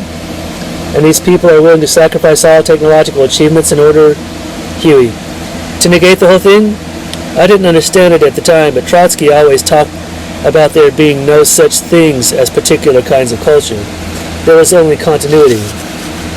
So at some times a gun is quite necessary, and at other times it would be proper to use other strategies, whatever will promote the victim's move toward freedom. But the Oedipus complex is as much as anything else a symbolic fight of the victim against the controller. Erikson.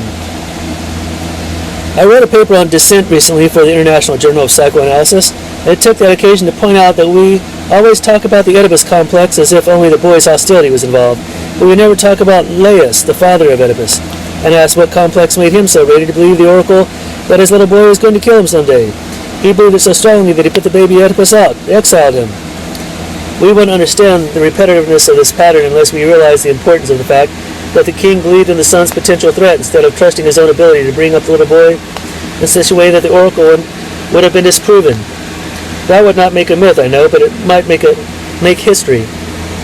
Why would not point to the ways in which every establishment and every established organization, out of fear that the young will overcome them, limit the identities of the young and permit them access to adulthood only by way of confirmations, communions, inductions, and so on, every one of which limits the young to a particular identity and threatens transgressors. And of course, war comes in here in the sense that every pseudo-species would put their young into particular uniforms and try to impress them by way of historical mythology that the highest affirmation of life would be heroic death for the system. If you die well, you're going to be immortal, and all the more so if you first kill many representatives of the other pseudo-species ad majorem gloriam of your own pseudo-species. Wow. Kai, who are also young. Erikson, who are also young. They kill each other off then, and at the end the two systems make peace with each other, having killed enough of the best fighters in each other's younger generation to have avoided a certain potential for rebellion in their own country. Kai. Boy, that's quite a thought. Huey. Yes, it is. Erikson. There is something to that, don't you think? But nowadays the young of countries that have very short time ago were ready to do this to each other periodically, like the Germans and the French, are suddenly beginning to recognize that they are in many ways closer to each other than they are to their respective parents. Huey. That's because they're becoming one community. That is what intercommunalism is all about. Kai. The people to whom this is becoming most obvious, in this country at least, are the young who realize that it is always other young people they go to war with, and blacks who realize that it is usually exploited people they go to war with. Huey. That's right. Erikson. There is another matter that we may not want to try to get at today, but which we should mention as a background for the future. Once the young agree on standing up against a system that imposes a form of filicide on the young of the world, there may well follow a tendency towards fratricide, which is probably part of all rebellions. You mentioned Trotsky. Remember how, in spite of Lenin, who was probably the most balanced of all those men, how in the end Stalin made of himself, again, the one father, the traditional little father, heir to the Russian tradition with all its capacity for tyranny. Now maybe the world is closer today to a revolutionary fraternity and sorority, but what are people going to do to keep one another from assuming the roles of older brothers and sisters? The question always is, when you gain a new measure of freedom, who can claim the right to sanction it? The fact that man has such a long childhood may be the evolutionary origin of his tendency to always search for an older figure who will sanction whatever license he takes. Even if rebels first kill the father and then kill each other, there always comes the question, who's going to be that charismatic older brother who sanctions the license you took and confirms your right to have taken it? And then some of the brothers will fight each other for the role of the oldest. The result, as we can see, even in some of the abortive revolutionary developments of today, can be paralysis, and then depression, lethargy, and a reemergence of the old moralisms in revolutionary disguise. For man cannot destroy the old without some kind of sanction. I have a feeling that revolutions have been very costly for this reason. Costly in a way that man today, with the means of mechanical destruction available to him, simply cannot afford. Let's just take Stalin as a historical example, no matter who in that revolutionary development you are most for. My God, what if he had made an atomic arsenal at his disposal? What might have happened then? Huey. Well, what did happen? This country had the weapons, and look, Nagasaki and Hiroshima. Erikson. Okay, you got me there. That's what we should talk about tomorrow. Hiroshima, the moon, and America. I'd like to try out some notes on you. Huey. You mentioned that revolutions are costly, and I just wanted to say that they are not themselves costly and negative. It's the kind of friction, the kind of obstacles that are in the way of revolution that keep the change at the antagonistic level, you see. But the process of revolution, the process of change, the new struggling against the old to produce some synthesis, does not necessarily have to be a destructive process. Erikson. Well, I hope you're right.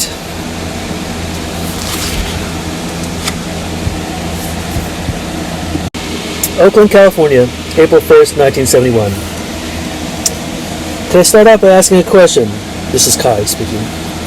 One of the common grounds between Newton's ideology, Erikson's psychology, and the various notions that Herman and I bring in from his sociological outfield, he can play left field and I will play center, is the realization that a person's perception of reality is more or less shaped by the experiences he has had and by the position he occupies in the world. That's good dialectical materialism, good psychoanalysis, and good sociology all at once, right? Now we've made a lot of the fact that one of our principals is a 70-year-old white man, an immigrant to this country, while the other is a 30-year-old black man who comes out of a very different set of circumstances. To be sure to the logic of our various methods, then we would have to say that these circumstances are the lens, if that is the word, through which we look at reality. I would like to hear each of you talk about those circumstances for a while. Huey. I think it is easy for any person who accepts the ideology of dialectical materialism to share the methods and subject matter of all other disciplines, because all scientists are concerned one way or another with dialectics if they practice a true science. That's why I think that despite age differences, the discipline of psychology and the approach of dialectical materialism would necessarily share many things in common, beginning with the developmental process and the recognition of the internal contradictions in all things. That is why it is not surprising to me, although it may be necessary to other people, that we could come to agreement on some things and at least discuss a number of things that are of interest to both of us. Kai. Right. That's what my question is all about. There's a destination out there in the middle distance, let's say. Huey reasons his way to that destination by dialectics, and Pop reasons his way there by a more psychoanalytic kind of logic. We have talked a lot about how similar the destinations seem to be. We have not said much about the different paths you took to get there, or about the different travelers, for that matter. See what I mean? Maybe the Harvard professor will say a word about the Yale professor's question. Erikson. Well, you are right. There are a number of things I didn't spell out when I talked about myself as an immigrant. During a lifetime like mine, one can actually witness the kinds of transformations which you, Huey, described. Contradictions meeting each other and change taking place. Now my experience is that even some of the most trite and commonplace characterizations of the American dream hold psychologically and have to be taken care of in any American's self-appraisal. When one comes to Europe, America impresses one as the first self-made nation, creating itself out of the immigrants who came from all the different pseudo-species of the world and converged here. They had to create a new nation and to become nationals of a new kind, and that nation became a new kind of industrial empire, certainly different from the British one. The British Empire created a super-identity too. We don't have to go into that, but at least there always was in England an ancient geographical core, a self-contained island. Huey. One empire is based upon tradition, the other empire is based upon technocracy. And that's a new kind of nation in itself. Erikson. But technocracy was not the original idea. The coming together, or was it? The coming together of technocracy with a self-made nation was, in some ways, at least almost a historical coincidence, even though a new nation with a whole wide continent to expand in had what it needed as the base of a new technocratic empire. By expand in, he means by exterminating all the original inhabitants. Historically, then, the self-made ideal and the technocratic vision fused into an idealized image of a man who almost literally made himself, created himself, manufactured himself, invented himself. This is important to point out because what we call the American Empire is really a universal technocracy with America in the role not only of central power but also of central value giver. And the main value we export is that of the self-made man, quote-unquote. What a load of garbage it is, too. In Germany and Japan, for instance, people who belong to the establishment have to some extent accepted that basic value, and even in India you can see it reflected very sharply in the new managerial class. Usual assholes. Compared to others, they look American, talk American, live like Americans in apartment houses, and beginning to develop a new family structure and a new set of values to go along with it. Now I would argue that the self-made man is a new kind of pseudo-species, a type of person who, by temperament and opportunity, can make of himself pretty much what he wants to, and who considers other pseudo-species to be people who cannot do all that for reasons of race or class or type or weakness or something else. Of course, the Indians, American this time, who happen to be situated here, and the blacks whose immigration was not exactly self-chosen, were very useful to the image of a pseudo-species that likes to think they came here of their own free will and are by God's choice. Huey, I would like to question the whole concept of the self-made man. The people who settled America were not self-made, but were the product of specific social and historical circumstances. The people who came to America were outcasts. They were victims, and the state they established was quite different from the traditional kind of empire. Now, as we were saying a while ago, we can see that people sometimes, probably most of the time, arrive at a certain level of power without this power being shared in a universal sense. They become the new status quo, and they attempt to hold back the process again. And once they try to stop the process of change, they take on the form of the father or the controller. Only now, with a new kind of technocracy at their disposal, transportation, mass media, and so on, their influence is so great that they reach everyone in the whole world. Now this is dialectic in itself because of their control, because as their control becomes more severe and more encompassing, the more enemies they make. And this is why I say that the whole world has become one community in the hands of the old victim, who is now the new Lord, you see? This is reactionary intercommunalism. The downfall of this new self-made man, then, is going to be that people will rebel against him because of his insistence that he has all the answers. This is why reactionary intercommunalism, while it causes its own destruction, also lays the foundation for its own transformation. Because without modern communication and all the rest of it, how would the youth of the world develop common identity? A sense of themselves as oppressed? Erikson. Well, you and I will always have a certain problem with words, probably. When I speak of the self-made man, of course, I am not saying that he was self-made or that he came to America for that purpose. I'm talking about the image he has of himself and the way that image fed into his ideal identity.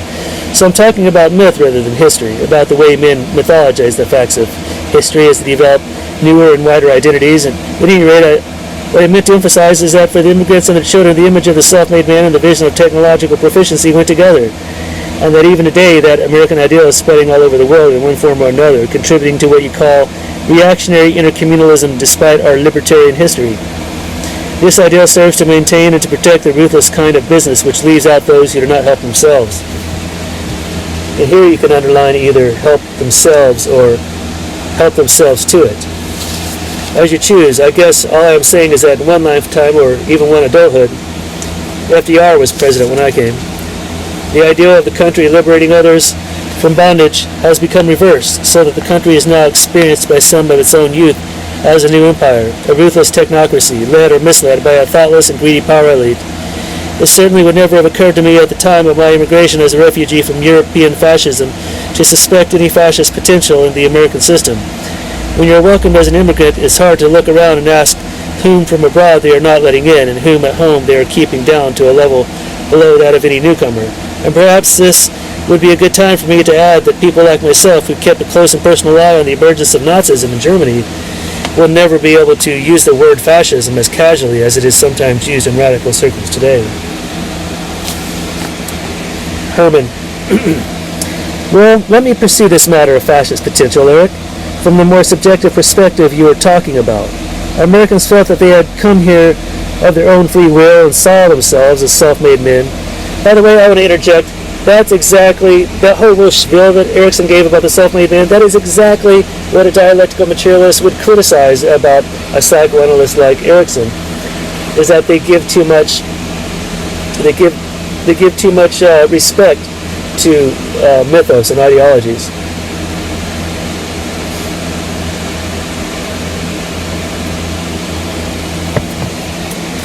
All right, let's see. Herman.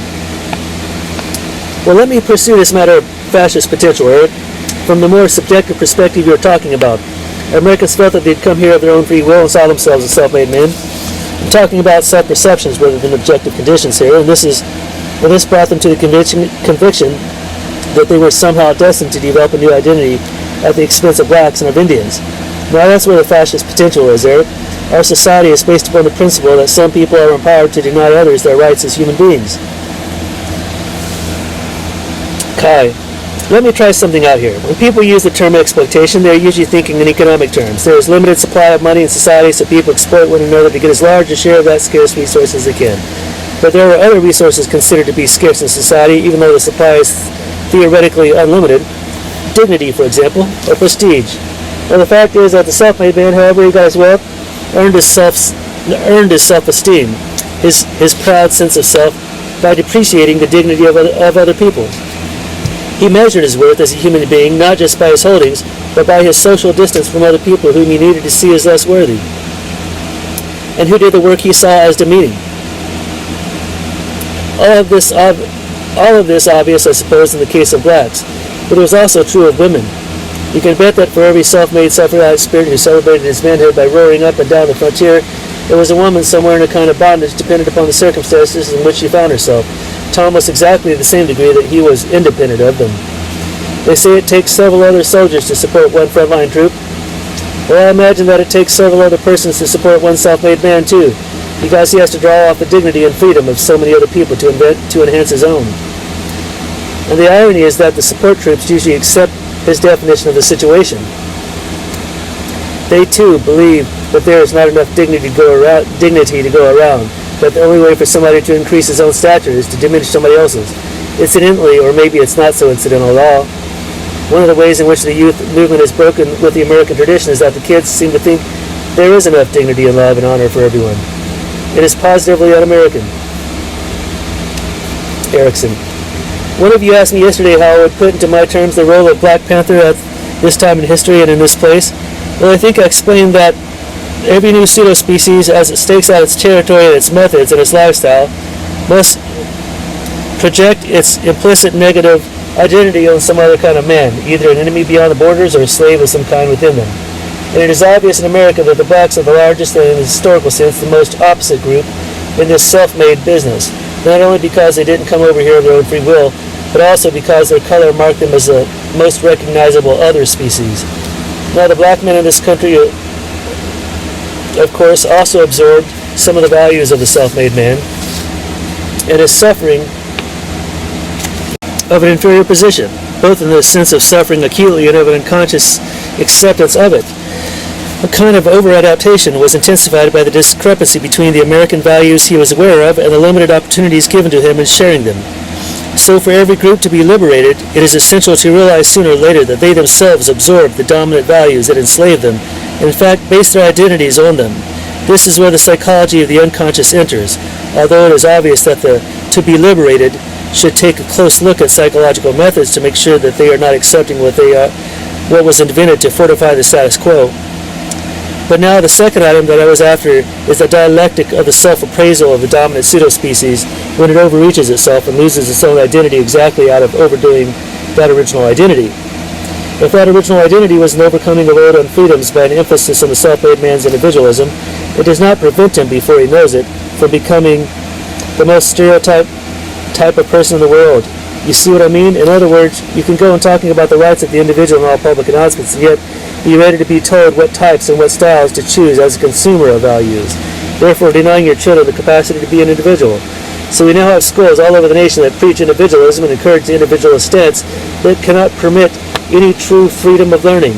You can see this on many levels. So what is happening at the moment is that the American way of life, wherever the American empire goes, fosters the same efficient personality types who are nobody's fool, quote-unquote, the sort of people one finds in the police, in the army, or among the ranks of technocrats and bureaucrats who have the mandate of protecting the system against messy outsiders here and abroad. The typical insider neither knows how much stereotypy he accepts in himself to bolster his own sense of playing a free role shared with others, nor how much inhuman method he fosters in those middlemen, whom he has put in uniforms and uniformed roles and charged with protecting his privacy against any first-hand knowledge of those his system enslaves. This is what makes it possible, for example, American airmen who consider themselves nice guys, individualists, and technically proficient all at once, can do what they do to other people down in those jungles in Vietnam today. and yet a change must come from within this country, and it makes sense that some of it must come from you blacks. Obviously, something is crumbling in the whole American system, a change in America's sense of itself, and they call it consciousness at Yale.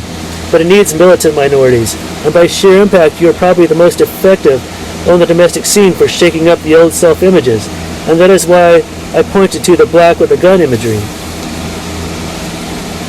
Once the American experience was underway, it created quantitative extremes, which meant that gradually the quality was lost.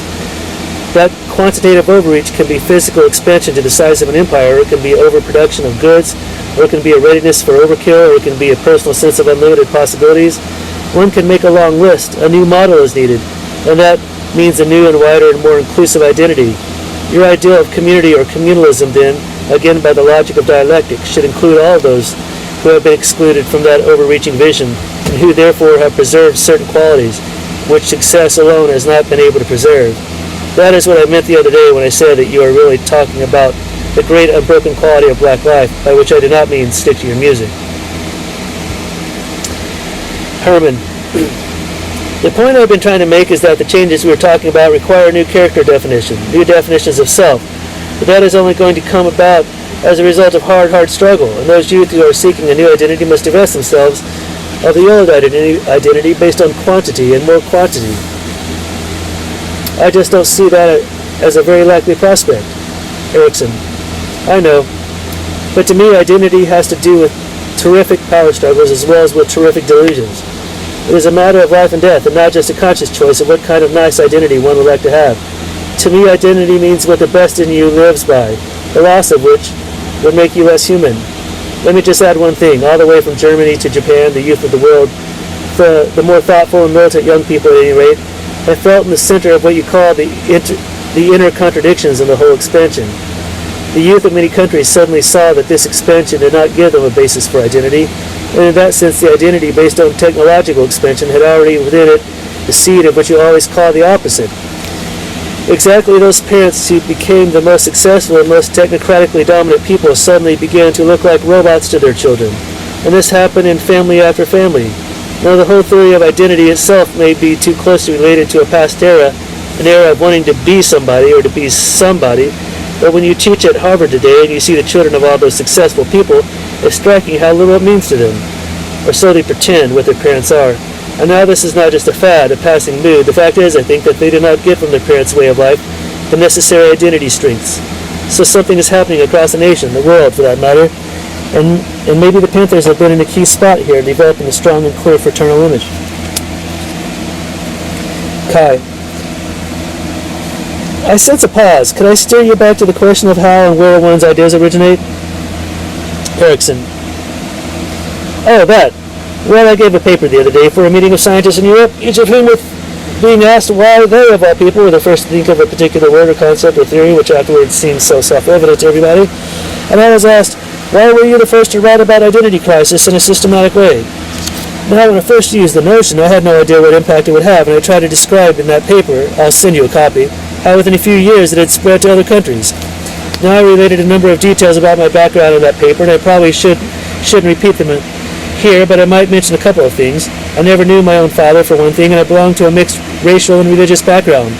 But most of all, I came to this country at the time when it entered into something of an identity crisis, just because it had tried to make out of the descendants of so many different pseudo-species one new one.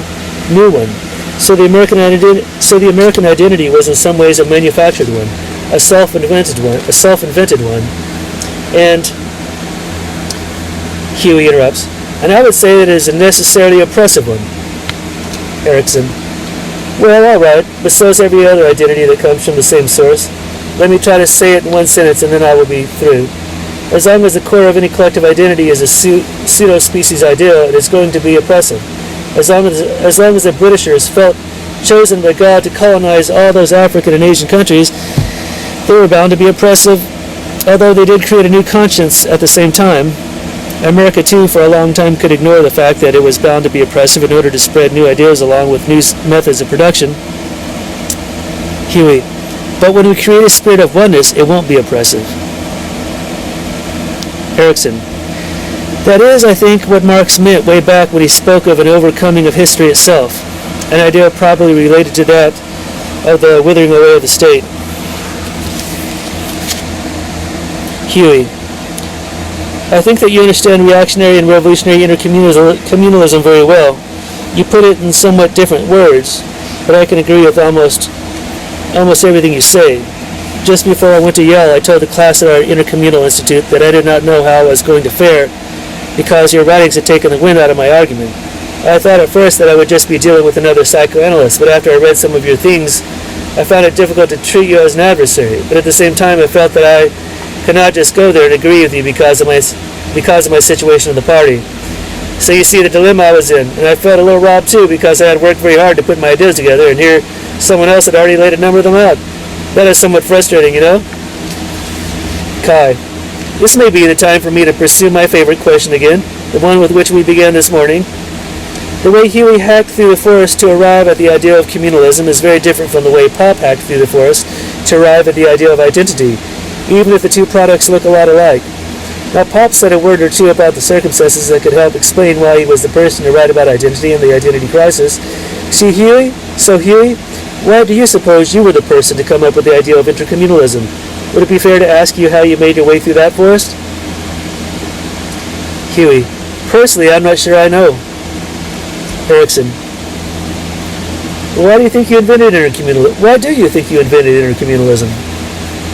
Huey. Well, I didn't invent it. I discovered it, focused upon it. Erikson.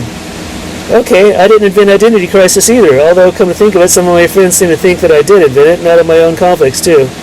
I had to try to show them that if this were so, at least my own conflicts were in the right place at the right time, historically speaking. Huey. A scientist, if he is also an activist, will necessarily go about changing things in a different way than a laborer, let's say, or someone else who does not have any particular discipline, you see. So I went to activism with the scientific method. Erikson. But why? That's the point.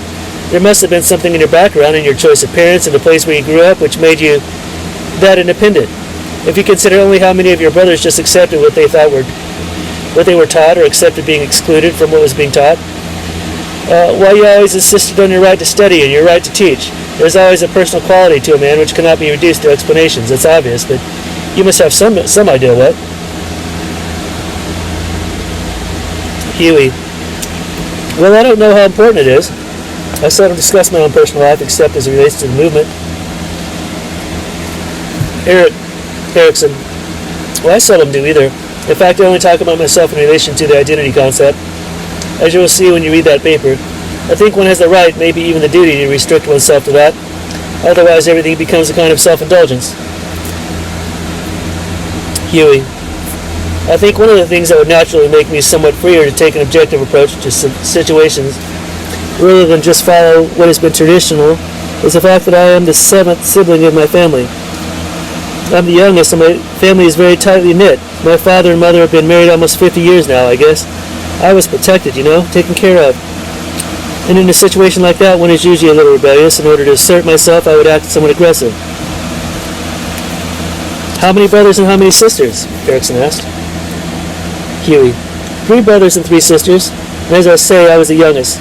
It is almost a book in itself to tell you how I was torn between my brothers and my sisters. I took on the characteristics of all of them, in a way, and by doing that I was bound to be transformed, you see, because how could I identify with all of them and at the same time maintain a thing that was characteristic of the family? I could see, let's say, identifying with my father or my mother and coming out with the kind of personality that is either just the opposite or very much the same as either of them. But I developed a relationship with all of them and appreciated all of their personalities, and that made me different from them. It made me a stranger in a way. Erikson. But don't you think that as the youngest you were also very important to all of them and that they made you feel important? I would assume that this was so in spite of the fact that the youngest always feels oppressed because the others are so big. Huey. Well, I felt loved by everyone in the family. Not necessarily important, but loved. Erikson. Was it clear from the outset? Obviously it became clear later that you were going to be the last child also. How old was your mother when you were born? Huey. Well, she was 14 when she was married. She must have been around 42 when I was born. Maybe 30 or 32. Oh, she must have been around 30. She must have been around 29 when I was born. Or maybe 30 or 32. Erikson, and how about that move west to Oakland? Oakland seems important to me somehow, but I can't figure out why. Huey, you know, I didn't leave Oakland until after I got out of prison, except for 2 trips to Los Angeles. I didn't leave for the whole 25 years. I came here when I was 1 or 2 years old. Erikson, do you think Oakland has something to do with all this? Oakland and the West? Huey, as a social scientist, I would say that wherever we are has a definite influence on us, and what we have to do is find out the difference between one area and another. Erikson, well, you probably know what I'm driving at. I've been impressed, as I said more than once, that there seemed to be a strong Western influence in the Black Panther image. Herman, I was just thinking about the time the idea of intercommunalism came into the picture. I remember coming over to your place, Huey, the day that you started talking about intercommunalism, and I can say very honestly, they have really seen you as excited as you were then. You told us that it was a vision, but if you look at it in terms of its materialistic basis, it was a vision which came as a result of trying to put together a lot of different concepts in some comprehensive way. You were handling and juggling a lot of them then. Huey, that's right. I was not satisfied with the statement that I was writing to the Vietnamese because there was a contradiction in it. Let me share this with you. I was telling the Vietnamese that the party supported their nationalism, their revolutionary nationalism, even though we were not nationalists. We were internationalists and could not be nationalists. No Americans could afford to be nationalists because we are all guilty on one level or another of being the exploiter or accepting the bribe of the exploiter if we are not at war with him. So I said that I disclaim nationalism because it is a thing of the past, that I would support their nationalism nonetheless. I disclaimed all of the black nationalists in that statement, and of course that brought about a bad relationship between our party and other black organizations because all of them, even the bourgeois ones, are somewhat nationalistic in tone and in goal. Now, if we disclaim nationalism for ourselves and yet support nationalism for those other people, this seems as though we are belittling them and being traitors to them. So I sent the statements to them, but I was very dissatisfied and unhappy for about a month. I kept tossing this around in my head and suppressing it in a way. Then I woke up one morning with this concept of intercommunalism, and it was like a vision. It didn't seem as coldly calculated as when you work out a mathematical problem, which is how I usually handle things intellectually. I just woke up that morning and I had solved the contradiction in my sleep, and I was excited to get it out. I have had the experience in the past of having a dream or a vision and then forgetting the damn thing because I didn't get it down. I was anxious to get all of this down in writing so that I could refer to it, and that is the history of that concept. Erikson, and now you're a revolutionary. Now obviously I'm not, but Huey, well, some people say I'm not either. Erikson, but as you say, several of our ideas are complementary in the sense that even though one can only go so far in bringing them together, they still relate closely to one another. Let me illustrate what I mean by relating what you have been saying to some concerns of mine about children and education. It is terribly important for communalism that children should live in a true community in order to develop a sense of identity that is communally based, as it were. Identity is both an individual and a communal concept, because you cannot have a sense of identity, or better, you cannot grow a sense of identity step for step through the life stages without anchoring it somewhere in a group setting. Children, obviously, have only a fragmentary capacity to understand the world. At first, the child's mother is the world, and then he learns to interact with a limited number of people at given times. Huey, at first, only with himself. Erikson, but even there, way back at the beginning, everything depends upon the way he is handled, the way he is nursed, all of which already expressed a community style, so that in that sense, he is never alone. Even the way the mother gives him the breast already expresses a communal style, because in different communities people do such things differently. What they say when they do it, how long they do it, the way they do it, and so on. There, the child has already begun to be a member of the community. So much depends upon the parent's relationship to the rest of the community too, for example. Whether the community gives them a peaceful and purposeful sense of administering to small children. I would say then that in intercommunalism, groups would have to be interrelated sufficiently to assure children a sense of identity in a wider world, which could only happen if the rest of the world developed a common style of bringing up the children. Huey. Yes, this is what would be necessary to stop the antagonistic kind of contradiction on the group or tribal or national level. But the only point I want to emphasize now, and I know you understand it, is that the process is usually very bloody, because the identity that is forced on people is often based on hostility. When I was young and working in the Black Muslims and other organizations, we were required to hate all white people. I would find myself being courteous to whites, and they would call me to check on it. Now I could understand intellectually and academically that I had the right to treat whites as roughly as I wanted, because they had the upper hand, but I would just find myself reacting differently. One time I saw a girl at one of our functions who was extremely light-skinned with Caucasian features, and she kept trying to convince them that she was black.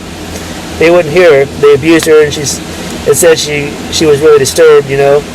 She kept telling them that she was from Louisiana and wasn't white. It really hurt me. The tone was one of hostility the moment she walked in the door. Maybe I can relate that back to my family, I don't know. But within my family, the cue was never color, because there's a big difference of color in it. I remember that when I was a baby, I was just on the sideline. Then my brother and sister would call one of my sisters red when they got angry with her, and she would break down in tears. At the same time, some of the others would call the darkest one in the family a black bitch, you see, and then she would be broken up. My father had very straight hair, and others had very curly hair like my own. So I never thought the color was the way to tell people apart. I knew the difference between white people and black people, of course, but the cue was always the way white people treated us, not the color itself. You see what I mean? Maybe that was one of my problems in the early stages of the movement. Even now, I would say that intercommunalism has something to do with this. Herman. What you are saying is that you did not sense hostility from some whites, and therefore you did not respond to them with hostility. Huey.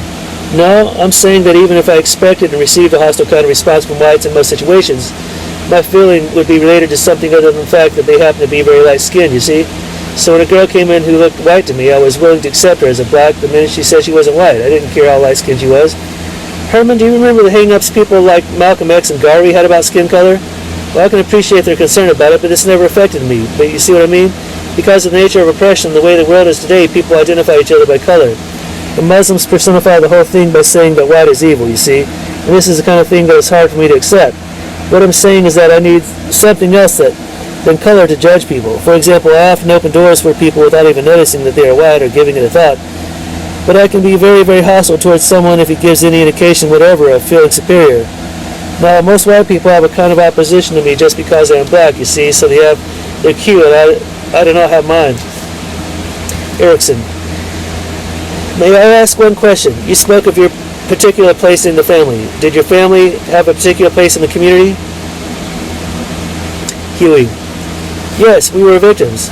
My father is an uneducated man, no formal education, although he's a very wise man. We were from a farming community, and before I was born, my father was a sharecropper. He married very early. My mother was 14 and he was 18. Then he moved here to Oakland with 7 children right after I was born and worked in the shipyards. My father always had at least 3 jobs to support the family, and that's another part of my own rebellion. I don't have a family, and I probably never will. Was your father somewhat different from the rest of the community? Did you perceive him as typical or unique? Huey. Well, one of the problems my father had with people was that he was very light-skinned with straight hair, and they could say that he was different from other blacks. He would take exception to that, though, and say that he was no different and would rather be treated like every other member of his group. He would not accept any favors. He told us later that the foreman on the job would say, you don't want to do this work, the other guys can do it. You can be a truck driver. But he would say, no, I'd rather not be a truck driver. I'll sweep the streets. So people attempted to treat him different, but he would not accept it. Erikson. Well, then he was different, not letting them make him different. Huey. Of course. Erikson. So in many ways you came from a more stable family than most blacks do. Huey. My father went up to about 8th grade or so. He's not professional, although he has many skills. He lays brick, he's a cement mason, he's a carpenter, and he does not have any credentials, so he would have to do all this for a handyman's rate. As I said, he would work 3 jobs to take care of 7 children. He was a stable figure, and we always depended upon him. My mother has never worked. She was always in the house having children or taking care of them, so he would have to do everything, pay all the bills, do 3 jobs, everything. Now, I may be searching again for explanations, but one of the reasons I do not have a family or ever hope to have one, other than the party, is that I have always identified with the sufferings of my father. I felt that he was captured. All he could do is work, and then he would send me around Oakland to pay all the bills until the money was gone. This would happened every 2 weeks, and I decided that I would never be a slave like that. He was a slave, you see. He did it because he loved us, and we in turn loved him, but at the same time, I rebelled against it. Kai. So the party will be your family? Huey. The party requires a good deal of sacrifice, but in order to sacrifice, you need love. You know, Herbert Hindon has pointed out in a recent book that black suicide is different from white suicide. 80% of all black suicides occur, he says, because of the lack or loss of a lover, although I would just want to say lack or loss of love in general. Whites commit suicide because they suffer the loss of prestige or position or economic security, but blacks commit suicide for lack of love because this is all we have. If love is gone, there is no reason to go on, and this is how I feel about the party. I'm willing to make any sacrifice, not because of a suicidal tendency on my part, as some psychologists and sociologists have concluded, but because the sacrifice is compensated through the fraternity. But then the question arises at this stage of the game, what happens after the fraternity is broken, you see? Where's the reinforcement going to come from?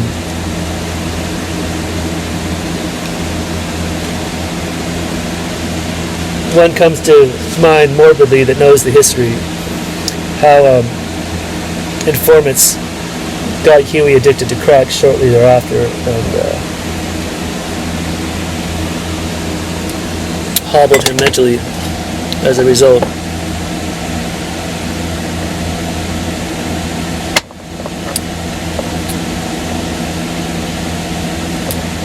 Erikson.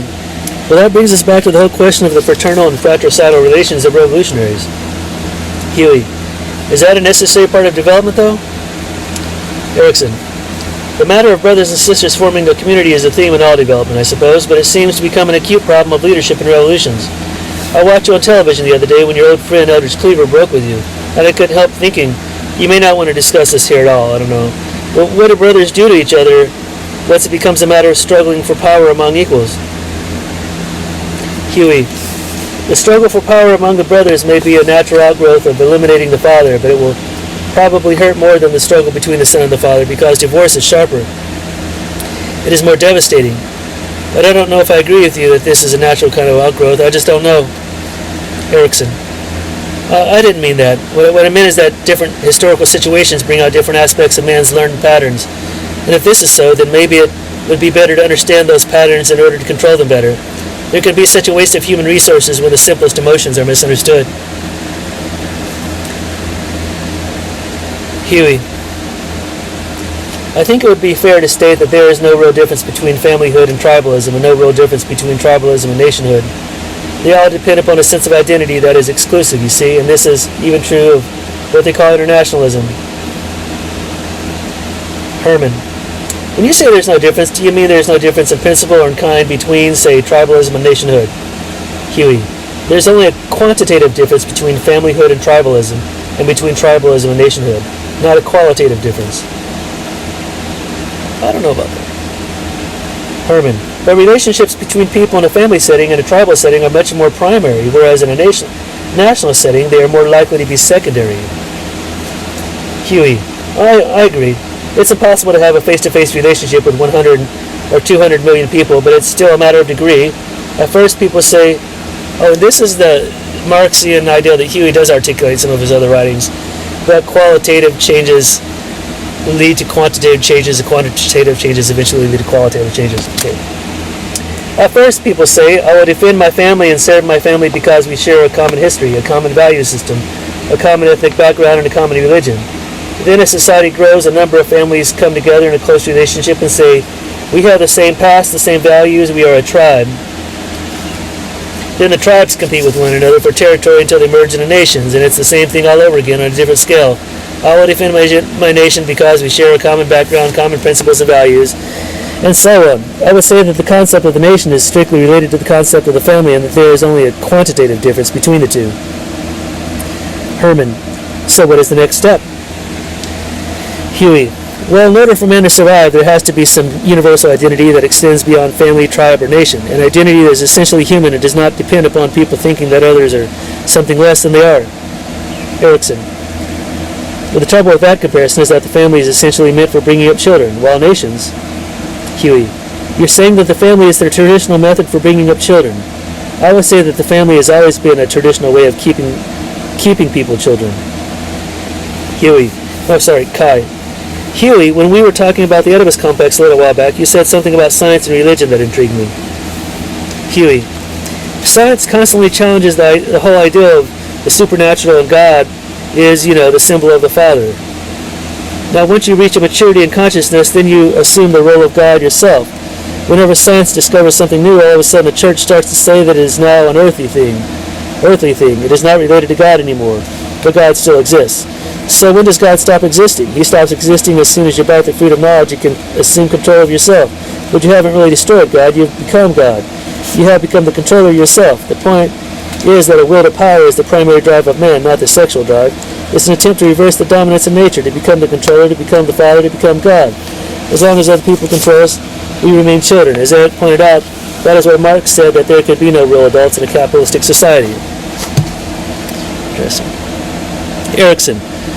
On the subject of controllers and fathers, what is happening right now to the leaders of the revolution is in a wider sense. What form do you expect leadership to take in the future? Huey. I think in the future people will realize more and more that they are responsible for creating leadership just as they are responsible for creating God. Groups create leaders just as they create other things, and they usually lose their awareness that this is so and begin to feel that the leaders are external to them, somebody to whom they must submit. So I think that in the immediate future, leadership will take more the form of the chairmanship. In the distant future, although I can't really visualize it yet, leadership will become a coordinated effort among people, and maybe even titles or statuses will no longer be necessary. Qua anarchism. Erikson. We seem to be talking around things again. I don't quite understand your concept of God, for one thing. Obviously, to say that somebody or something is the father of all people is to say that all people are brothers. The common father guarantees the brotherhood. So one question we should keep in mind is whether brotherhood can survive the loss of fatherhood. In your party, you use terms like brother and sister, but you really don't have much in the way of father images, do you? The leaders of the party look and sound more like older brothers in your publications. Of course, Ho Chi Minh comes in every once in a while. Huey. But they call him Uncle Ho. Erikson. See? They call him Uncle, the father's brother. Now how about Mao? Is he a father image? He seems so much more like a grandfather who in fact is trying to weaken any new consolidation of father images in a hierarchy. Is that right? Huey. Yes. Kai. The next question has to be, Huey, how does a leader like you manage to avoid becoming a father when you get older? How do you avoid that kind of imagery in a movement that sooner or later is going to embrace 2 or maybe even 3 generations?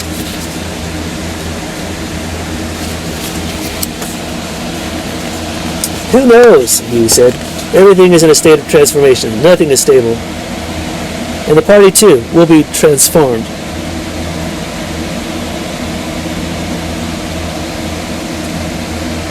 Kai. But the kind of imagery the party uses is going to have to change to take your old age into account. Erikson. There's something very simple to be said here, which is that both a father and a god are irreversible. You cannot say that somebody is an ex-father. Either he was a father or he wasn't, and nobody can be an ex-god. But then there are other forms of leadership, aren't there? And being a teacher is one of them. I'm impressed how much Mao played the role later on of the teacher, the leader who would formulate things like the sages of old. Herman. Well, Huey, I would say that you are more of a teacher than a leader or a father figure. A teacher in the sense that your approach is to provide people with processes by which they can arrive at answers rather than give them the answers themselves. That is what you're doing when you talk about states of change, internal contradictions, processes of development, transformations, and so on. Erikson. Can I ask one last question? Huey, what do you think of the two-party system? Huey. Well, if there were a two-party system, maybe I would think well of it.